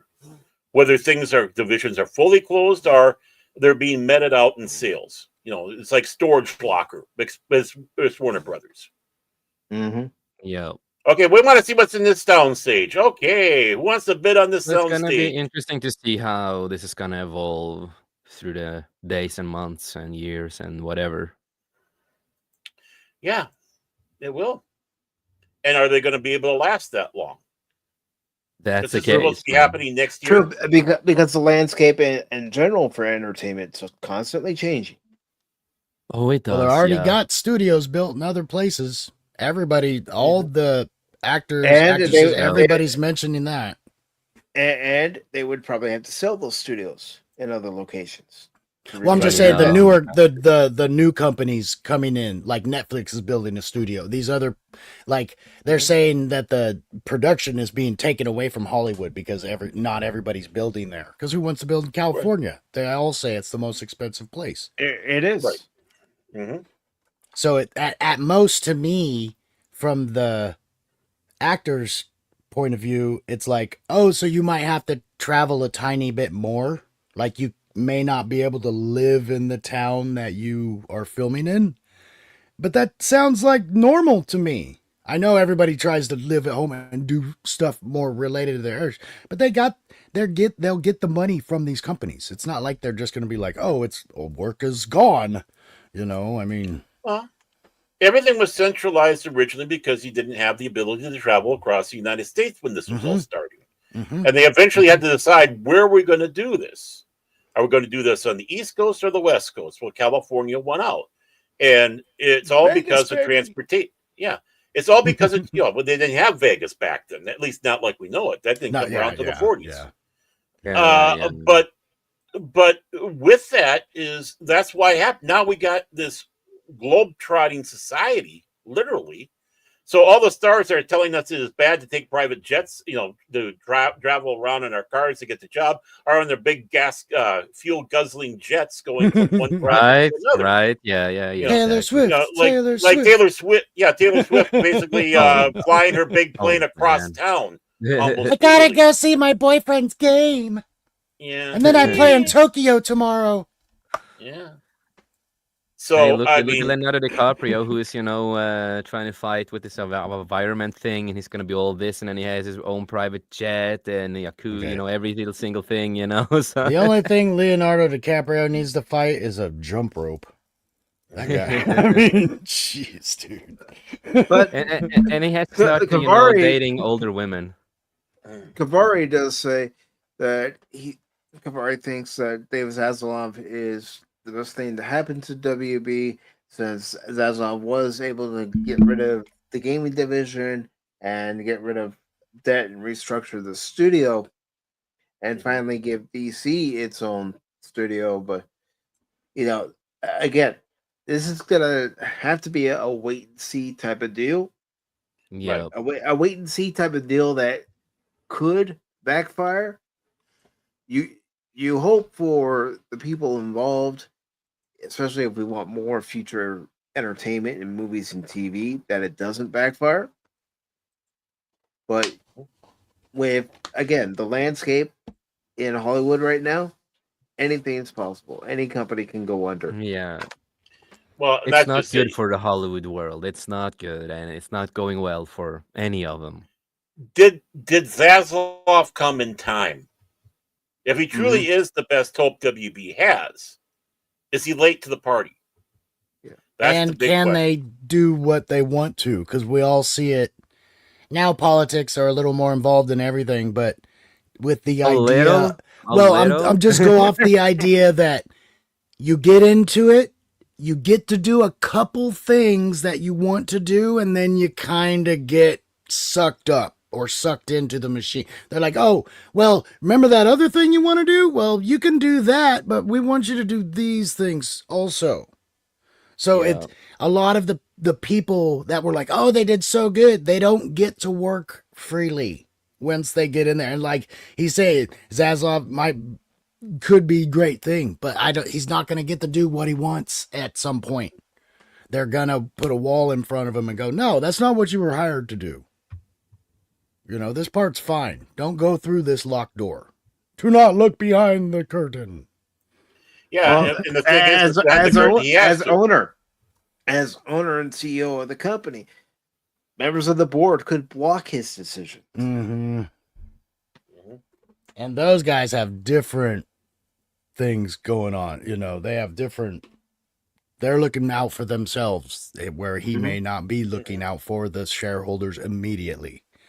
For some reason, making $54 million this year instead of $64 million is not good enough. Yeah, you're right. That's look at it. That's what really kind of screwed everything. It's like, dude, you guys can take less money this year and still do better. Just do better. Right, and then you'll do get more better. money. Exactly. Any other final thoughts on this article before everybody starts to promote what they have coming up? Not really. Other than I just want to show a demo I'm working on before we wrap up. Okay. What about the others? Oh, I have Okay, nothing to say. You're here, so I'm lie. not promoting you, Jace. And I have to see how things are going here because of the insanity in my life. So I'm here, I'm there, and sometimes I feel like I'm everywhere. Here, you're here, you're square, but you're not queer. Yeah. Oh, and check out the latest first time watching on Pop's channel where we talk about Forbidden World, not Planet. Oh yeah. Oh God, what a horrible movie! You love it. Yeah, I can hear Well, it on there's you, some. love it. There's some stuff I liked about it. It's the same thing that my 13-year-old self liked about it. But other than that, Yeah, no, exactly. that's it for me. All right. What about you, Padawannabe? Okay. The house is moving forward. Things are moving forward. I've had a drastic change with what's going on in the house in the last month. So seems like there's going to be a lot more room, which hopefully will allow me to do what I want to do. I don't think I'm going to be able to do live streaming the way I wanted to. I think I'll probably have to start off with some videos, which is fine. I'm totally good with that. So watch for me on YouTube, the Padawannabe _ same as on Twitch and Rumble, I believe. So I'll probably start streaming on Twitch through the Xbox also, because I do like the idea of this is kind of what the everyman has. Kind of with the same idea of what my collections will show on my channel eventually. It's don't go huge out of my way. Oh, these are the games that I play. Nothing's going to be super new. That's what you're for, Pacific. Wow. But I think it'd be cool, especially with these new games coming out. And it's like, has anybody even played the first games anymore? We have all these Assassin's Creed games. Anybody remember the first few? Yeah, So I right. might be doing that kind of thing because there's a lot of content on Game Pass, and it's like, well, yeah, you have Crackdown 3, but what about 1 and 2? So I'm thinking Right. of kind of doing something like that, and it's like, plus it'll be kind of a, hey, look what's out there, and you could probably find this game for $3. So there's still a lot of great games and old things that, it's kind of all going to be in line with my idea of this is just what I've collected over the years. This is what I do. This is what I like. So please subscribe. I'm going to try and get stuff out because I have been coming up with some newer ideas. Padawanna base. So. This is the pet I want to be, and I'm going to show you a game I grew up with. It's called Pong. Oh, see, that's something immediately. Like, there's an arcade by my house, and they have a tabletop 3D version of Pong. Wow.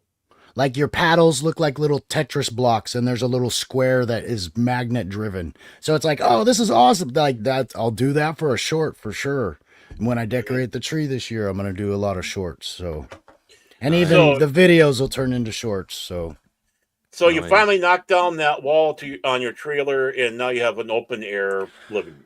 Well, let's just say there's a certain boy that's not involved with the family anymore. Hi. Not involved with the family. That sounds a little personal. When you're not involved with the family, Padawannabe.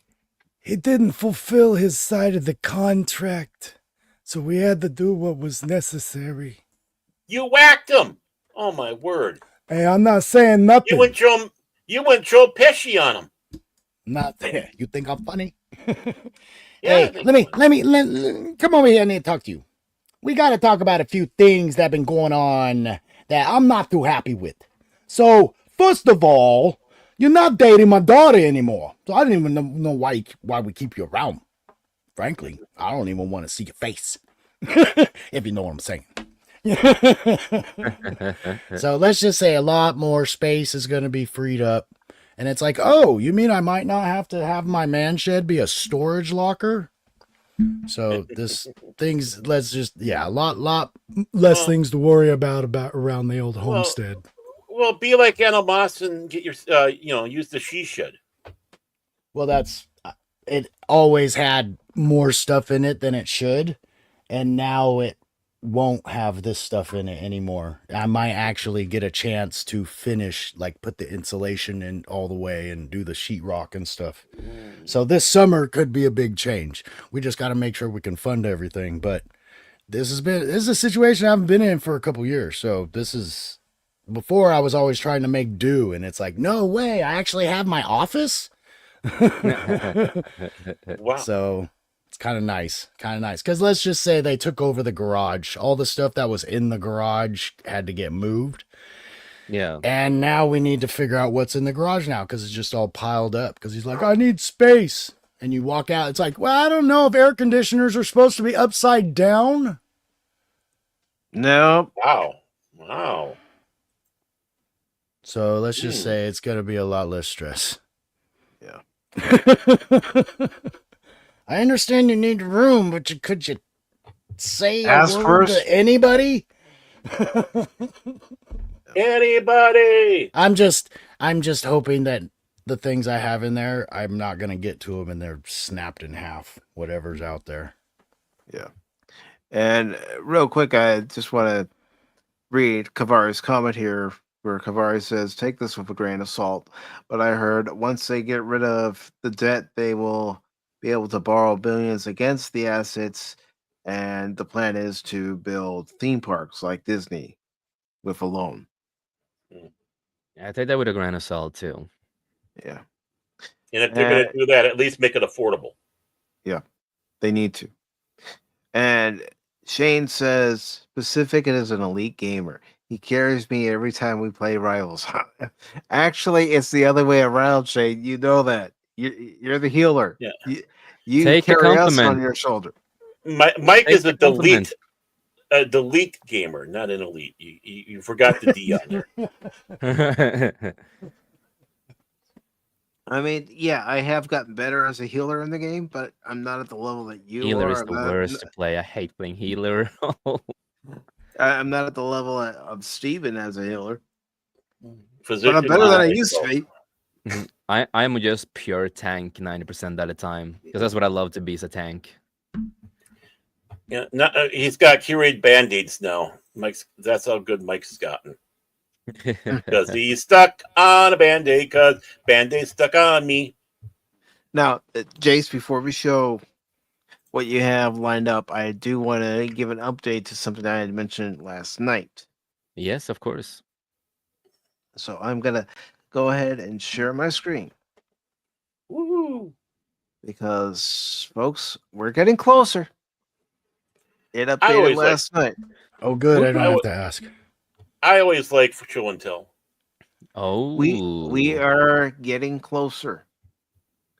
Currently, nice. for the watch Ooh. hours, That's we're at 3,706 watch hours. We need 4,000 to be fully monetized to be able to get that ad revenue, which would help if I want to use the Back to the Future theme for the Back to the Future watch party coming up on July 2nd.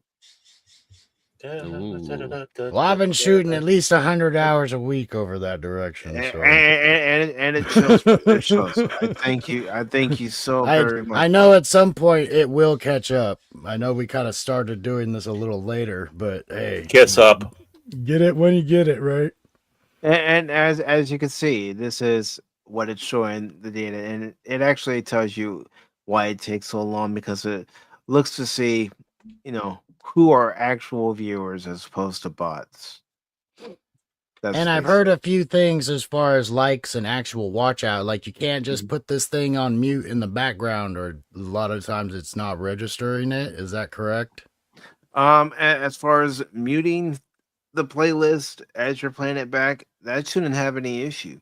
No? Okay. Getting the watch hours. Because I heard something like that, or if you don't spend at least a certain amount of time watching a video, it can take away a like. The like that you put down. So I try to, and I'm going through the playlist. I try to start the playlist and make sure I liked all the videos. And it's like, oh, well, I'm going to watch them through, so. Yeah.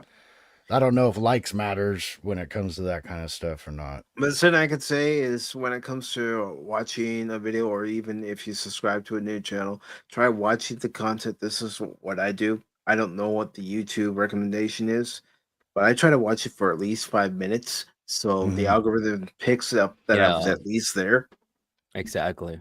Because I was noticing how so many people, they're like, can't stay, but I'm dropping a like. And it's like, oh, it might not stay there, though. Mm-hmm. I just didn't realize. It just depends on how long people stick around. But you finally broke into that last 300, though. I was like, we That's gotta my get that. so that's my problem. I've been going on there for 4 minutes and 45 seconds, not 5 minutes. I mean, like I said, I don't know the Yes. exact time that you have to be there for it to count. Mm. That's why I try to say 5 minutes. This way, my like counts, and it's not subtracted. No, granted, you don't have to worry about that on Rumble, but as you can see there, we're currently at 3,706 valid watch hours. We still need to get 294 valid watch hours, and the best way to do it, folks, to help the channel become eligible for ad revenue, is just go to any of the playlists here on Pacific 4 on YouTube and just let them run in the background. I thought he was going to say marijuana and snaps. No. That too. Trust me, it helps you get through them better that way. Oh, Mrs., you got those treats in the oven? Exactly right. I love those brownies, man. Best brownies ever. Baron's not here. Yeah. No. Literally, Baron. after he's had one of those brownies, he's literally not there. Oh man. Whoa, look at the size of my hand, man. Wow, have you been talking the whole time? Wow. Yeah. Oh, I didn't even damn. hear You you. talked?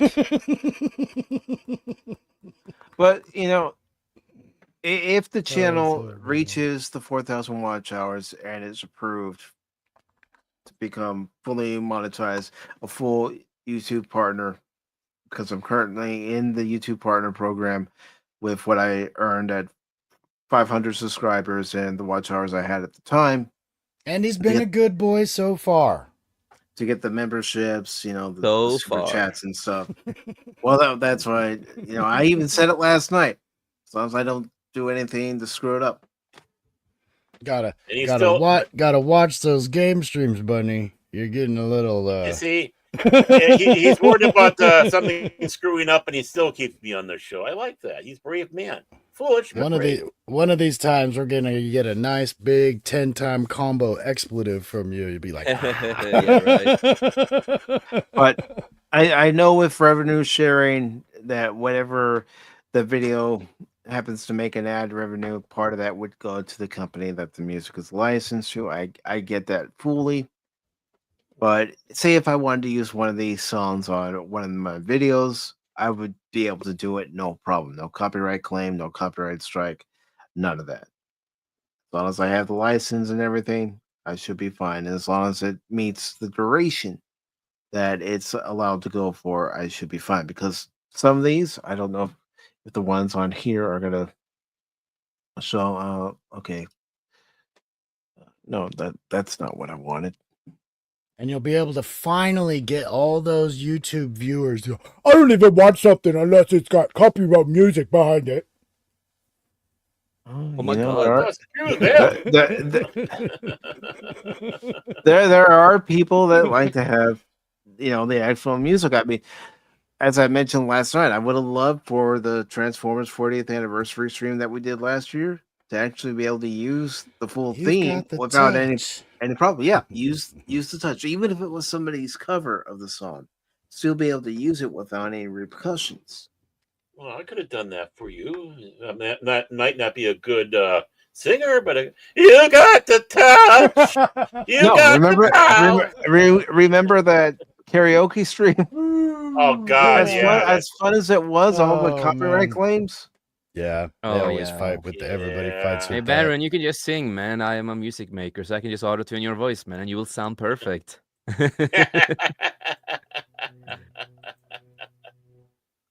So, with the ad revenue, with the memberships, the super chats that everybody has been so gracious to give at one point or another, and the memberships that people have signed up for at one point or another, As I've said, and I'll keep saying it because it's where it would go. It would go right back into the channel. If I needed to get a new mic, I would be putting it toward a new mic. If there's a game you guys want me to play and I don't have it, You know, I would purchase. actually, wouldn't it be the case that Cash and I would be getting a new mic because your mic, and if we wanted to get a new mic, well, that'd be up to us. And He's goading me again, and he expects me to do what I've done in the past on the show and basically kick him off. I'm not falling for that, Baron. I'm not being serious. Baron, you serious? As Oh, tempting Lord. as it is, Baron, I'm not falling for it. Oldest trick in the book. They always fall for it. Oh, come on, man. Thank you, Anonymous. Appreciate it, brother. And I hope to have more Doom for everybody here in the coming days. He's just guessing up because he wants to be another Star Trek episode. God, that game. I think you're gonna like Space Marine. Oh, I have Space Marine. I'm just saying I the remake had mentioned like I had mentioned to you when I'm streaming over on Twitch doing my test. I want to play this new version since it's available on Game Pass, so I can judge it for myself. Yeah, it's getting a lot of mixed reviews right now on Steam, but I want to be able to play it for myself and say, I don't see an issue here. I don't see an issue there. I don't know what they were talking about. I have to play it on cloud gaming, and I wired up, but I didn't notice anything. I only got to the first where they finally get to like the Space Marine title cut, so like the first level, I guess. But I felt the same to me. It looked great. Okay. Tree Rock Music creator music beta is where they do have actual licensed songs that if a channel has revenue sharing available through their ad revenue, they can actually use an actual song as long as there's revenue sharing available for it. There are songs where even for revenue sharing, it's not available. It's a no-go. But for songs that aren't, like, I've mentioned the Back to the Future stream, so I'm just gonna I don't want to do the videos. I'm just want to. Yeah, probably won't have any Prince songs on that. Well, let me decrease this.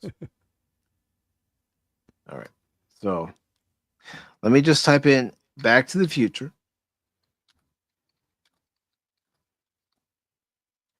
And I know somebody's going to say, hey, it seems a little corny that you want to use the Back to the Future stream for your watch party. Dude. But it's the 40th anniversary. It's still one of Huey Lewis's greatest revenues. I mean... use the Back to the Future theme. This one is available for revenue sharing. Heck, even if at some point, in the credits, I wanted to use Earth Angel, I could from Back to the Future. Ooh. Earth Angel. I mean, let's see. Let's just see if Back in Time is available for revenue sharing. Because I would love to start off the stream with that. Johnny B. Good's not bad either. No, it's not. Back in Time, available to share revenue. Well, there's a cover that's available, but I'm not going to play any of these because I'll still get a copyright claim. What about a license? So none of it's Huey Lewis's Back in Time. So you got to look under his surname, Bilbo Baggins. No. But yeah, unfortunately, Back in Time is not available as part of the revenue sharing. But But if you found a good enough version, you'd be able Yeah, to use that. Which would be if there was a cover version available to use, I would be able to use that for the intro. Ukulele solo.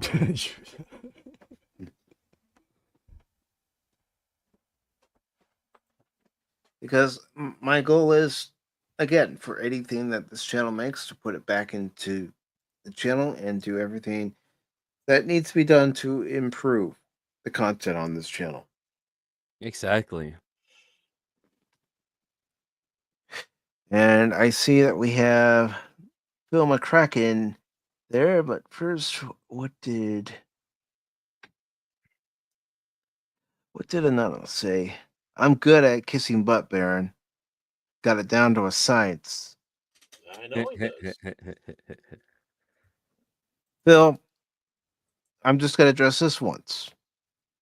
Today is a day for channel members to come on. They are on here. They are not scabs. They're very important people who, like yourself, have supported the channel. Please do not refer to anybody who is on the channel besides myself, Baron, and Cash as scabs.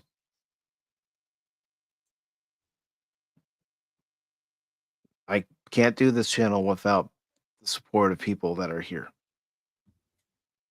They mean a lot to this channel, including yourself. So please, don't call anybody who's on the panel scabs.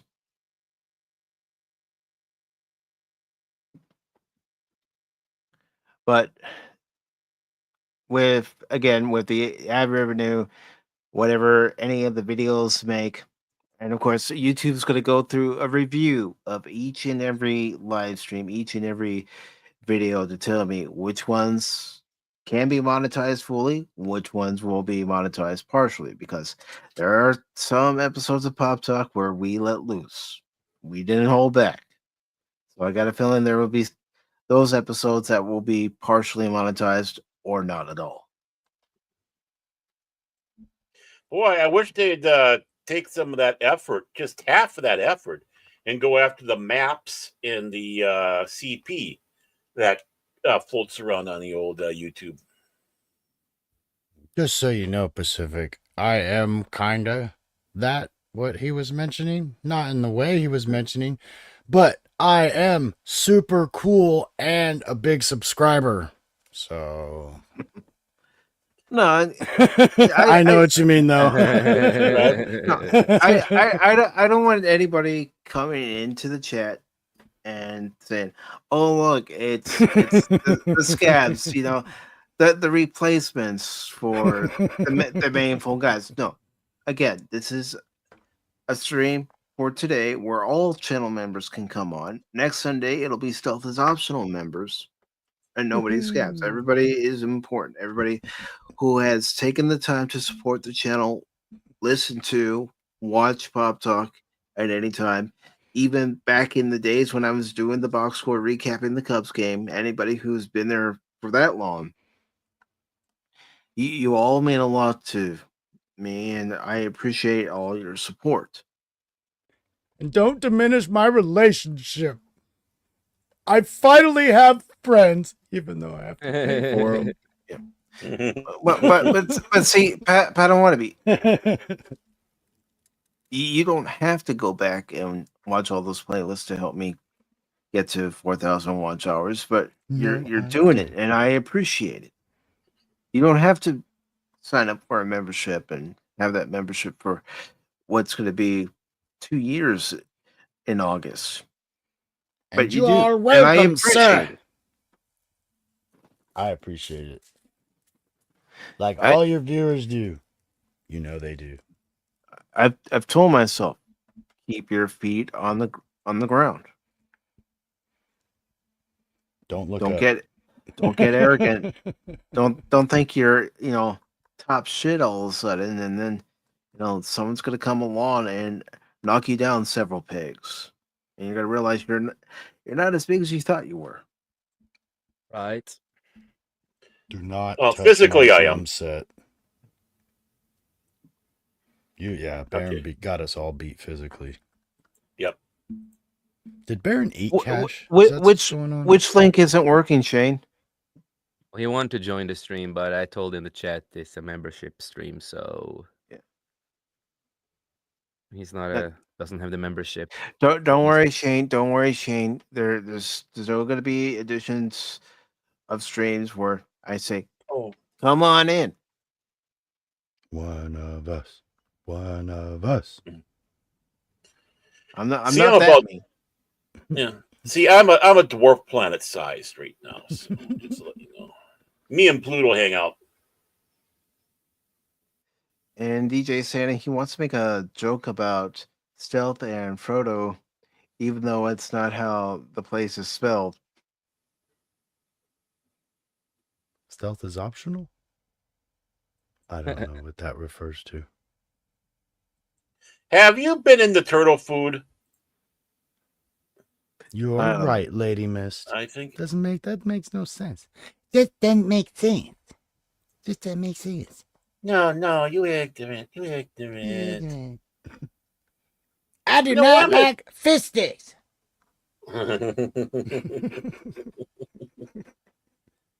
Don't worry, Shake. Don't worry, Shake. There's gonna be multiple streams where I'm gonna say, "Hey, are you available? Can you come on?" Mm-hmm. Yeah, you get to play games, so don't front. Then you can respond back. Right. I said, I ain't giving you no tree fitty, you goddamn Loch Ness monster. Get your own goddamn money. I gave him a $1. You're not invisible here, Lady Mist. I always appreciate you coming by, supporting the channel. It means a lot. I see nothing. Come on, All right, Baron. Come on, man. What the hell, man? You know what you need to do with that one? Deep fake Baron's face into that one. You can do that. No, we always see Lady Miss, the lovely and talented Mistress of Dragons.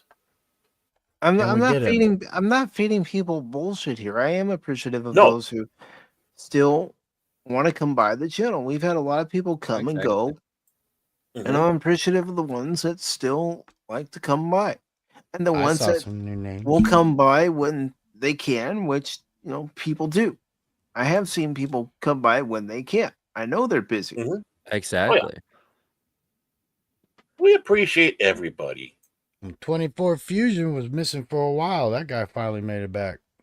Yep. Oh, He's but I was back. so happy when I saw him coming back. That made my day when I saw him. I just saw that he was live, and I'm like, what the fuck is going on? I've not seen him for a long time. I clicked on the stream at once and I saw it. I'm like, damn, hey, bro, in such a long time since we talked. Yeah, he's back here to blow that shit up. Hell yeah. Saying. Yes, you could give them to your dragons, and I don't think your dragons will mind. Well, they might get upset stomach. We have to be honest. Irritable Baron syndrome. You got it. How do you guess?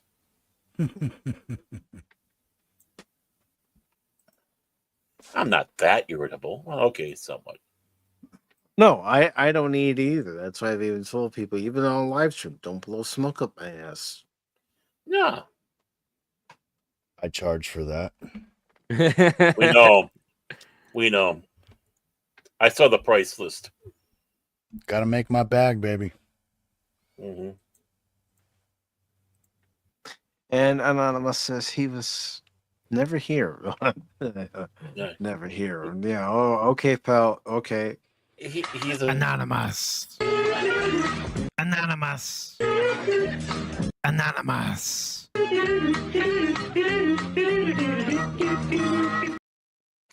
he's just a Thank you. figment of our imagination. I almost did that on my own. I'm glad you played it. Let's go to the clip.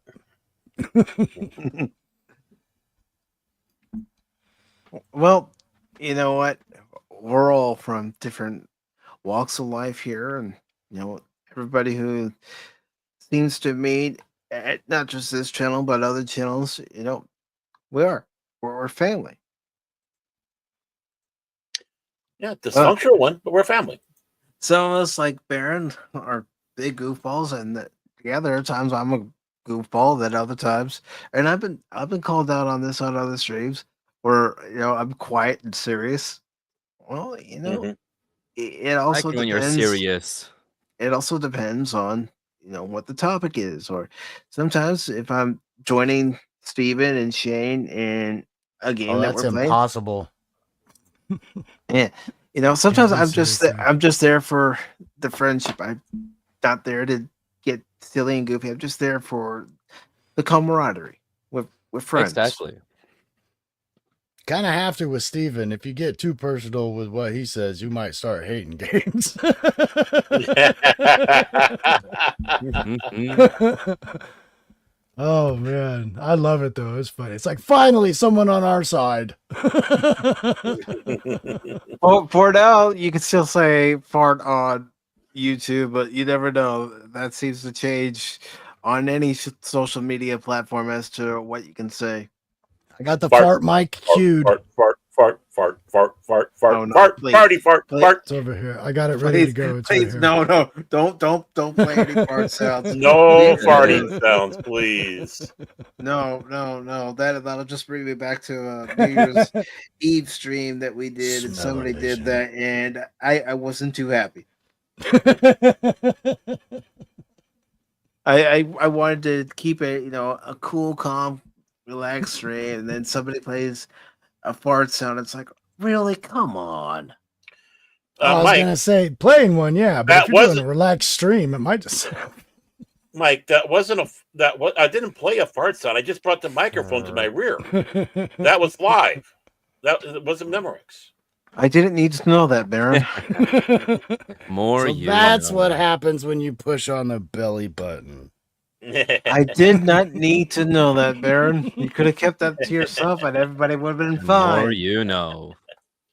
The more you don't the need more- to know too much information. Too Behind the much scenes, information. Pacific414. The more you know. I mean,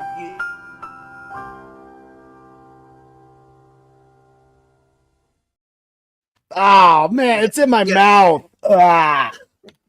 getting back to hanging out with Steven, Shane, and of course Woolly, Arwen. I still laugh when I think about the time we were playing Rivals and Steven asked, "Who's Wolverine?"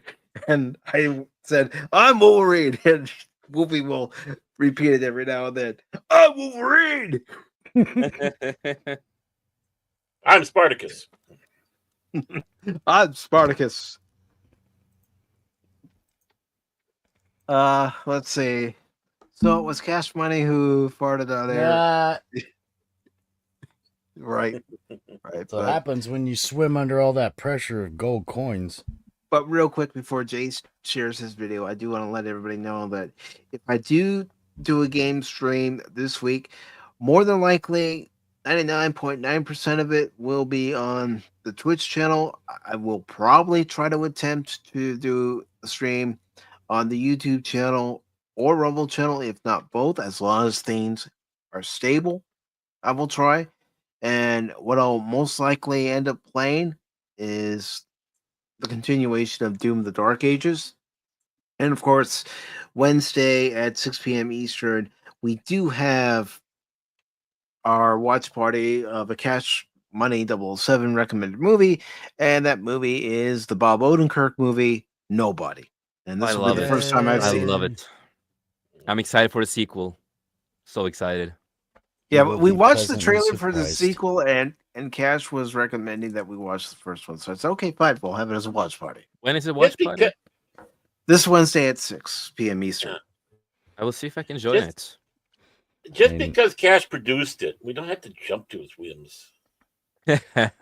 I know most people know this guy from Better Call Saul and Breaking Bad, but that's even him and those rules for me, who's known of Bob Odenkirk since his stand-up days in the 80s. See what you guys have done. Nice. See what you guys have done. Doom the fart ages. God. Fart. Doom the Fartageddon. I can't take you guys anywhere. Never said you could.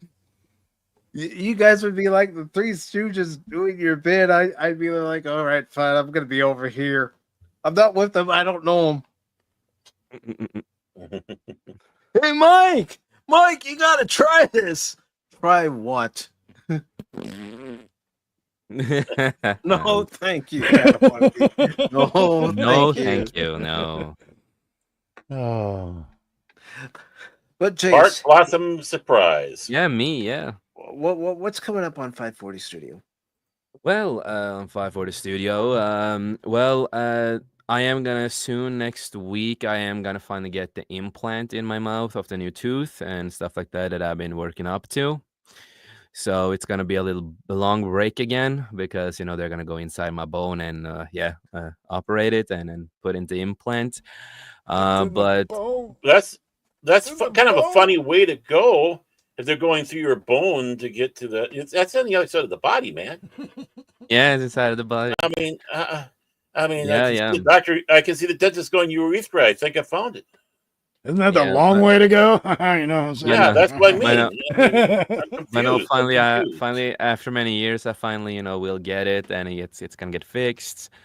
So I am debating of trying to maybe do a Beyond on Tuesday or something like that. Just so we can get like at least one show before the break. Um, and other than that, I've just been working on a lot of stuff. The one thing I'm gonna show also soon is a part of my new album that I'm creating. I'm basically calling it acid metal because it's something I just have a lot of fun with. And still creating my book. That's 99% done. Just trying to go through some small changes here and there for context. And yeah, sometimes you can find me also, on our channel. You find me there, of course, 540 Studio. And sometimes you can find me with Sir Talks a Lot, who was on our channel yesterday on the Skullcast. And we talked about, Christianity and his new song about, faith and a memorial song to his mom and dad. And so we had a long talk about how it is to be a Christian and how it affected us and how we see the world and our journey kind of it. And really nice. So sometimes you can find me there when he does his stream. He's trying to come back to what the food streams again and other streams that he will do later on, of course. Sometimes you will see me with the comic relief crusader when he's coming back, because right now, real life work, it takes a lot of time. So when he's back, you can find me there with Comic Relief Crusader. And also sometimes on Sundays, I remind myself I need to go to work and work on a thumbnail for a vinyl revival on Rumble. Because we're going to talk about, I don't remember the group or artist right now. I need to look at that, but I'm going to make a thumbnail for that where we talk about, the origin, or I might not be there. Depends when it was. But you can also sometimes find me there when we talk about music, talk about the origin of the music. We're trying to get more interviews with artists and stuff like that. He's gonna do a show about me at some point, talk about my music and the stuff that I create. That's gonna be a lot of fun. And yeah, that's about it at the moment, actually. Okay. And I'm adding this to the stream. Yeah, so this is a song is called Rewrite. It is, of course, a deathcore, metalcore, electronic, hard style song, and me on the vocals, of course, because I'm a screamer. I do growling and the unclean vocals a lot, and some soft vocals too. So this is a demo that I'm working on. I just want to show it, just what I'm creating for the next album that I'm creating, and it's nothing that I've done before on albums and stuff like that. There's like two bands out there that I really enjoy called The Browning and Draco Us or US. I don't remember how they pronounced it last, if it was US or just Us. But there are two of my favorite screamers, and they do something unique with the music. Because they do like electronic weird stuff that I just love. So I'm like, I want to try to do my own take on, my own spin on it. So this is Rewrite for my new Album. Just a little teaser. It's not done. Of course, some parts are still really rough and stuff like that, and I need to add a lot more lyrics and vocals in there, of course. But this is how far I am in it, so let's go. Okay. You have right? I hear sound. I hear Yeah. sound.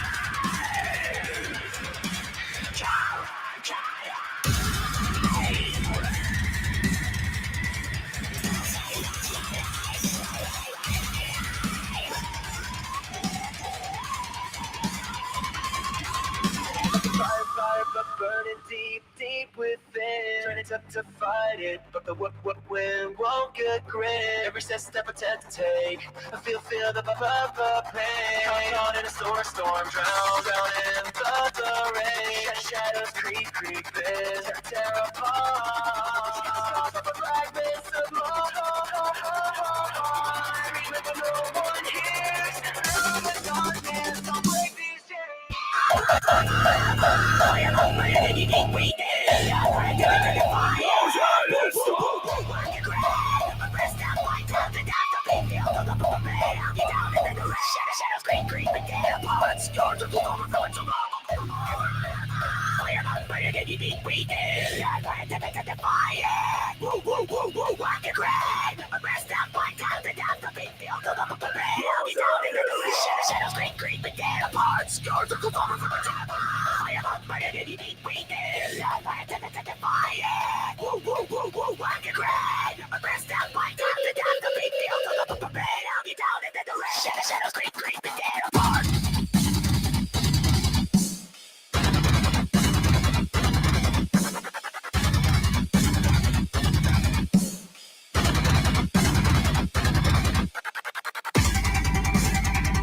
Yeah, that's the little teaser, the little demo of it. All right.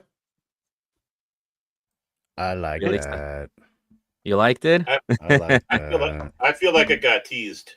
I was like, I need different speakers. So yeah, no, I was thinking I need Why to play can I not Doom. Did streamer glitch? Oh my I didn't lord! think it did. I liked it. Yeah, I thought it was good. I just glitch vocals, and now fucking StreamYard glitched on me.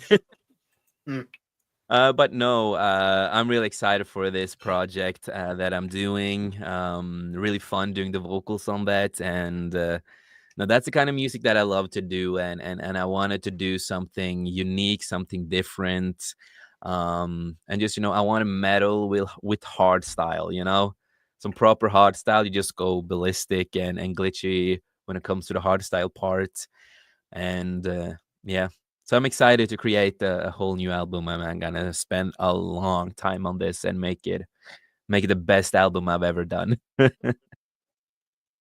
And that's what any of us should do when we're passionate about something, work on it until it's the best that we can do.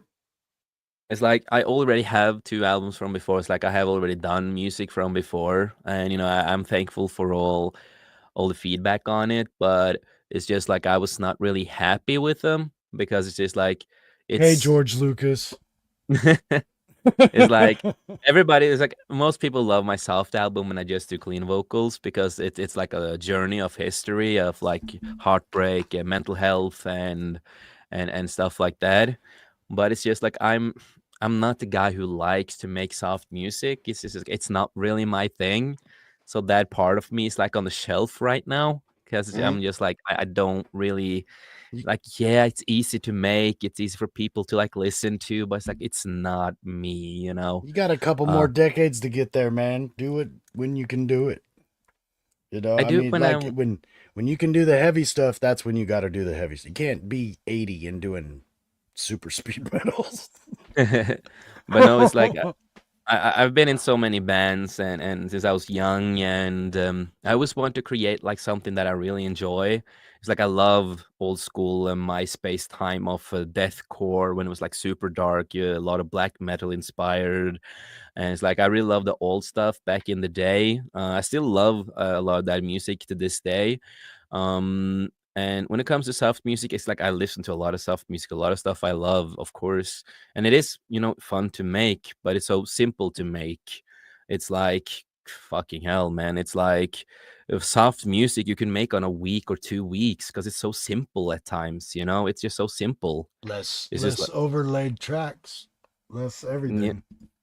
and so now I'm really happy, of course, with the soft album too, of course, because it's a personal journey. But but I was still not happy because I'm like, yeah, I like You, it, you but still think it could be better? it could be better. Of course, it was the first time ever creating an album, ever creating all by myself. Because the band that I used to be in before that, called Freeze Frame, a really old band from when I was young, but I decided to bring it back because one of my old friends. But of course, we're not friends anymore. Not gonna go into the private details of why. That's just how it is. And then I had to just try to do everything myself. Is kind of hard. Um, but yeah, it's just I'm not a soft guy, when it comes to music. Even though my future wife always tells me, "But you are a soft guy. Like you're super soft," and she loves my soft music and stuff like That that. But I'm like, that it's not me. It's that's not what me. alternative versions are for. I always like that. Once you hear the band for a long time, you recognize what they do, but then to hear an earlier version of a cut and things like that, those are kind of cool for Yeah, fan type people. You're like, yeah, oh, this is kind of I still feel it. It's a little bit different vibe. And it can be as simple. You can change a riff on any instrument and it can make the whole song different. So yeah. But one thing that I think is really fun that I do is that it's such a stigma that I hate, is that I love using inhale vocals more than exhale vocals.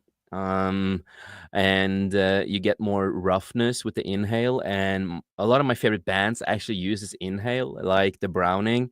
The guy, when I found out that he just do inhale vocals, like inhale screamo, the screamo vocals, and I'm like, I thought you were doing, exhale, screaming out or from your throat all the time. It's like, no, no, no. It's all inhale, and he sounds so good, and we have really similarities on the way we scream. So so I always do mostly inhale screams on all my songs, and it's a lot of fun to do because there's a lot more techniques you can do with it and go more heavy with it. And but yeah, soft music will come back at some point in life when I feel for it. But now I'm gonna make a full length album with what I call acid metal, because I just like to Okay. call it metal because it's like, it's so bipolar with the sounds, and it's just like that's acid, man, like acid metal. So I think I need to like call a song acid and do some hardcore lyrics about acid or something. not to be confused with acid wash jeans. No. But yeah, so I'm excited to finish this and release it and get the album out when I'm done. But Or it's the gonna acid I'm taking right now, man. Whoa. this is gonna be the album that I use most the time on everything that I've ever done, because I'm gonna try to do my style the way I like it. It's like a lot of bands I listen to, they have electronic stuff in it, but it's not hard style, and I'm like, I love hard style. So I'm just like, I'm gonna add hardcore hard style into metal and do something, yeah, fucking epic with it. Nice. Well, Jason, Pat, I want to thank you both for joining Baron and I this afternoon. I appreciate you guys being here, of course, being channel members. And I do want to say to any channel members that missed today's show and weren't able to join us, well, next Sunday at 1 p.m. Eastern, it will be for Stealth is Optional members to join if you want to join us and talk more topics with Baron. Hopefully, Cash. I don't know what he has going on for next week, but hopefully he'll be able to be here, and of course, Baron. And you're all always welcome, and I appreciate you all being here. But with it being Sunday, I know everybody's busy, and why not? It's the weekend. Spend time with family. I know Anonymous's kid had a birthday yesterday, so that's what he did yesterday, and they had a good time. But I really appreciate everybody. Thank And you. I love being here. I It's cool. love you, man. It's cool hanging out together. That's for sure. No, I love you, man. No, I love you, man. No, Okay, you Terry. don't, man. Yeah. Thank you. Wayne's World. Just say thank Excellent. you. Just say thank you. Yep. Thank you. But I do want to take the time to thank Baron's better half. She's trying to keep an eye on him, but she also is making sure that I'm keeping an eye on Baron. Of course, she's probably keeping an eye on both of us, knowing how much trouble we can get into together. I'm sure she can always hear Yeah, Baron Baron has to be breathing. careful for what he says. No, I get it. I don't learn my lesson. Oof. But thank you to the Lawn Suffering for being here with us today. Thank you, Lady Miss, for being here. And remember, you're not invisible around here. We see you, we love you, and we appreciate you here. She's a ninja. No, she's But the Queen of the Dragons, the Queen of the Void, Guardian of the Void. How can she be invisible when she's got the dragons around her? She kind of Smoke stands out. screen. It's her mystical powers, Baron. Oh, okay. Smoke screen. She uses stealth, unlike somebody. Yeah, I know who that is. Rambo. And of course, it was good to see Blues. Good to see you, Blues. Hope your Sunday went well, brother. And I'm sorry about Rumble unfollowing you from the channel, but I have noticed that Rumble will do that from time to time. Just like YouTube. Yep. DJ, thank you for being here today. And of course, Nerd. again, thank you for being here last night as well. Really appreciate it. Had a lot of fun talking about Encounter at Farpoint with you, Anonymous, and Baron. And I can't wait. Go to a clip. I can't wait No. for the next episode of The Adventure Continues, the Star Trek discussion, where they say there's no Devil Baron, but there is. I saw it. No, I'm scared, man. No, I'm scared. You were supposed to follow up, Mike. What happened? Where's your crew? Oh, sorry, bud. Mike, what happened? Where's your crew? They're on the There's a third crew, planet. man. There is no third planet. Don't you think I know that? They're all dead because Well, of me. of course. Yes, because you put them on a planet that's not there. It was there. That's no. But no, the Doomsday Machine, like I was telling Bear earlier before we started the stream, I was watching that episode again because that's one of the episodes of the original series I never get tired of watching. I can't wait to discuss it with Baron on July 5th at 8 p.m. Eastern for the next episode of The Adventure Continues. I know, I keep pushing it because I'm enjoying reliving great episodes of Star Trek. Damn you to hell. And of course, Tree Rock, thank you for being here, brother. Really appreciate it as always. Padawannabe, thank you for being here and also hopping Hi. onto the panel. Really appreciate it. Hop, hop, hop. Wolverine, glad to see you, brother.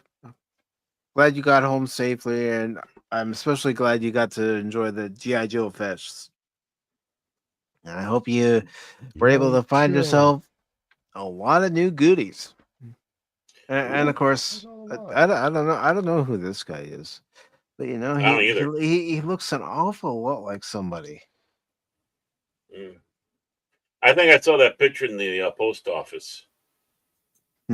Yeah, one of the wanted posters. Yeah, exactly. And Kavari, thank you for being here today. Nice to see new faces. Welcome to Pacific 4 and 4. I hope you like what you saw for your first time around. One of us. One of us. And Aris218, thank you again for the repost for last night's The Adventure Continues Star Trek discussion. I am subscribed to your channel now, and I will definitely be checking out your content. Really appreciate it. Just check something real quick. Okay. And Gary, over on Rumble. Good to see you, brother. I hope your Sunday's going well, my friend. And I also want to thank the daily stories and videos for following the Rumble channel today, as well as Rolly Cole. Thank you for following the Rumble channel today. Greatly appreciate that. And also Tommy and the Guinea Pig Collective. Thank you for stopping by today, brother. I hope you and your family have a pleasant Sunday, my friend. War Pig!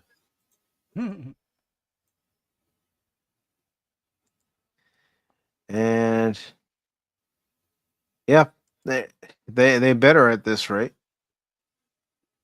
I'm gonna see Aliens in the theaters again. Yes, wouldn't that be an awesome film to go see in the theater again? And for some of us, experience for maybe the second time in the theater, and then for others, experience for the first time in a theater. Just That to would see be that would Sigourney, be fun. just to Yes. I see didn't see Sigourney that in the Weaver in those theater. shorts. Those short shorts. Just to watch those 86. scenes in general. Mhm. Here's what I'd like to see in 2026 in theaters again. Aliens, because I've never seen it in theaters. And I would like to go see Transformers the movie in theaters again.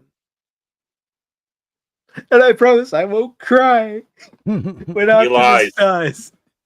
He Happened lies. again. Happened again. You too, Lady Mist. Again, thank you for your support of the channel. And DJ says Ars is one of my favorite hombres. Nice. Let's see. I want to see Tim Allen. Tim Alien, sorry. Saucer improvement.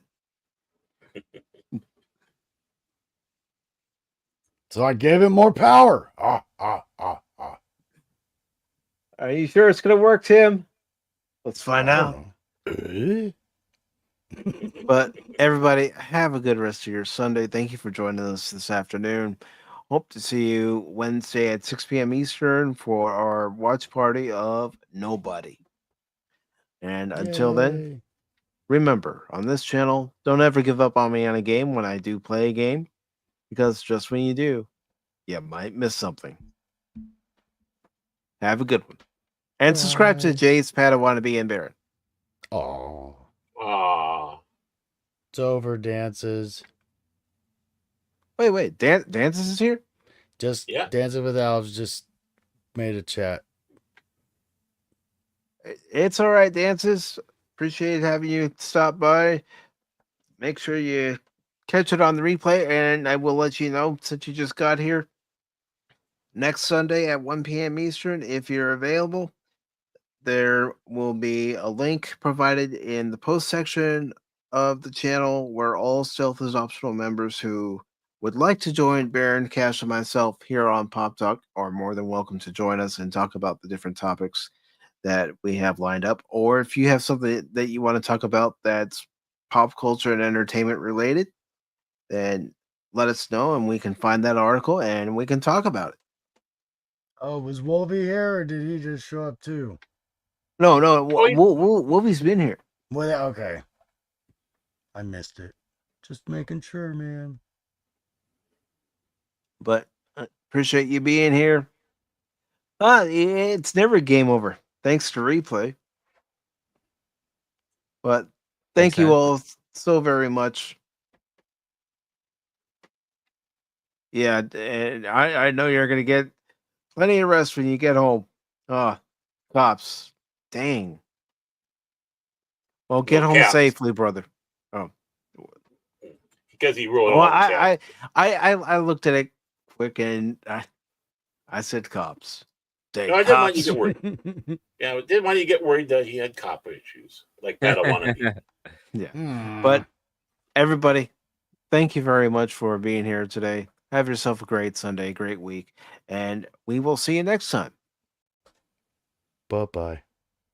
Autobots, transform and roll out!